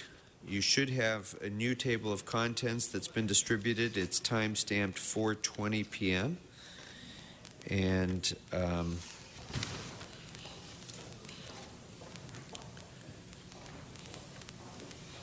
so we're ready to begin with transportation. Right? We left off finishing Rec and Park, so that brings us to transportation. So we have all of the reports. Members, I would recommend, well, first of all, Mr. Bonin, you wanted to make a motion on some of these, so why don't I turn to you first? I was going to recommend dispensing with items 74, 106, 115, 147, and one that somehow dropped off the list altogether. I don't know where it went, dealing with safe routes to schools and bicycle improvements, with one motion and I'll provide a copy of it to Ms. Kalfayan, which would defer expenditures in Proposition A for bus purchases that do not need to be made in this fiscal year, and instead use that money for matching funds for metro projects, and therefore reduce the Measure R matching funds and provide the following in Measure R funding, which is $6 million for necessary public safety signal improvement construction, $760,000 for active transportation staffing for 3 years, $700,000 for district office services and staffing for 3 years, $1 million for paint and sign maintenance and repair, $400,000 for advanced planning work in DOT, and $380,000 for bikeway improvements. And I'll give that to Ms. Kalfayan. Essentially what it does is it moves around some of the Prop A and Prop R monies and defers some unnecessary purchases for future years in order to make real the transportation agenda that everybody in this council stands up and talks about, and prioritizes safety at signal intersections and near schools and active transportation. The second motion I would make deals with items 131 and 152, which is, no, I'm sorry, is 152 and the other one that deals with 139. Thank you. Yes, thank you. 139 and 152 that deals with the issue of the part-time traffic officers. It was my understanding that the hiring of additional part-time traffic officers would therefore allow DOT to free up full-time traffic officers to do traffic enforcement at our most congested intersections. The report back from DOT says essentially that's not the case. The report back from DOT says hard to manage the part-time officers in a way that does that, and that they've eliminated essentially over the past few years enforcement at congested intersections. So I'm not particularly interested in hiring more parking officers to punish people when we're not deploying our existing officers to help people relieve congestion. So my recommendation, my motion would be to not hire the additional part-time officers and instead use that funding for full-time officers who can be trained and deployed for traffic enforcement and guidance at gridlocked intersections. Okay. Any further discussion on those matters, members? I think that encompasses a lot. Can you go through the list again, just so I'm clear on what current reports your motions Yes, the first motion deals with reports 74, 106, 115, and 147, and another report that somehow fell off the list in the past day. And the second motion deals with reports 139 and 152. Okay, anything further on those matters, members? Or I think Mr. Bonin's motions are comprehensive enough that it'll allow us plenty of discussion on those items on Tuesday. I would recommend items 94, 132, 148, and 149 as being consent candidates to note and file those reports.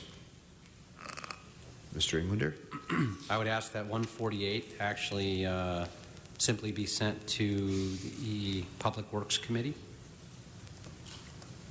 rather than a note and file. And T Committee as well. And T Committee as well. Okay, was that going to be considered as a metric change, though, for purposes of the budget? It's not necessarily a metric. It was actually more of a very detailed and comprehensive conversation on the rate of restriping and the time and the process to work with the different bureaus to coordinate restriping after reconstruction or slurry.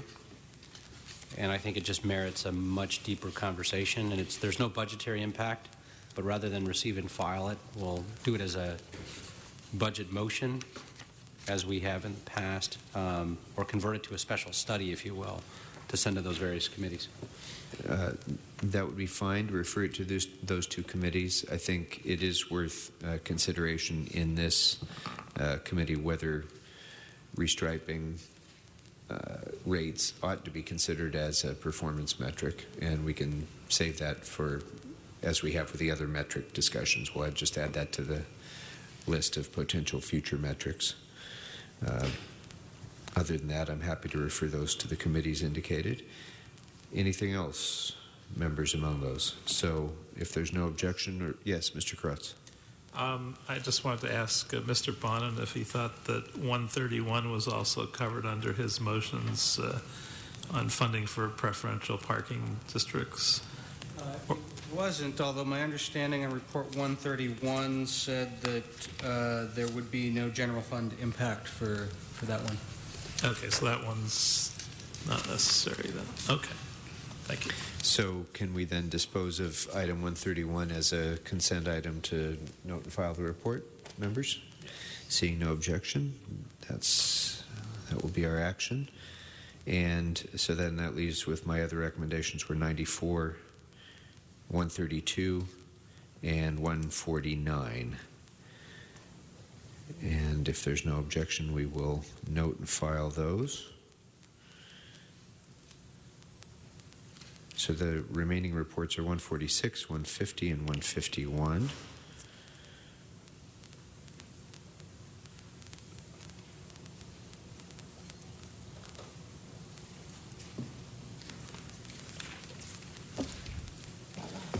Actually, 146 I think we can take as a note and file as well, unless there's an objection to doing so. Seeing none, we will note and file 146. 150.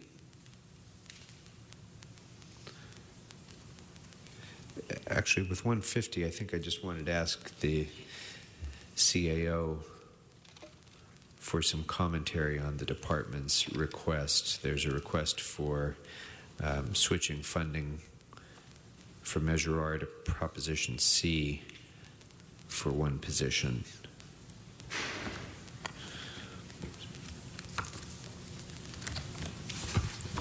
Are you, Ida Rubio with the CAO, are you referring to the request in their budget letter? Or which specific request? The report, I would say the report was to report back on the department's request to change funding for an existing account 2 from Measure R to Prop C.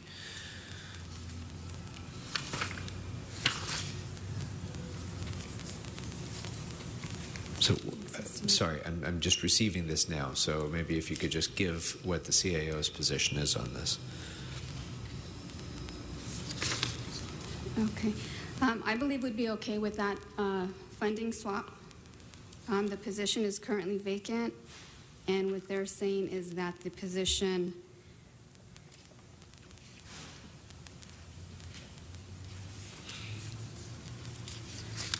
I'm sorry, I'm just reading the request right now. The position actually is Measure R funded, but the scope of work would be related to working on reconciling the Transportation Grant Fund, which is primarily Prop C funded. So I think for auditing purposes, we might want to be consistent with the scope of work and keep it as a Prop C funded position. Okay. Department have a thought on that, or? Well, I think the department is looking for the additional staff to be able to provide the billing for the Transportation Grant Fund. Many of the accounts there have very complex billing cycles, and in order to reconcile, we were looking for an opportunity to move staff member into that particular area.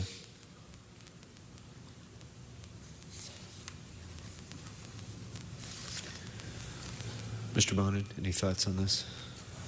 I don't feel particularly strongly either way on this one. I had taken the issue out of the department's letter because Mr. Muckery felt strongly about it.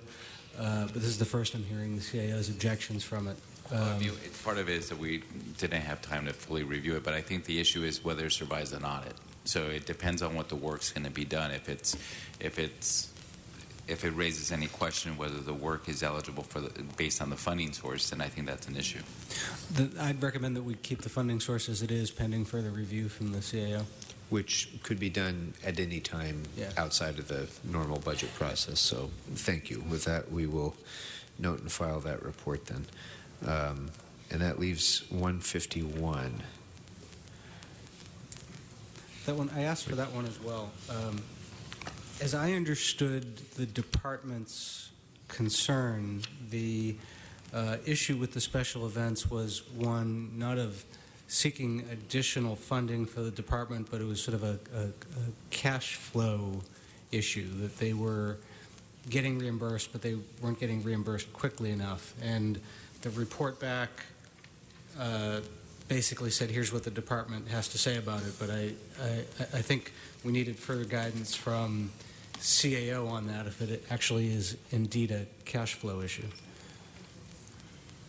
I can try and speak to that matter. I think it's a little bit of both. It's a cash flow issue, and also they do not have enough of a general fund appropriation to cover the events. So there are certain events where they're like First Amendment parades and stuff like that. The department does not get reimbursed for those events. The city's mandated to provide traffic control services. So for those types of events, we're not getting reimbursed. We are getting reimbursed for other events that are related to like the Dodgers or special event venues. So I think we'd have to probably look at this a little bit more, but what this would require is providing a general fund appropriation to the department, and you would have to find a subsequent reduction somewhere else to provide this appropriation. We can work with the department to try and speed up some of the reimbursements from street services. However, that's only a portion of the reimbursements. That portion would be helpful, I imagine. Yes, it would be about $800,000 that we receive from street services for reimbursements. Many of the funds are actually deposited directly into the general fund as a revenue source.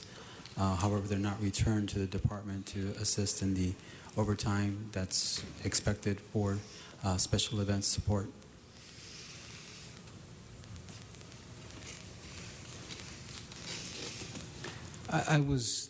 I thought I was clear, and now I'm unclear. You seem to be indicating that there was a portion of this that was just a processing of the reimbursement, but then it seemed as if your answer was going back to sort of the general fund hit and not the processing. Well, I think Ms. Rubio mentioned there's two components. One is a cash flow issue, and then one where there is insufficient reimbursement. There's a number of special events that are considered First Amendments, and as such, we're not allowed to charge for those particular events support. So as those events increase over time, we don't have funds to be able to continue to support those. So what ends up happening is the department historically has taken from other accounts to be able to backfill the overtime account to be able to meet payroll. So there is two components. One is it is a cash flow issue. The second part is that there is a certain number of events that are First Amendment, and we're not able to bill for those events, but we do need to provide support.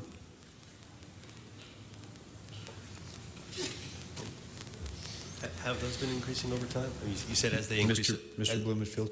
Sorry, that's sort of a follow-up to that. I apologize. You said as they increase over time, are we seeing more and more First Amendment? Well, I think overall there's been an increase in the number of special events. We've gone up to about, I think, 1,300 special events per year now. And so the extent of the event coverage is also starting to increase. So we have, and as salaries increase within the MOUs, that there is an additional impact on the overtime fund amount. Yeah, the salaries part, I intuitively understand the increase in the number. That sort of just piqued my interest as, is there something going on? Is there a trend? Is it different than it's been in past years, and why? Well, I think that there's a lot of communities that appreciate community parades, and many of those are the type of events that the department supports. Okay. Mr. Bonin, what's your pleasure? Well, I don't think there's a quick fix to this. I don't think we can ask the general fund to take the hit. I mean, I'm sure we have the same issue with other departments as well, including LAPD.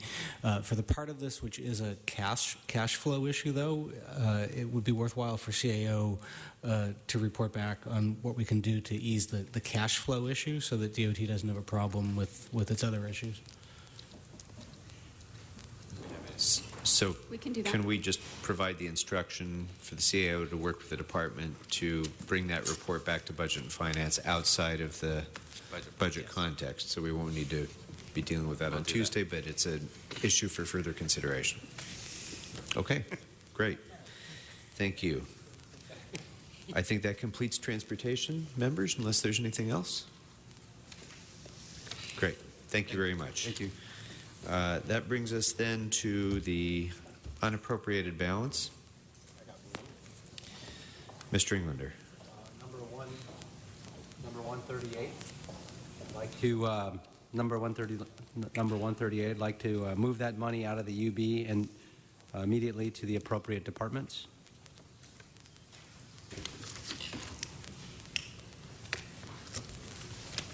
Second.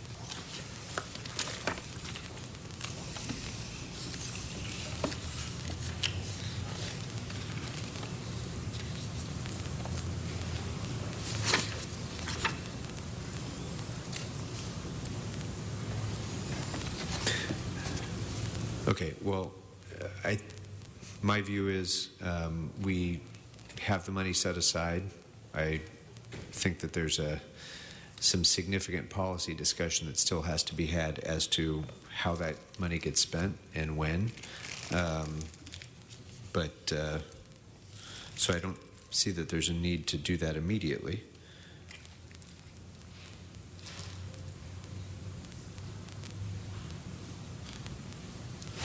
It's not a conversation that we've completed having, and it also directly impacts on or has the potential for directly impacting on the ongoing settlement negotiations in the Willits case. So would be my view that we should not yet appropriate that out of the UB until we have some of those questions answered. And we would recommend that as well. Mr. Cole, any thought from your perspective on that? Your view is the same as the CAO's? We can certainly consider the motion on Tuesday if you'd like to have further discussion. Mr. Englander, happy to do that. It sounds like it would be almost impossible to have the discussion unless it was agendized as a closed session item because of the pending issues. So too. So in light of that issue, if we can have a commitment to keep it in the UB, but as soon as we're hopefully on the next available regular scheduled budget and finance committee schedule, just an update on where we're at. You have that wholehearted and enthusiastic commitment from the chair, to be sure. With that support, then I'll withdraw that request. And to there's two pieces, right? There's the funding for this current fiscal year, which will be dealt with at the year end. In terms of whatever remaining funds are there, then it will go before your committee to determine whether to have it transferred to the reserve fund or another option. There's your 6 o'clock call. It can't be.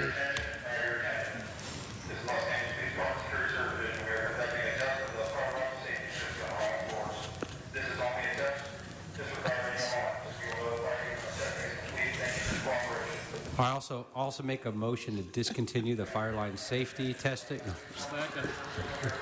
thought you were going to make a motion for more security. More security. At least delay it for an hour, maybe. Put their money in the UB for further discussion. Actually, that request has already been made. For the fire line safety? Yeah, what's up? All right. So we can note and file 138 then with the commitments that we've just discussed. I also suggest that we can note and file 98 and 125, and we've already dealt with 112. Correct? Oh, for...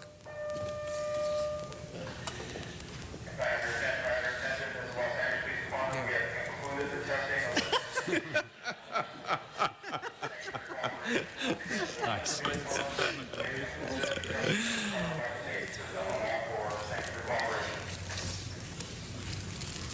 All right. Members, I would again propose 98, 125 also be noted and filed unless there's objection. 98 for me was dealt with another motion, so I'm cool with That's noting what and I thought. filing. Here. Okay. Thank you. So that'll be the action of the committee. That brings us to the zoo. Mr. Lewis, thank you so much for your patience. It's always tough for you because obviously we go in alpha order, so I apologize for that. But members, I would propose items 39 and 40, the only two reports I have for the zoo. I would suggest that they both be noted and filed. They are of great interest, but they don't require immediate action, so I see no objection to that. Mr. Lewis, thank you, and my apologies again. Okay, that brings us back then to the top of the alphabet, members. 105, I thought that we had already addressed, but apparently that report was not before us the first time around.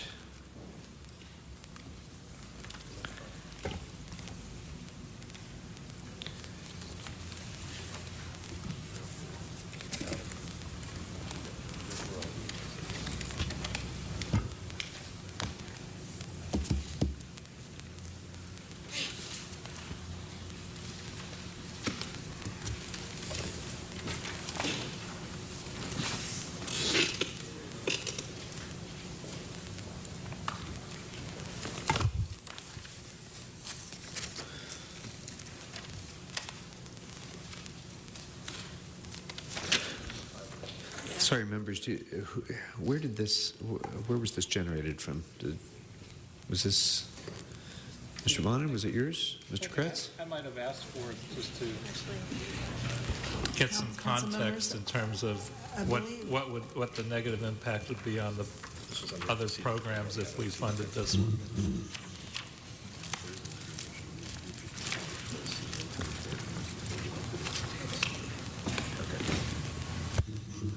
All right, so this is a report merely about the feasibility of funding. I believe this site has been done already. 105. That's what I thought too. Yeah, it's been done already. It was informational. And I had thought we decided that earlier too, Okay. but I don't know if we had it in front of us when we decided that. That could be. All right, well, it's now been ahead of it. It's before us now, and our previous action stands then. All right, so then we have nothing new on animal services, nothing new on... Mr. Chair? Yes. If I could add something on animal services, Sure. I erroneously left off my list one additional item that I wanted to have included in my motion, which is restoration of a clerk typist that was requested in the animal services budget memo at a cost of $52,607. Okay. So I'd like to ask to have that added to my motion, and I'm sure the department can be here and help explain why that position is critical when we vote on that on Tuesday. Okay, very good. If there's no objection, we'll go ahead and consider that motion on Tuesday as well. Building and safety, we have nothing new. CAO, nothing new. MICLA, CIEP, city attorney, city clerk. We've completed all those departments. Controller has a report on 145 that I would recommend for noting and filing. If there's no objection. Seeing none. We'll move on to Convention Center. We've completed. Cultural Affairs we've completed. Disability, I have 38 indicated as being new, but we've already dealt with that. So that's done.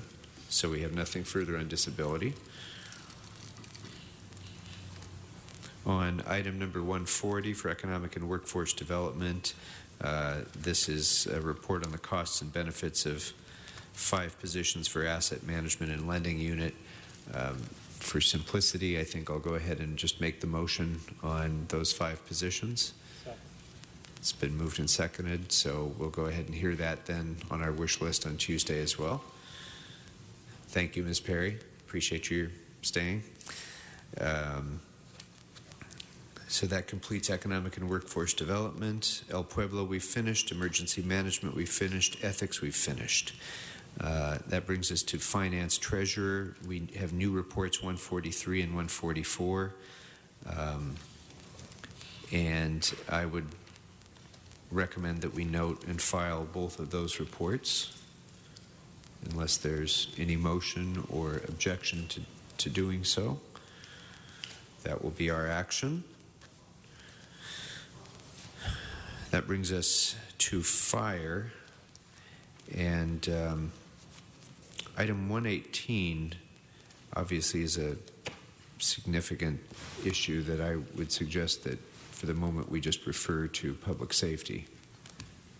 There's 2 months of funding on the augmentation already in the budget. Yeah, I don't think it's really. It's a matter of public safety. I think it's a financial issue more than anything, and so I would refer it actually to budget and finance, and so not as part of this budget, but to come back to this committee. Okay, so we can. Yeah. Mr. Kretz. Can we ask that it come back to this committee in theory before the 2 months? Before the 2 months are over, yeah. Well, it certainly would, yes, one way or the other. So there's no workaround except for money at this point. Right. Okay. All right. You don't want it? We'll keep it. I'll be there. I'm on the committee. All right. So, Mr. Hale, please note item 118 for budget and finance agenda coming up very soon. Stay tuned. 127 and 128 I would recommend as note and files. I'd ask 128 to go to the Public Safety Committee. All right. It so ordered. 127, if there's no objection, that appears to be a note and file. Yeah. Okay, that brings us to 134, dealing with constant staffing.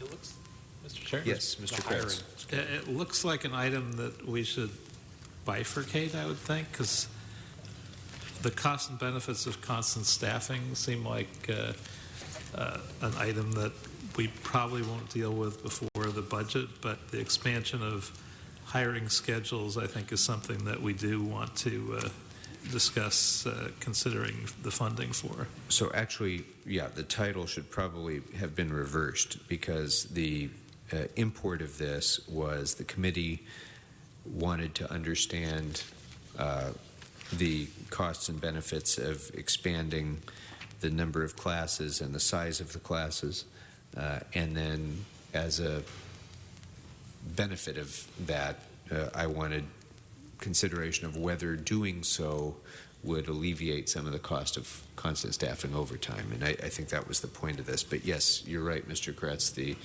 The main thrust of this motion was our collective desire to consider expanding the number and size of the classes, number and or size of the classes. And I would ask that we put that motion on our Tuesday agenda for consideration. Yes, indeed. And I think that's the clear intent of the committee. So we shall do so.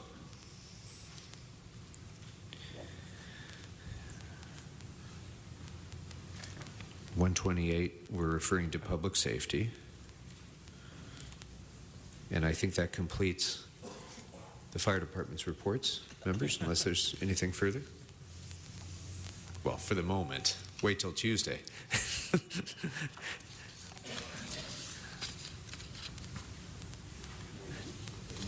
Okay, very good. So that moves us to GCP, item 124 on grid. Mr. Englander? Yes, I'd like that referred to the Public Safety Committee with a special request of an update for the guidelines and eligibility from a citywide perspective. I don't recall when the last time the original guidelines for this program were written. I think it's time for a refresh and opportunity to look at that citywide. All right, so without objection, this committee will note and file the report and refer it to public safety. General, anything else on GCP, members? I think we've completed GCP. That brings us to general services. The one new report there was 111.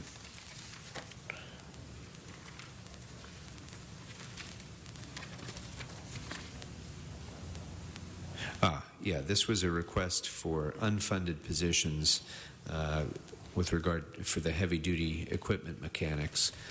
There's three positions, is that correct? 3 unfunded positions for heavy-duty mechanics, and I would, if there's no general fund impact, I would move their immediate approval.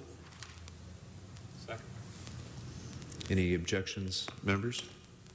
Okay, seeing none, that will be the action of the committee. HCID appears to be complete. ITA is complete. Lacers is complete. Library is complete. Neighborhood empowerment is complete. Fire and police pensions is done. Personnel is done. Planning is done. Police is done. Public Works Board is done. Public Works Contract Administration is done. That brings us to engineering. We have two new reports. 141 deals with proposed regularization of 2 resolution authorities for the LA River office. I would move approval of that.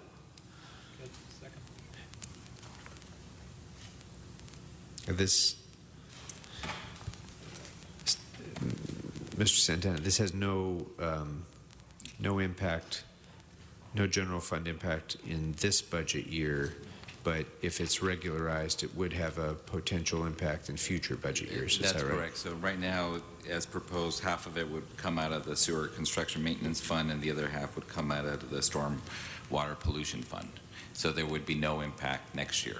Oh, okay. So for the coming fiscal year, nor the year after that, because it's special funding. That's correct. Excellent. Then I move immediate approval.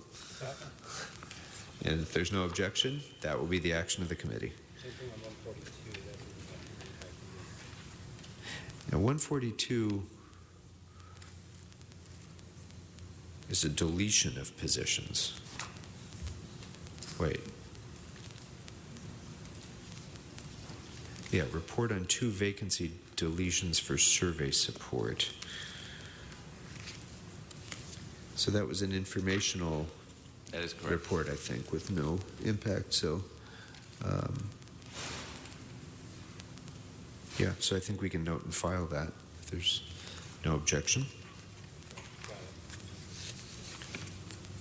Okay, seeing none, that will be what we shall do. Public Works, sanitation, 92 is listed as a new report, but I think we already addressed that, Mr. Santana, the salary savings rate. That Yes, was that's correct. report number Yeah, that was 92. That is correct. We Okay. recommended it. So we've completed sanitation, we've completed street lighting. That brings us to street services, and All of these have been completed, all of the street services, I believe. Yeah, we went through all of them. okay. And I think all the rest have already been done since they arrived after. Rec and Parks is complete. Transportation we did at the beginning of this round. Members, unless I'm missing something, I think we've completed our work. We're done. Mr. shocking as that may be. Yes, Mr. Bonnet. Could I just go back to something for a second? I wanted to ask a question of I think of the committee on the ambulance augmentation issue. Currently, it's funded for 2 months. So, in order to extend it before the expiration of that 2 months, we'd have to review it sometime either right before or right after the council's summer recess. I don't imagine we'll have significantly different news on the city's financial picture then versus now. I'm just wondering why we're not going to take that issue up as part of the budget as opposed to at the start of the fiscal year. I mean, I think it's going to be the same issue for us either way, right? And if I could add that there probably won't be an FSR completed prior to those 2 months. So essentially the money will run out prior to your first FSR. Possibly may have a new chief, or may have a permanent chief. I mean, that's a factor in making these policy decisions. May not be enough, but we're likely to have less flexibility and discretion in the budget July 14th than we are today when we have more choices before us. So I'm wondering, isn't it worthwhile to discuss this on Tuesday?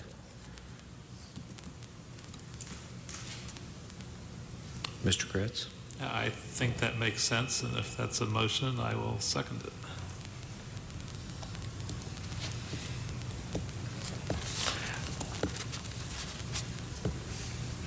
We'll put it on the list. I think it's a point well taken. I don't see that anything changes over the course of the next 2 months.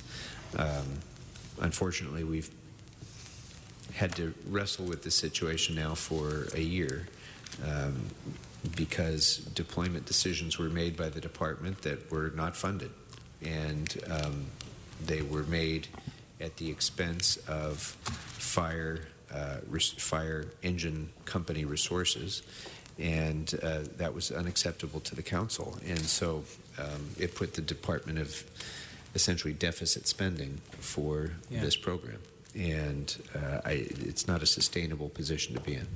So we have to address this either by changing the deployment or by providing the funding for the deployment. Those are the two choices that we have. Or some combination of that. All right. It's a point well taken, Mr. Bonin. I will address this on Tuesday as well, or we'll do our best to address this on Tuesday as well. Okay, anything further? Members? Well, then thank you all very much. Thank you to all of the departments and the CAO staff for working really above and beyond the call of duty in preparing these reports. This is a gargantuan task that we've thrust upon you, and I know all the committee members appreciate your hard work in getting it done. Thank you to all of our individual staffs as well who are here, because you also have this thrust on your shoulders, and we appreciate your work very much.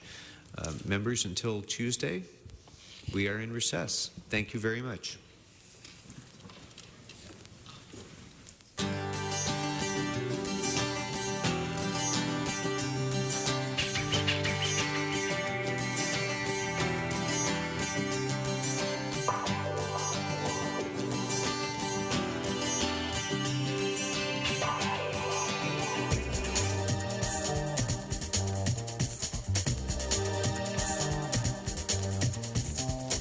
You're watching LA City View, Channel 35.